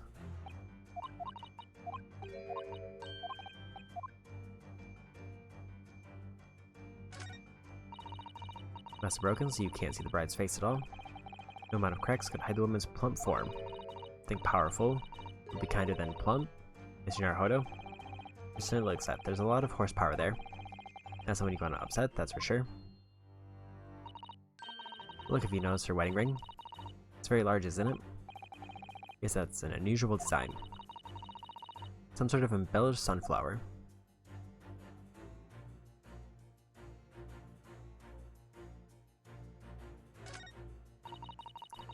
Must have been when Mr. Garrett was still in the army. He's carrying his rather stout bride effortlessly and beaming a smile at the same time. This is very strong in his younger years, hard to imagine now. As thin as a rake.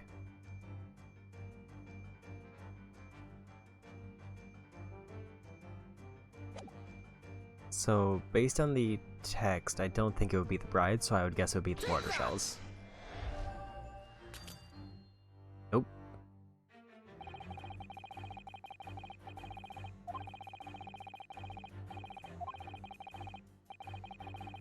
Anything's on instructions, something else I'll try to understand.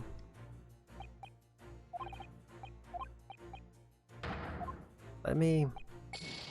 Also, just for safety.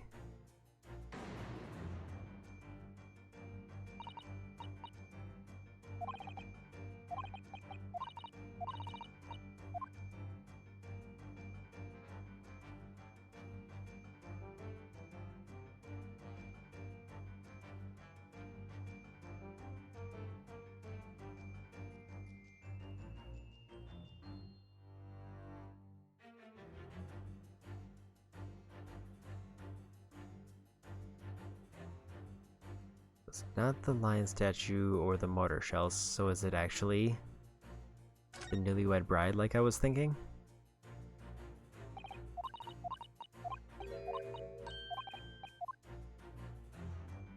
Take that! Okay, what's that one? The teenage debate that has run rampant here is revealed by that newlywed bride. Precisely, Naruhodo, no other explanation could possibly fit. Also, I was confused because the phrase that newlywed bride sounded off, so I thought it was going to be something else.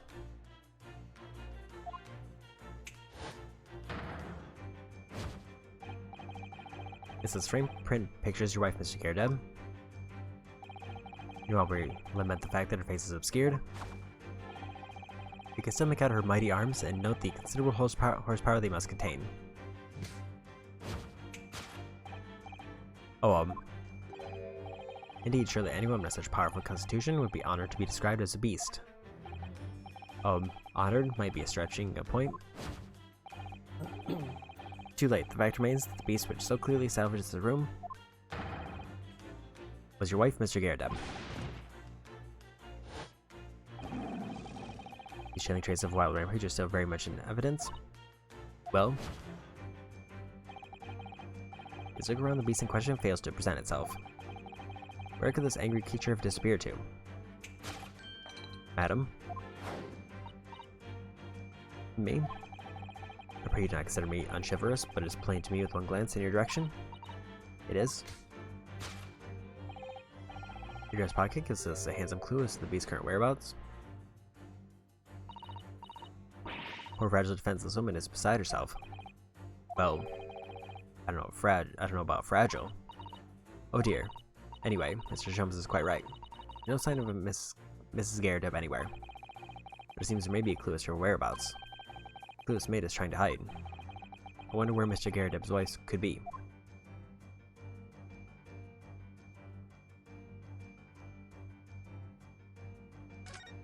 Probably gonna be the wedding ring.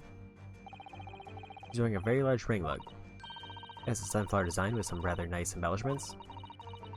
On the ring finger of her left hand, which means it's surely a wedding ring. This looks on there for life too. I can't imagine it would slide off a finger of that size. That's something to think, Mr. Naruhodo, not to say. Do you know Mr. GamerDLM's wife in the photograph had a ring very much like this one? It's a large sunflower design as well. Really? You have a great memory for these things. Large sunflower wedding ring. What a coincidence they have the same ring, isn't it? Take that!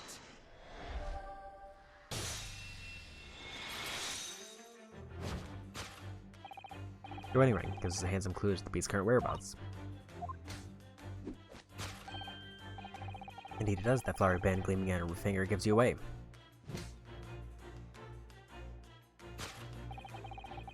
It is identical to the one shown in the hand of Mr. GamerDLM's bride in this photographic print. In other words, you're no ordinary household maid. No.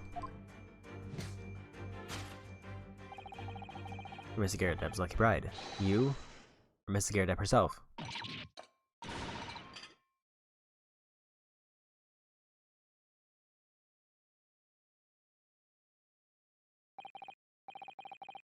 Well, jolly fine detecting, sir. As you rightfully surmise, this is the wife, yes, my Joan. Rather let herself go, you might say, but she was a bally corkback. It would appear that you don't live in the most comfortable of circumstances. After all, you're a retired army man, you're in the business of renting out rooms. I would assume, therefore, you have insufficient means to employ a maid. Would that be correct? That's not right, I tell you. A second lieutenant of the 3rd Regiment. A man has his pride, don't you know? My golly, it's a sorry thing when a chap can't even afford to have a single maid in his employ. Yes, here in London, one is rather judged. Household cannot be considered worthy of society if it employs no staff at all. Though in my considered opinion, such concerns about appearances are a folly. You mean Mr. GamerDLM has his wife work as his maid? Precisely, am I right, Mr. GamerDLM?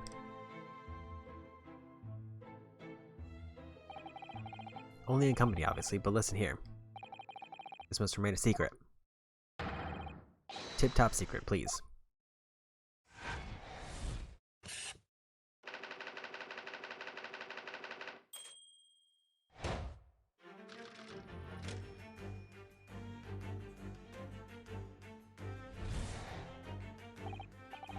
Now, Mr. GamerDLM.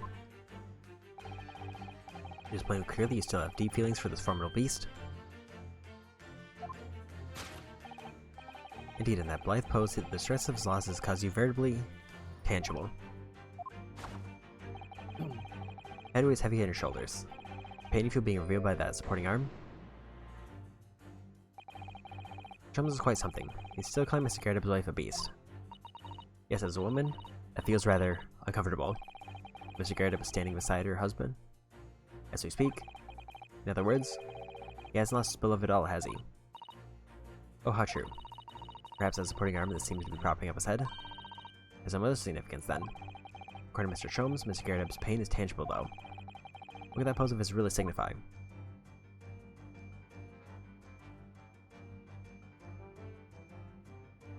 Take that!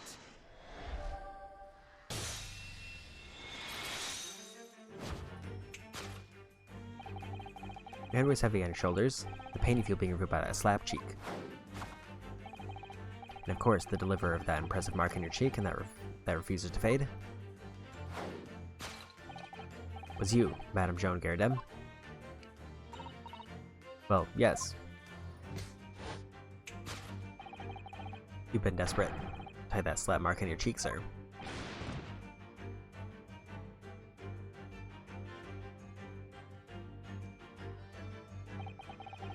How the blazes? How'd you work that out, man? Nothing escapes the notice of one trained in the art of observation, my dear fellow. That's why you haven't looked directly at us even once.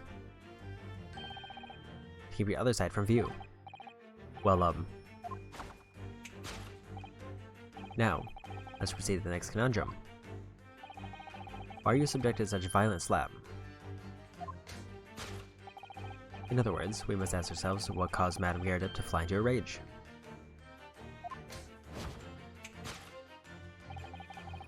And only follow the direction of your gaze to find the answer. This is a pile of bills. This has given rise to the pain you suffer. Did Mr. Sim say that the bills were all for a lion fodder?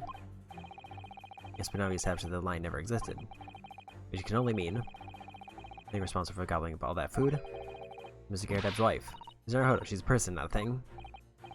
Yes, well, she's also a person who gave her husband a mighty slap around the face.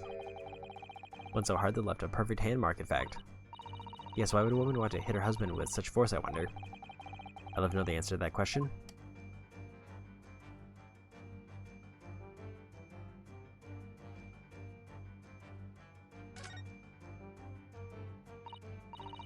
Someone must be reading this book at the moment.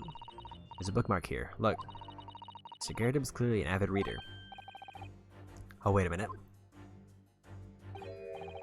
I don't think this is a bookmark. Oh no, so it isn't. It's a note written in a woman's hand. Oh, James, I love you. Yours, Mary. Looking at the signature here. Lip marks made of lipstick. What a passionate and romantic gesture. I'm getting ideas, Sato-san. Oh dear, I'm sorry. This bookmark is actually a love note then.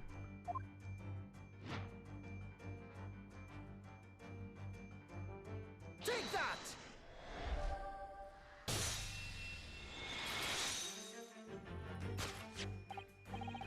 This is a love note that has given rise to the pain you suffer. Oh James, I love you. Yours, Mary. Passion indeed. Perhaps the sender of this note, a certain Miss Mary, is the fly in the ointment here. But I don't even know the Bali woman. You don't know her? That note wasn't written to me. It was just in the book. I don't know how it got there. It was just in there, you say? That's right, that's what I've been saying. A likely story? Now listen here, Joan, old thing. I explained at the time. I bought the book at a secondhand place and that note must have already been in there. The previous owner of the book was using the notice of bookmark, you mean? That's right, that's what I've been saying.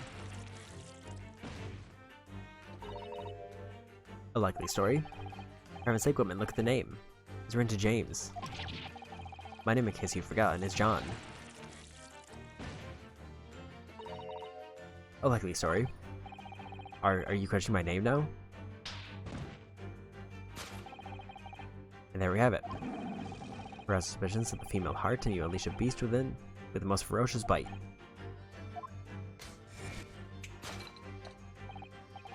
Now, in a final fit of rage, the ferocious beast carried out one last unimaginable attack. Unimaginable? The aftermath of which can be clearly seen by observing the carpet over there. Very expensive woolen carpet, if I'm not mistaken. But dear me, what could have caused such a destructive outburst? This time Madam Fred is you as inadvertently revealed the truth to me. When I settled upon the answer very neatly indeed. In a dire state of the carpet, I only look at the Tower of Cakes.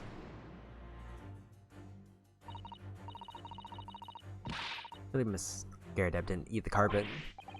No, of course not. But there doesn't seem to be any doubt that the state of disarray that this room is in is a result of her wild temper. No, that's true. This is the last part of Mr. Shum's abduction that we need to fix.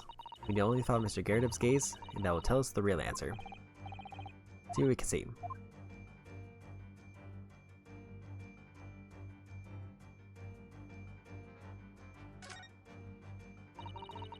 Looks like a very old candlestick, doesn't it? The base looks too small. Surely it's very unstable. To me, like even the slightest knock would make it topple over. I wonder what that would be dangerous. Wait, take a closer look at this. There's one candle missing. I didn't notice that before. Why is that, I wonder? Why is one candle of 3 missing from his holder?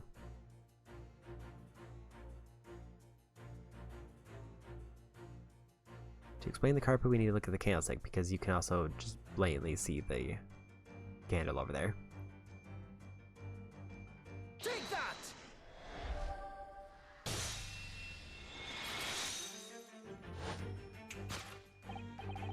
Yes, to explain the dire state of the carpet, we need to look at the candlestick. Most illuminating, my dear fellow, and of course, the only possible way out of this logical labyrinth. It's the remnants of a ferocious attack in which the carpet was devoured are clearly visible. And at the air, the scorch marks at the edge clearly give the truth away. Scorch marks? It would appear that this room was the scene of a little marital altercation. Miss GamerDLM's mighty arm muscles left an impression not only on her husband's face, but on the entire room. The force of her strike causes the candle to fall from the holder. In seconds, the carpet is light, and the whole corner of the room in flames. Yes, for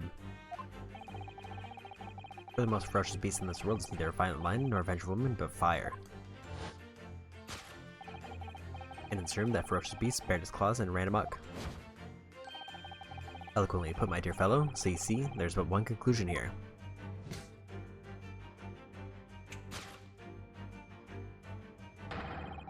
After the sparks of the discard flew, this room was the scene of a fire.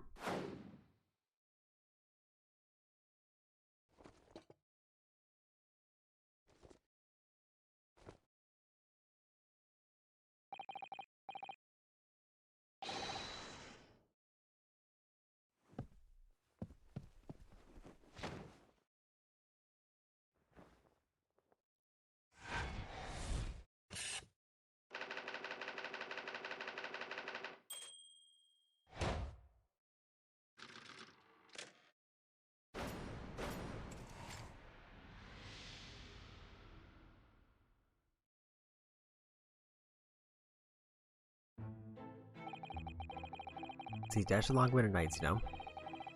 Nothing to do but read in front of the fire. Luckily, there's a jolly good second-hand bookshop just around the corner. Bought my old novels there. In the page of one particular novel, you discover some rather illicit material. But your wife admonished you harshly, it seems. I don't know about admonished. Demolished might be rather closer to the mark. And beast is most certainly an apt. Here we go again. And the carpet? Was that destroyed by fire when a candle fell on the floor? Afraid to say it was. Happened in the blink of an eye, you know. A place filled with smoke. Couldn't see a bally thing. It's caught between Old Stick's rage and the raging flames. You paint a torrid picture, sir. One that would have been most entertaining. A sympathy for you. It'd take long for the fire to spread, of course. The poly furniture started going up as well. I'd hide the mess behind that screen for the time being. Over here, Mr. GamerDLM. Well, you have nothing more to hide now. Will you allow me?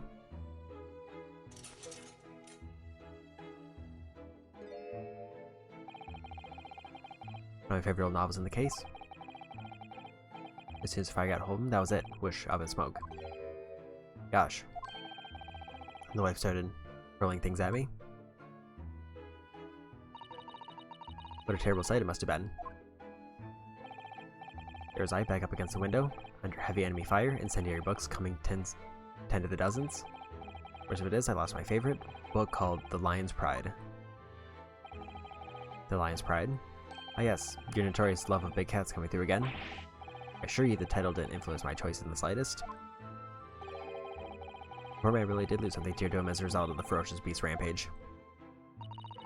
Mr. Shum's deductions turned out to be the correct once again. He only was tried as a great British wonder. I tell you, it was total carnage, flames everywhere, and the old shtick in the full fettle. Out of interest, what time of day was that? Not sure I can remember. It was 2 days ago now. Let's see. Around 5 o'clock, I think. So at exactly the same time, as a terrifying incident was unfolding outside your window on the street below. Even more terrifying on the inside, I can assure you. The whole of Blighty could have been flattened outside my window in that moment. I wouldn't have noticed a dash thing. Oh, really?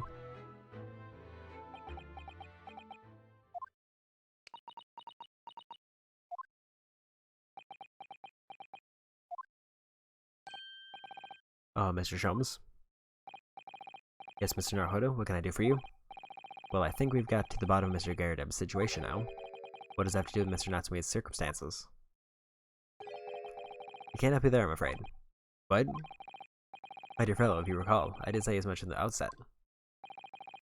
I warned you that although I knew the retired army man to be hiding something, I could not be sure whether the secret proved to be of relevance or not. I just knew you were going to say that. And no, Mr. Naruhodo, you mustn't lose heart.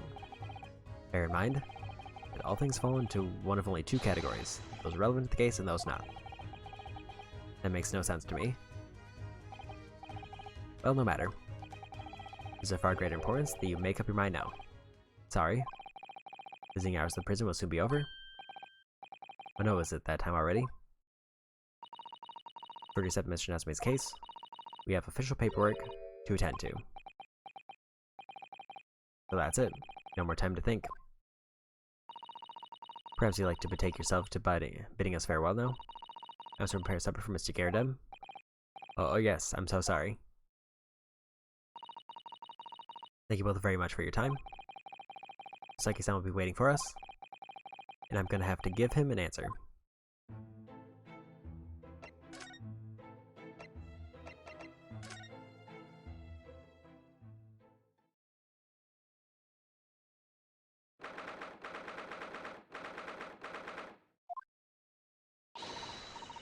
It's time, Mr. Naruhodo. We must hurry back to the prison. Yes, I know. Let's hail a car. Oh, what's the matter? Looks like something's going on over there in front of the GamerDLM's house.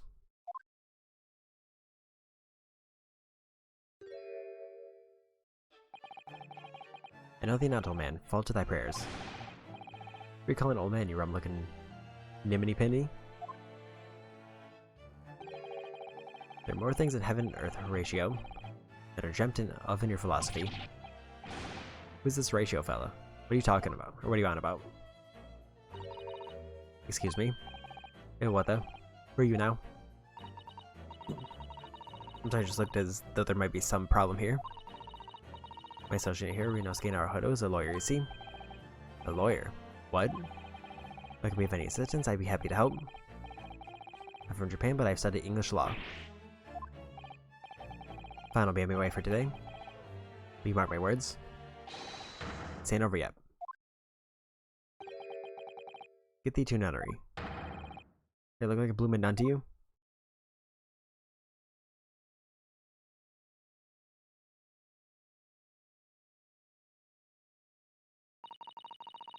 I do hope you're not injured. For Easter Maiden, that was so gentle. Thank you. What was that all about? There are more things to heaven and earth, Horatio, than are dreamt of in your philosophy. I'm not Horatio either. Forgive the inquiry, sir, but are you a lodger here? In the garret of residence? Oh, fair Easter Maiden, thou art so right. Yes, I do dwell in this humble abode. The garret mentioned they had another lodger, didn't he? This must be the man. You happen to know the other lodger who lives on the first floor? I guess a gentleman named Natsume. More worthy a polemist in my battle of words, could there be? Sorry, battle, did you say? Who's the stronger, Hamlet or Macbeth? Mr. Natsume and I sparred long into the night. I see. I don't fully understand, but it seems Mr. Natsume and this gentleman are acquaintances at least. So for maidens, so good gentlemen. I can tarry here no longer. Fairly well. I didn't really understand him, but I think he's returned to his room. It seems he's unaware of what's happened to Mr. Natsume, so he can't really help us. Like Kisan and that man as lodgers. The garret house is certainly full of eccentrics. Anyway, I'll go find a carriage. I'm sure Mr. Natsume is eagerly awaiting our return. Hope we can get to the prison before visiting hours are over.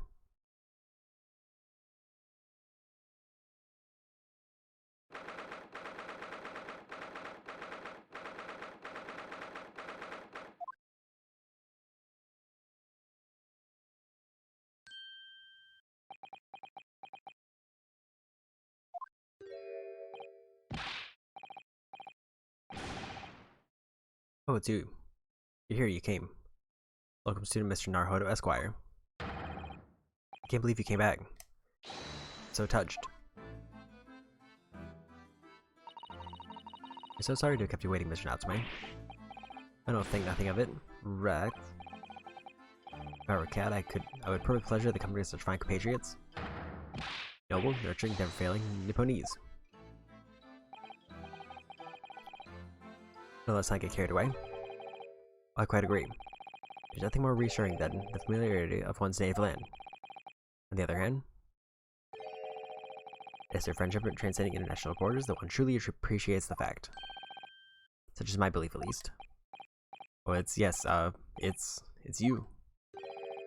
The miserable, rotten spy. Airlock Sholmes. Mr. Sholmes, what are you doing here? I have no intention of doing anything per se. Safe observing, of course.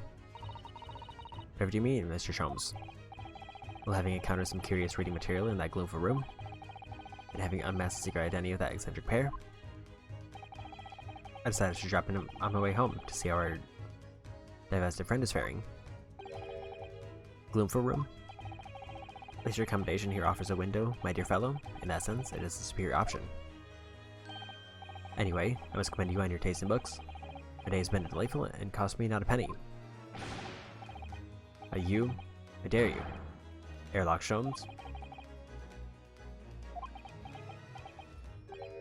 I've had it. I'm through. I'm at the end of my rope. I should never have come to Great Britain. It was a terrible mistake. Haunted by spirits in those accursed lodgings.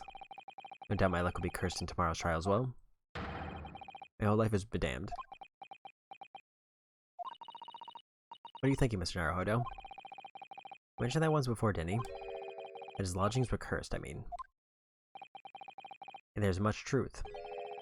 Mr. Mustache's words? What? Cursed is a wholly appropriate description, I would say. For the man's lodgings, and indeed for tomorrow's trial. What's that supposed to mean?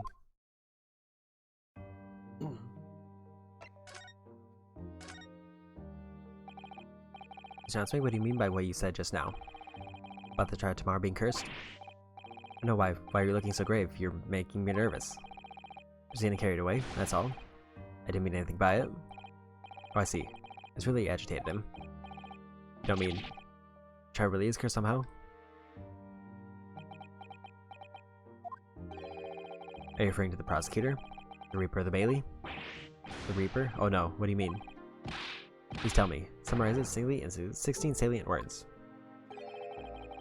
No defendant has ever survived a trial in which the Reaper stands as the prosecution. Ever. Oh my goodness, can it really be true? That was 16 words exactly. Yesterday, Mr. Naruhodo successfully defended someone against the Reaper. But then, after the trial was over, the defendant passed away in unusual circumstances. Mr. McGilden. What? What? I'm impressed, Mrs. Sato. You have an eye for detail. Actually, the Lord Chief Justice told us. Mr. Sholmes? Surely it can't be that having failed to have the accused convicted, Lord Von Zieks killed the man himself. I know he couldn't have, surely. You have some wonderful notions. Sorry? The man isn't a mass murderer. He's a court prosecutor, my dear fellow. Oh, yes. Why, of course he is. Of course he is. Then, why are you trying to scare me? It could be said, however, that the real truth about the man is even more terrifying than your hypothesis. What on earth do you mean by that?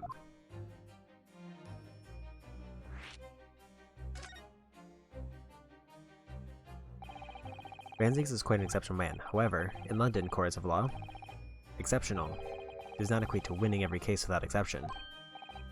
Oh, that's good. Looks like he's gonna cry tears of joy. As you are no doubt aware, in a British criminal trial, there is both a judge and a jury. The judge officiates based on the letter of the law, whilst the jury offers public opinion and common sense. It is an excellent system whereby the defendant's guilt is considered from several points of view. However, public opinion in particular is somewhat easily manipulated. Right. Criminals and corrupt lawyers, for that matter, can use it to their advantage. By any means at their disposal, contriving evidence, calling imposters as witnesses, and so on.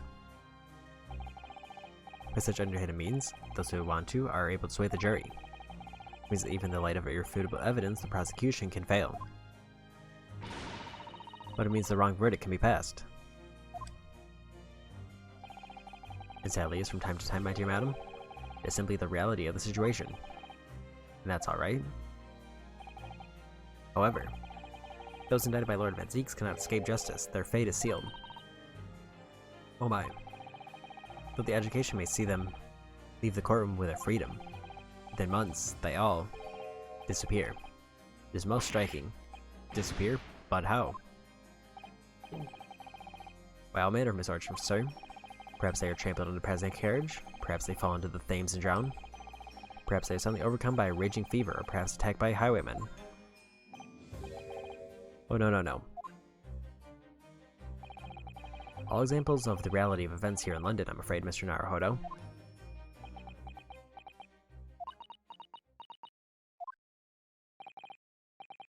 I knew it. I'm... the dodo done for doomed.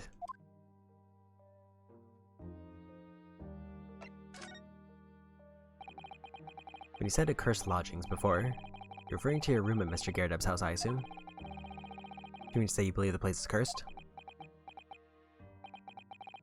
It's been a year now since I came to Great Britain, but I'd only been in London a week before I started to notice strange feelings in myself. That didn't take long then. For a look, there were foreign faces staring at me, laughing behind my back. I was sure people were talking about me. I started to become nervous about going outside. They were staring at me, all the time, from dawn till dusk. I shut myself away in my room, but even that didn't help. The fear wouldn't go away. This has been very lonely, having been away from your homeland for such a long time. I've had to move a number of times, most recently to that room at Briar Road a week ago now. Yes, why did you choose there? It seems a little inconvenient. The rent is cheap, I have so little money, it appealed to me straight away. Of course, I asked why it was so affordable. The landlord just simpered and said, "The room is cursed." Oops. He quickly tried to cover his mistake, but it was too late. So I told him, "You have something to say? Then say it. But if not, don't mention it in the first place." Yes, well said. But it was true. It was all true. You mean the room really is cursed, then? Or since I moved into that windowless hellhole? My sleep has been plagued with nightmares. I wake feeling as though I'm being choked to death. In my waking hours, people are stabbed in front of me as I walk down the street. I'm branded a killer, thrown in prison, nobody wants to know me. I'm surrounded by scary, sinister spirits. If only there was someone, just one person on my side. Can no one find in his or her heart to believe in me? Really no one at all? Believe, yes, to believe.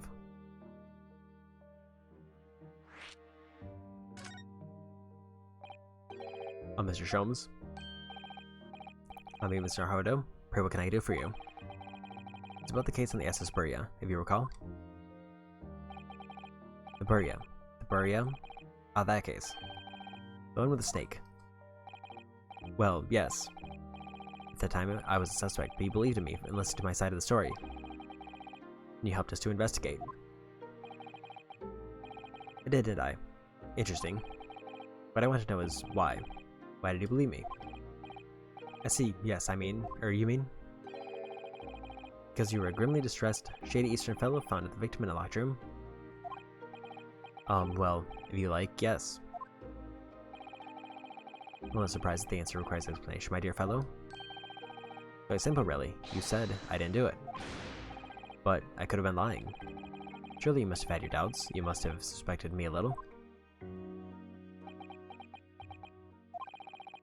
I think perhaps you have misunderstood. I neither recall believing in you, nor in that which you were telling me. What?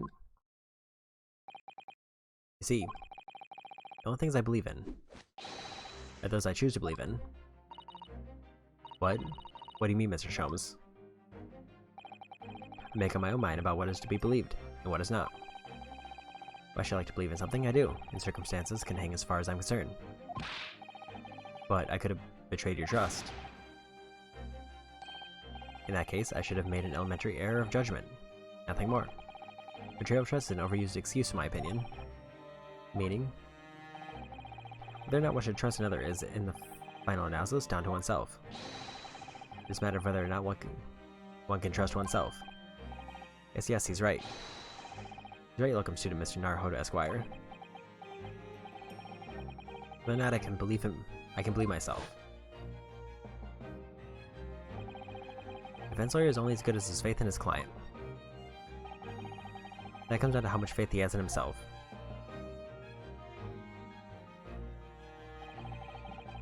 You're so right, Kazuma.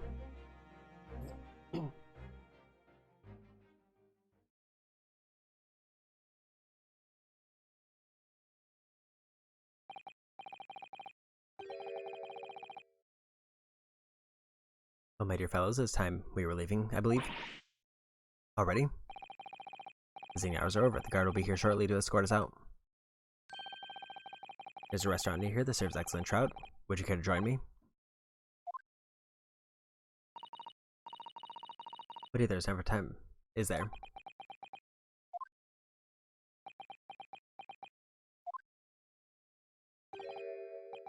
Oh, Mr. Natsume, if you'd like, in the trial tomorrow, I'd be happy to represent you.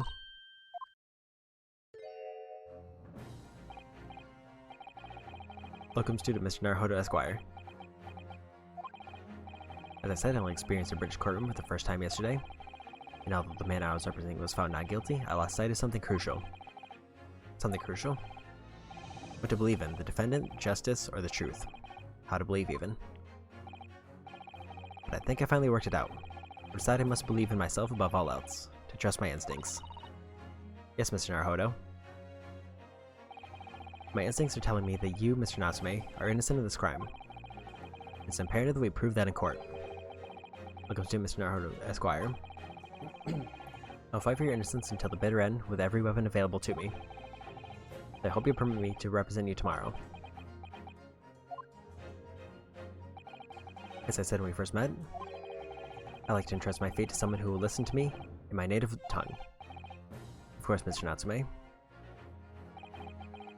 may be fair to say, Mr. Naruhodo, that your mind was in many ways made up from the outset. You merely needed the events of today to fully realize it. Yes, I think you're right about that. It's been a roundabout journey, but I got there in the end.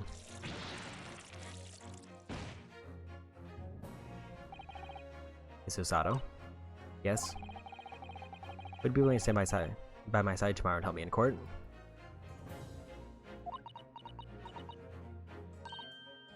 Absolutely. As I said this morning, you may consider me a personal judicial assistant.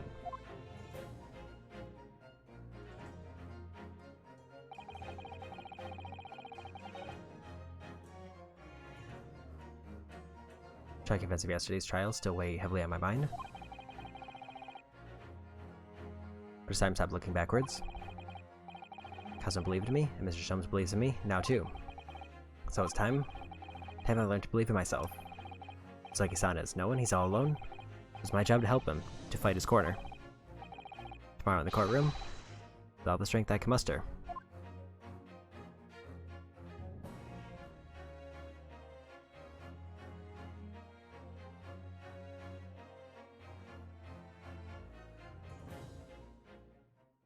Okay, and that is going to be where I call it for today.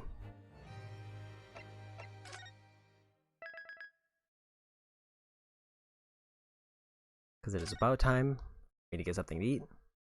It looks like I'm going to be starting the trial in the next part.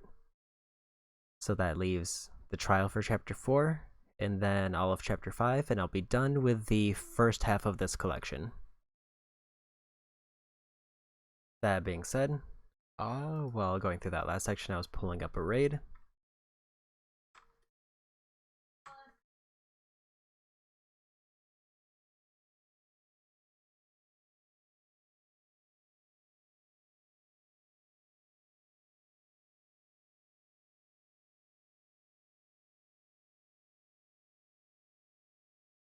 Okay.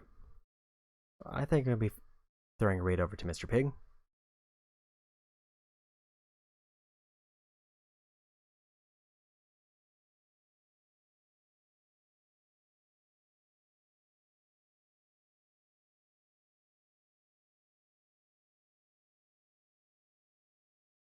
Just a moment.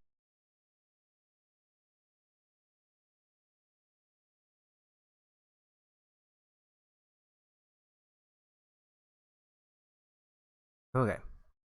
Yeah, a little bit of distraction there. Yeah, I'm gonna be throwing a raid over to Mr. Pig. And probably this weekend I'll either be. I feel like I'm gonna probably play more Horizon Forbidden West, because I am still definitely craving it quite a bit, and I will be jumping between Jump Force and finishing up this, because I want to finish up at least one of these so that I can eventually finish up Final Fantasy 1 before Strangers of Paradise comes out, and I would like to have Jump Force and at least the first half of Great Ace Attorney finished before Kirby Forgotten Lands comes out, so that I can basically divvy my time between Horizon, Strangers of Paradise, and Kirby and the Forgotten Lands. But, time for me to go. So go say hi to Mr. Pig. Bye-bye.